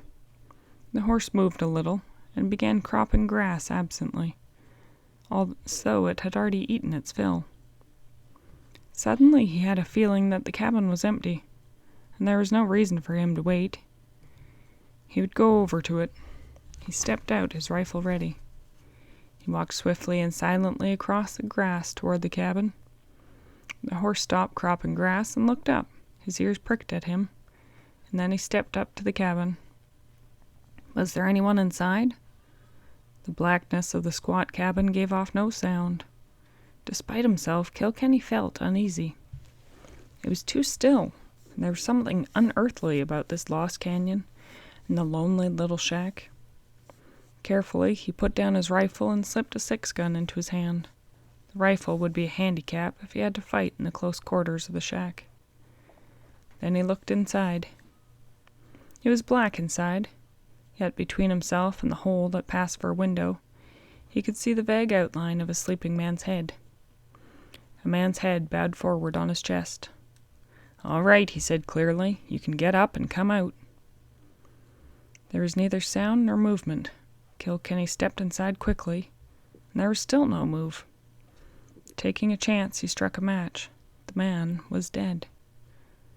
Searching about, he found the stump of a candle that some passing rider had left. Lighting it, he looked at the man. He was a stranger. A middle-aged man and a cowhand by his looks. He'd been shot in the temple by someone who'd fired from outside the window, and the room had been thoroughly ransacked. Kilkenny scowled. An innocent man killed, and it was his fault. If he hadn't told the story, this might not have happened. But at the time, he needed some way for the killer to betray himself. It wasn't easy to do everything right. He walked out quickly and swung into the saddle. There was nothing to do now but return. He could make it in time. And the morning would be the time to attack, in the small hours just before daylight. Buck took the trail with a quickened step, as though he understood that an end was in sight. Kilkenny lounged in the saddle. Steve would be riding hard now. He'd be heading for Apple Canyon. Weary from the long riding and the fight with Keen Brockman, Kilkenny lounged in the saddle, more asleep than awake. The yellow horse ambled down the trail through the mountains like a ghost horse on a mysterious mission. There was a faint light in the sky, the barest hint of approaching dawn, when Kilkenny rode up to join the posse. They stopped in a shallow valley about 2 miles from Apple Canyon. Dismounted, aside from the guards, they were gathered about the fire. He swung down from his horse and walked over, his boots sinking in the sand of the wash. The firelight glowed on their hard, unshaven faces. Webb Steele, his huge body looking as big as a grizzly's, looked up. "Find Steve?" he demanded. "No, but he killed another man." Briefly, Kilkenny told of what he'd found in the cabin. "Steve's obviously come on here. He's somewhere in there." "You think he's working with this gang?" Frame asked, against his own paw. "Uh-huh. I think he knows Barnes. I think they cooked up some kind of a deal. I think Steve Lord has a heavy leaning toward Nita Riordan, too. That's maybe why he's come here." Rusty said nothing. He was looking pale, and Kilkenny could see that the ride had been hard on him. He shouldn't have come with that wound, Kilkenny thought. But men like Rusty Gates couldn't stay out of a fight. They wouldn't. Wounded or not, he was worth any 2 ordinary men. Not 2 like Webb Steele, though, or Frame. Either of them would do to ride the river with. They might be bull-headed, they might argue and talk a lot, but they were men who believed in doing the right thing, and men who would fight in order to be able to do it. End of chapter 16. The Rider of Lost Creek, a Kilkenny novel by Louis L'Amour, in the public domain. Chapter 17. Glancing around at the others, Kilkenny saw that they looked efficient and sure. All of those men had been through the mill. There probably wasn't a man in the lot who hadn't fought Comanches and rustlers. This was going to be tough, because they were fighting clever men who would kill, and who were fighting from concealment. It's one thing to fight skilled fighting men who know Indian tactics, to fight those men in the open. "Well," Kilkenny said, as he tasted the hot, bitter black coffee, "we gotta be moving. The stars are fading out a little." Webb Steele turned to the men. "You all know what this is about," he said harshly. "We ain't planning on no prisoners. Every man who wants to surrender will get his chance. If a man throws down a shooting iron, take him. We'll try 'em decent. We'll hang the guilty ones. Although," he added, "it ain't likely that there be any innocent ones in Apple Canyon." "One thing," Kilkenny said suddenly. "Leave Nita Riordan's border bar in her house alone." He wasn't sure how they would take that, and he stood there looking around. He saw approval in Rusty's eyes, and Steele and Frame nodded in agreement. Then his eyes encountered those of a tall, lean man, with a cavernous face and piercing gray eyes. The man chewed in silence for a minute, staring at Kilkenny. "I reckon," he then said harshly, "that if we clear the bad ones out of Apple, we better take 'em clean all out. Me, I ain't stopping for no woman, nor that half-breed man of hers either." Steele's hand tightened and his eyes narrowed. Kilkenny noticed tension among the crowd. Would there be a split here? He smiled. "No reason for any trouble," he said quietly, "but Nita Riordan gave me a tip once that helped. I think she's friendly to us, and I think she's innocent of any wrongdoing." The man with the gray eyes looked back at him. "I aim to clear her out as well as the others. I aim to burn that bar of hers over her head." There was cruelty in the man's face, and a harshness that seemed to spring from some inner source of malice and hatred. He wore a gun tied down, and he had a carbine in the hollow of his arm. Several other men had moved behind him. There was a curious similarity in their faces. "Time to settle that," Kilkenny said, "when we get there. But I'm thinking, friend, you better change your mind. If you don't, you're going to have to kill me along with her." "She's a scarlet woman," the man said viciously, "and dying's too good for her kind. I'm a-getting her, and you stay away." "Time's wasting," Steele said suddenly. "Let's ride." In the saddle, Kilkenny swung alongside Steele in the van of the column. "Who is that hombre?" he demanded. "Name of Calkins, Lem Calkins. He hails from West Virginia. Lives up yonder in the mountains. He's a feuder. You see them around him? He's got 3 brothers and 5 sons. You touch one of them and you got them all to fight." They rode up the rise before coming to Apple Canyon. Then Kilkenny wheeled his horse toward the cliff. Almost instantly a shot rang out, and he wheeled the buckskin again and went racing toward the street of the town. More shots rang out, and a man at the well dropped the bucket and grabbed for his gun. Kilkenny snapped a shot at the man, and he staggered back, grabbing his arm. A shot ripped past Kilkenny, scarring the pommel of his saddle as he lunged forward. He snapped another shot, and then raced the buckskin between Nita's house and the border bar, dropping from the saddle. He was up the back steps in 2 jumps, and he'd swung the door open. Firing had broken out in front, but Kilkenny's sudden attack from the rear of the bar astonished the defenders so much that he was inside the door before they realized what was happening. He snapped a shot at a lean, red-faced gunman at the door. The fellow went down, grabbing his chest. The bartender made a grab for the sawed-off shotgun under the bar, and Kilkenny took him with his left-hand gun, getting off 2 shots. The third man let out a yelp and went out the front door, fast. Jamie Brigo sat very still. His chair tipped back against the wall. He just watched Kilkenny. His eyes were expressionless. Kilkenny reloaded his pistols. "Brigo," he said abruptly, "there are some men among us who would harm the señorita. Lem Calkins, his brothers and his sons, they would burn this place and kill her, you savvy?" "Si, señor." "I must go up on the cliff. You must watch over the señorita." Jamie Brigo got up. He towered above Kilkenny and he smiled. "Of course, señor. I know Señor Calkins well. He's a man who thinks himself a good man, but he is cruel. He's also dangerous, señor. If necessary, take the señorita away. I will be back when I have seen the man on the cliff." The firing increased in its intensity. "You've seen Steve Lord?" Kilkenny asked Brigo. "Si, he went before you to the cliff. The señorita would not see him, and he was very angry. He said he would return soon." Kilkenny walked to a point just inside the window of the bar, and out of line with it. For a time he studied the street.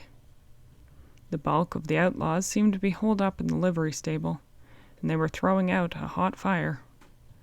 Some of the defenders were firing from the pile of stones beyond the town, and others from the bunkhouse. There was no way to estimate their numbers. Some of the attacking party had closed in and got into position where they could fire into the face of the building, but for a time at least it looked like a stalemate. Walking to the back door of the bar, Kilkenny slipped out into the yard and walked over to Buck. Safely concealed by the bar building, he was out of line of fire of the defenders. Suddenly he heard a low call, and glancing over, saw Nita under the roses. For an instant he hesitated and then walked over, leading Buck. For a moment he was exposed, but he appeared to get by unseen. Briefly he told her of Lem Calkins. She nodded. "I expected that. He hates me." "Why?" Kilkenny asked. "Oh, because I'm a woman, I think. He came in here once and had to be sent away. He seemed to think that I am somewhat different than I am." "I see." "You are going to the cliff?" Her eyes were wide and dark. "Yes. Be careful. There are traps up there, spring guns and other things." "I'll be careful." He swung into the saddle and loped the buckskin away, keeping the buildings between him and the firing. When he cleared her house, a shot winged past from the stone pile, but he slipped behind a hummock of sand and let the buckskin run. He was going to have to work fast. Skirting the rocks, he worked down to the stream and walked back into it, and then turned upstream. The water was no more than a foot deep, flowing over a gravel bottom, clear and bright. For half a mile he walked the horse upstream, and then he turned up the bank and followed a weaving course through the dense thicket of willows that slowly gave way to pine and cedar. After 10 minutes more of riding, he rode out on a wide plateau. Using a high, thumb-shaped butte for a marker, he worked higher and higher among the rocks, until he was quite sure he was above and behind the cliff house. Then he dismounted and dropped the bridle over Buck's head.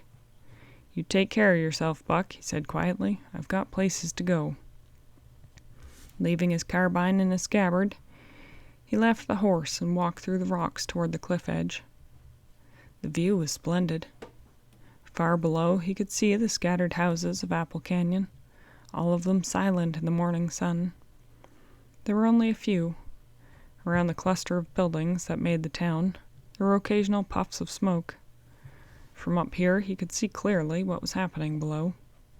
The defenders were still holding forth in the livery stable and the bunkhouse, apparently in Sadler's house.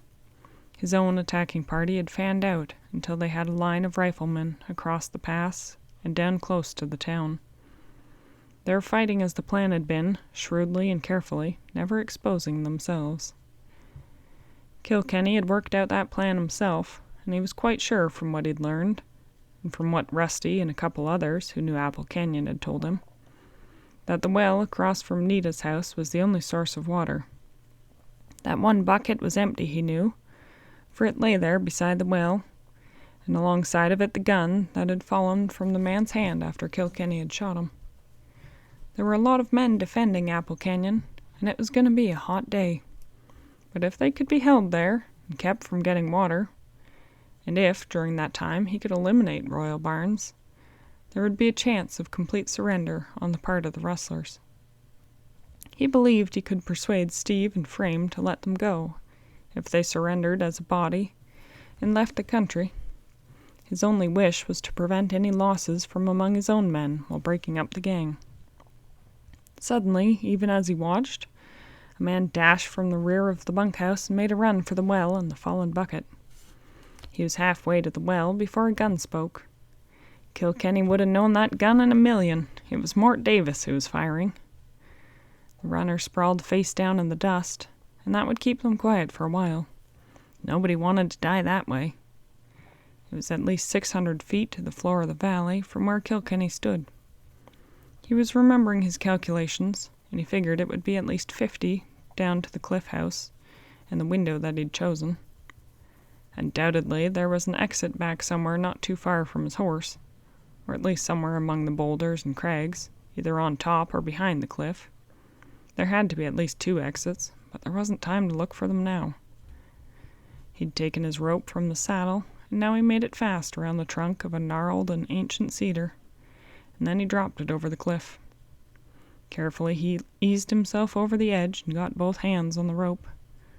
And then, his feet hanging free, he began to lower himself. His hands gave him no trouble. He was halfway down when the first shot came, followed by a yell. That was the shot from the livery stable, and it clipped the rock wall that he was facing. His face was stung with the fragments of stone. Immediately, his own men opened up with hot fire, and he lowered himself a bit more. And he glanced down for the window. He saw it, a little to the right. Another shot clipped close to him, but obviously whoever was shooting was taking hurried shots without proper aim, or he would not have missed. He was just thanking all the gods that the men behind the stone pile hadn't spotted him when he heard a yell, and almost instantly a shot cut through his sleeve and stung his arm. Involuntarily he jerked and almost lost his hold, and then as bullets began to spatter all around him, he found a foothold on the windowsill and hurriedly dropped inside. Instantly he slipped out of line with the window and froze. There was no sound from inside, only the rattle of rifle fire from down below. The room he was in was a bedroom, and it was empty. It was small and comfortable, and Indian blankets spread on the bed matched those on the wall. There was a crude table and a chair. Kilkenny tiptoed across the room and put his hand on the knob, and then he slowly eased open the door. A voice spoke. "Come on in, Kilkenny." End of chapter 17. The Rider of Lost Creek, a Kilkenny novel by Louis L'Amour, in the public domain. Chapter 18. Final chapter. Quietly, Kilkenny swung the door open and stepped into the room, poised to go for a gun. A man sat at a chair, at a table on which there was a dish of fruit. The man wore a white shirt, had a broad leather belt, and gray trousers that had been neatly pressed and were tucked into cowhide boots. He also wore crossed gun belts and 2 guns. He was clean-shaven except for a small mustache, and there was a black silk scarf about his neck. It was Victor Bonham. "So," Kilkenny said thoughtfully, "it's you." "That's right. Bonham or Barnes, whichever you prefer. Most people call me Royal Barnes. I've heard of you. And I've heard of you." Royal Barnes stared at him, his eyes white and ugly. There was grim humor in them, too. "You're making trouble for me again," Barnes said. "Again?" Kilkenny lifted an eyebrow. "Yes. You killed the Webbers. They were a bungling lot, but they were kinfolk, and people seem to think that I should kill you because you killed them. And I expect that's as good a reason as any. Maybe. You were anxious to die to come in that way." "Safer than the other way, I think," Kilkenny drawled. Royal Barnes' eyes sharpened. "So, somebody talks, do they? Well, it's time I got new men anyway. You see, Kilkenny, you're a fool. This isn't going to stop me. This is merely a setback.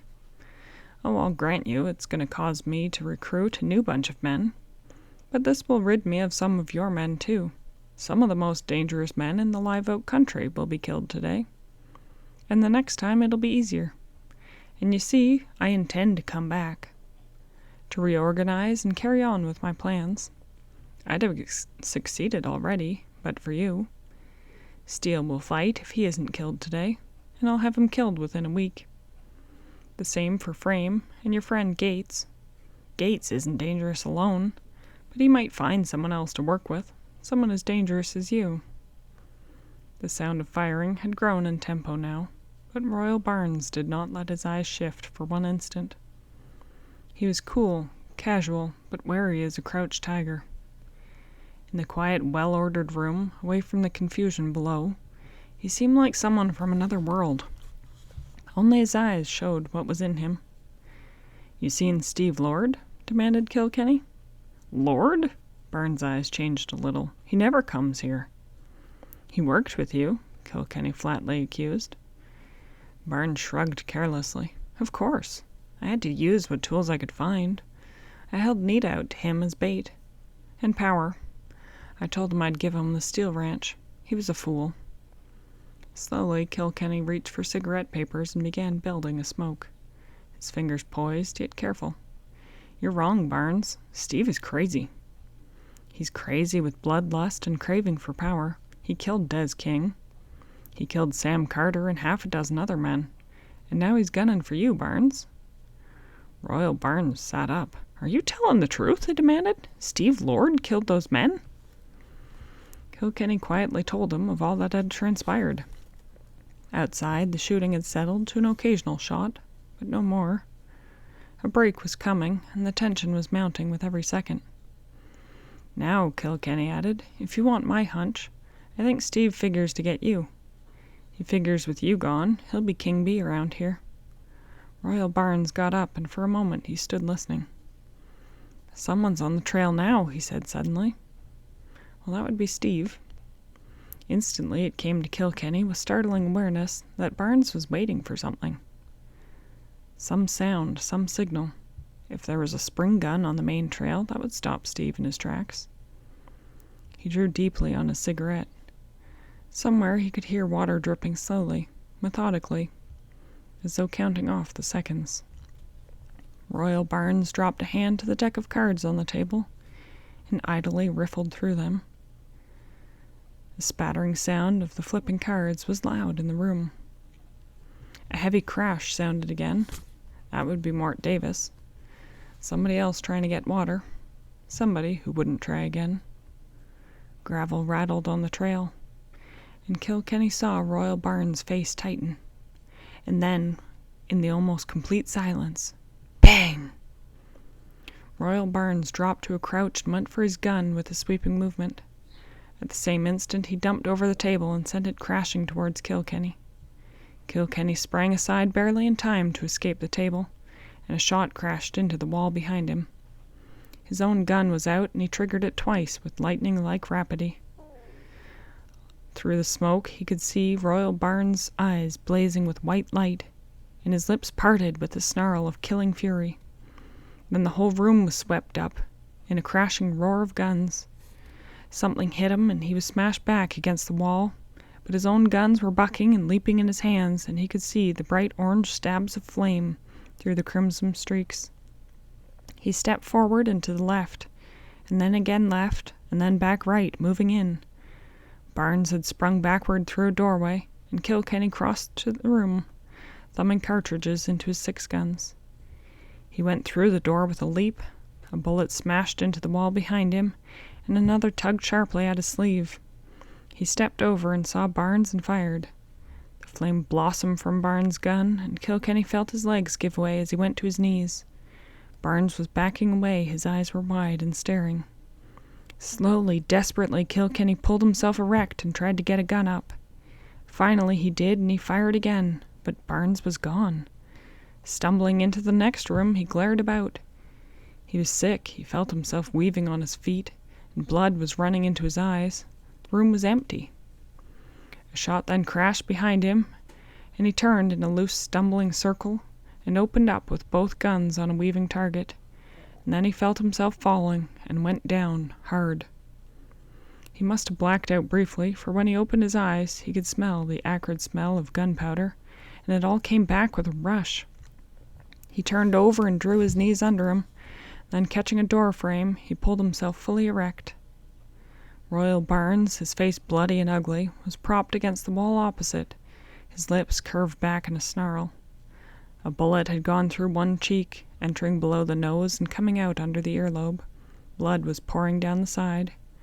Blood was soaking his shirt, too, and Barnes was cursing slowly, monotonously, horribly. "You got me," he mouthed viciously, "but I'm killing you too, Kilkenny."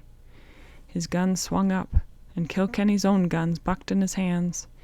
He saw Barnes wink and jerk, the bloody face twisted in pain, and then the outlaw lunged out from the wall, staggering forward, his guns roaring a crescendo of hatred as he reeled toward Kilkenny. His shooting was wild, insane, desperate, and his shots went every which way. He was toe-to-toe with Kilkenny when Kilkenny finished it. He finished it with 4 shots, 2 from each gun, at a 3-foot range, pumping the heavy .45 slugs into the outlaw. Barnes fell and tumbled across Kilkenny's feet. For what seemed like a long time, Kilkenny stood erect, his guns dangling, empty. He stood staring blankly above the dead man's head at his feet, staring curiously at the pattern of the Indian blanket across the room. He could feel his breath coming in great gasps. He could feel the warm blood on his face. He could feel his growing weakness. And then suddenly he heard a sound. He'd dropped one of his guns. Abruptly he let go of everything and fell headlong to the floor, lying there across Royal Barnes, with the warm sunlight falling across his bloody face and hair. A long time later he felt hands touching him. He felt his own hands reaching for a gun. A big man loomed over him, and he was trying to get his gun up when he heard a woman's voice speaking softly. Something in him listened, and he let go of the gun. He seemed to feel water on his face, and pain throbbing through him like a live thing. And then it all went away again. When he finally opened his eyes, he was lying on a bed in his sunlit room. Outside there were lilacs, and he could hear a bird singing. There was a flash of red, and a red bird flitted past the window. The room was beautiful. It was a woman's room, quiet, neat, and smelling faintly of odors he seemed to remember from boyhood. He was still lying there when a door opened and Nita came in. "Oh, you're awake," Nita laughed, and her eyes grew soft. "We'd begun to believe you'd never come out of it." "What happened?" he mumbled. "You were badly hit, 6 times in all. Only one of them was serious. Through the body. There was a flesh wound in your leg and one in your shoulder."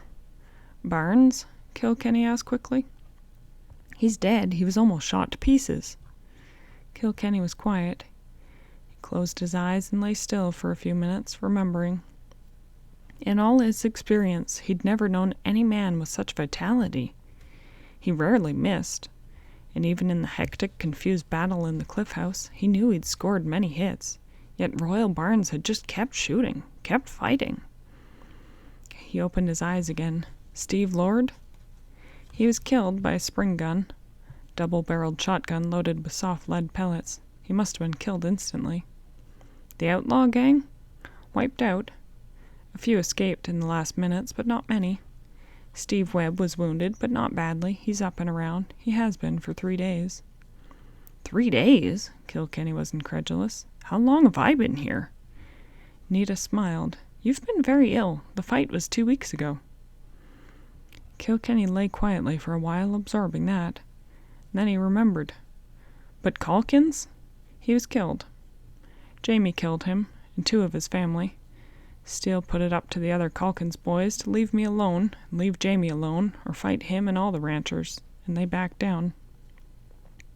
The 2 weeks more that Kilkenny had spent in bed drifted by slowly, and at the end he became restless and worried. He lay in Nita Riordan's bed, in her house, cared for by her. He was receiving daily visits from Rusty and Tanya, and from Webb, Steele, and Frame, and some of the others. Even Lee Hall had come by to thank him, but he was restless. He kept thinking of Buck and remembering the long, lonely trails. Then one morning he got up early. Rusty and Tanya had come in the night before. He saw their horses in the corral when he went out to saddle Buck. The sun was just coming up and the morning air was soft and cool. He could smell the sagebrush and the mesquite blossoms. He felt restless and strange. Instinctively he knew that he faced a crisis more severe than any brought on by his gunfight. Here his life could change, but would it be the best? "I don't know, Buck," he said thoughtfully. "I think we'd better take a ride and think it over. Out there in the hills where there's wind in a man's face, he can think better." He turned at the sound of a footstep and saw Nita standing behind him. She looked fresh and lovely in a print dress, and her eyes were soft. Kilkenny looked away suddenly and cursed himself under his breath for his sudden weakness. "Are you going, Kilkenny?" she asked. He turned slowly. "I reckon, Nita. I reckon out there in the hills a man can think a sight better. I got things to figure out." "Kilkenny," Nita asked suddenly, "why do you talk as you do? You can speak like an educated man when you wish. And you were, weren't you? Tanya told me she picked up a picture you dropped once, a picture of your mother, and there was an inscription on it, something about it being sent to you in college." "Yes, I reckon I can speak a sight better at times, Nita, but I'm a Western man at heart, and I speak in the way that the country does." He hesitated, looking at her somberly. "I reckon I better go now." There were tears in Nita's eyes, but she lifted her head and smiled at him. "Of course, Kilkenny, go. And if you decide you want to come back, don't hesitate. And Buck," she turned to the long-legged horse, "if he starts back, you bring him very fast, do you hear?" For an instant Kilkenny hesitated again, and then he swung into the saddle. The buckskin wheeled, and they went out of Apple Canyon at a brisk trot. Once he looked back, and Nita was standing where he'd left her. She lifted her hand and waved. He waved in return, and then faced away to the west. The wind came from over the plains, fresh with the morning. It came to his nostrils, and he lifted his head. The buckskin ears were forward, and he was quickening his pace. "You and me, Buck," Kilkenny said slowly. "We ain't civilized. We're wild, and we belong to the far open country where the wind blows and a man's eyes narrow down to distance." Kilkenny sat sideward in the saddle and rolled a smoke, and then his voice lifted and he sang, "I have one word to say, boys, only one to say. Don't ever be no cow thief. Don't never ride no stray. Be careful of your rope, boys, and keep it on the tree. But suit yourself about it, for it's nothing at all to me." He sang softly, and the hooves of the buckskin kept time to the singing, and Lance could feel the air in his face, and a long way ahead the trail curved into the mountains. End of The Rider of Lost Creek.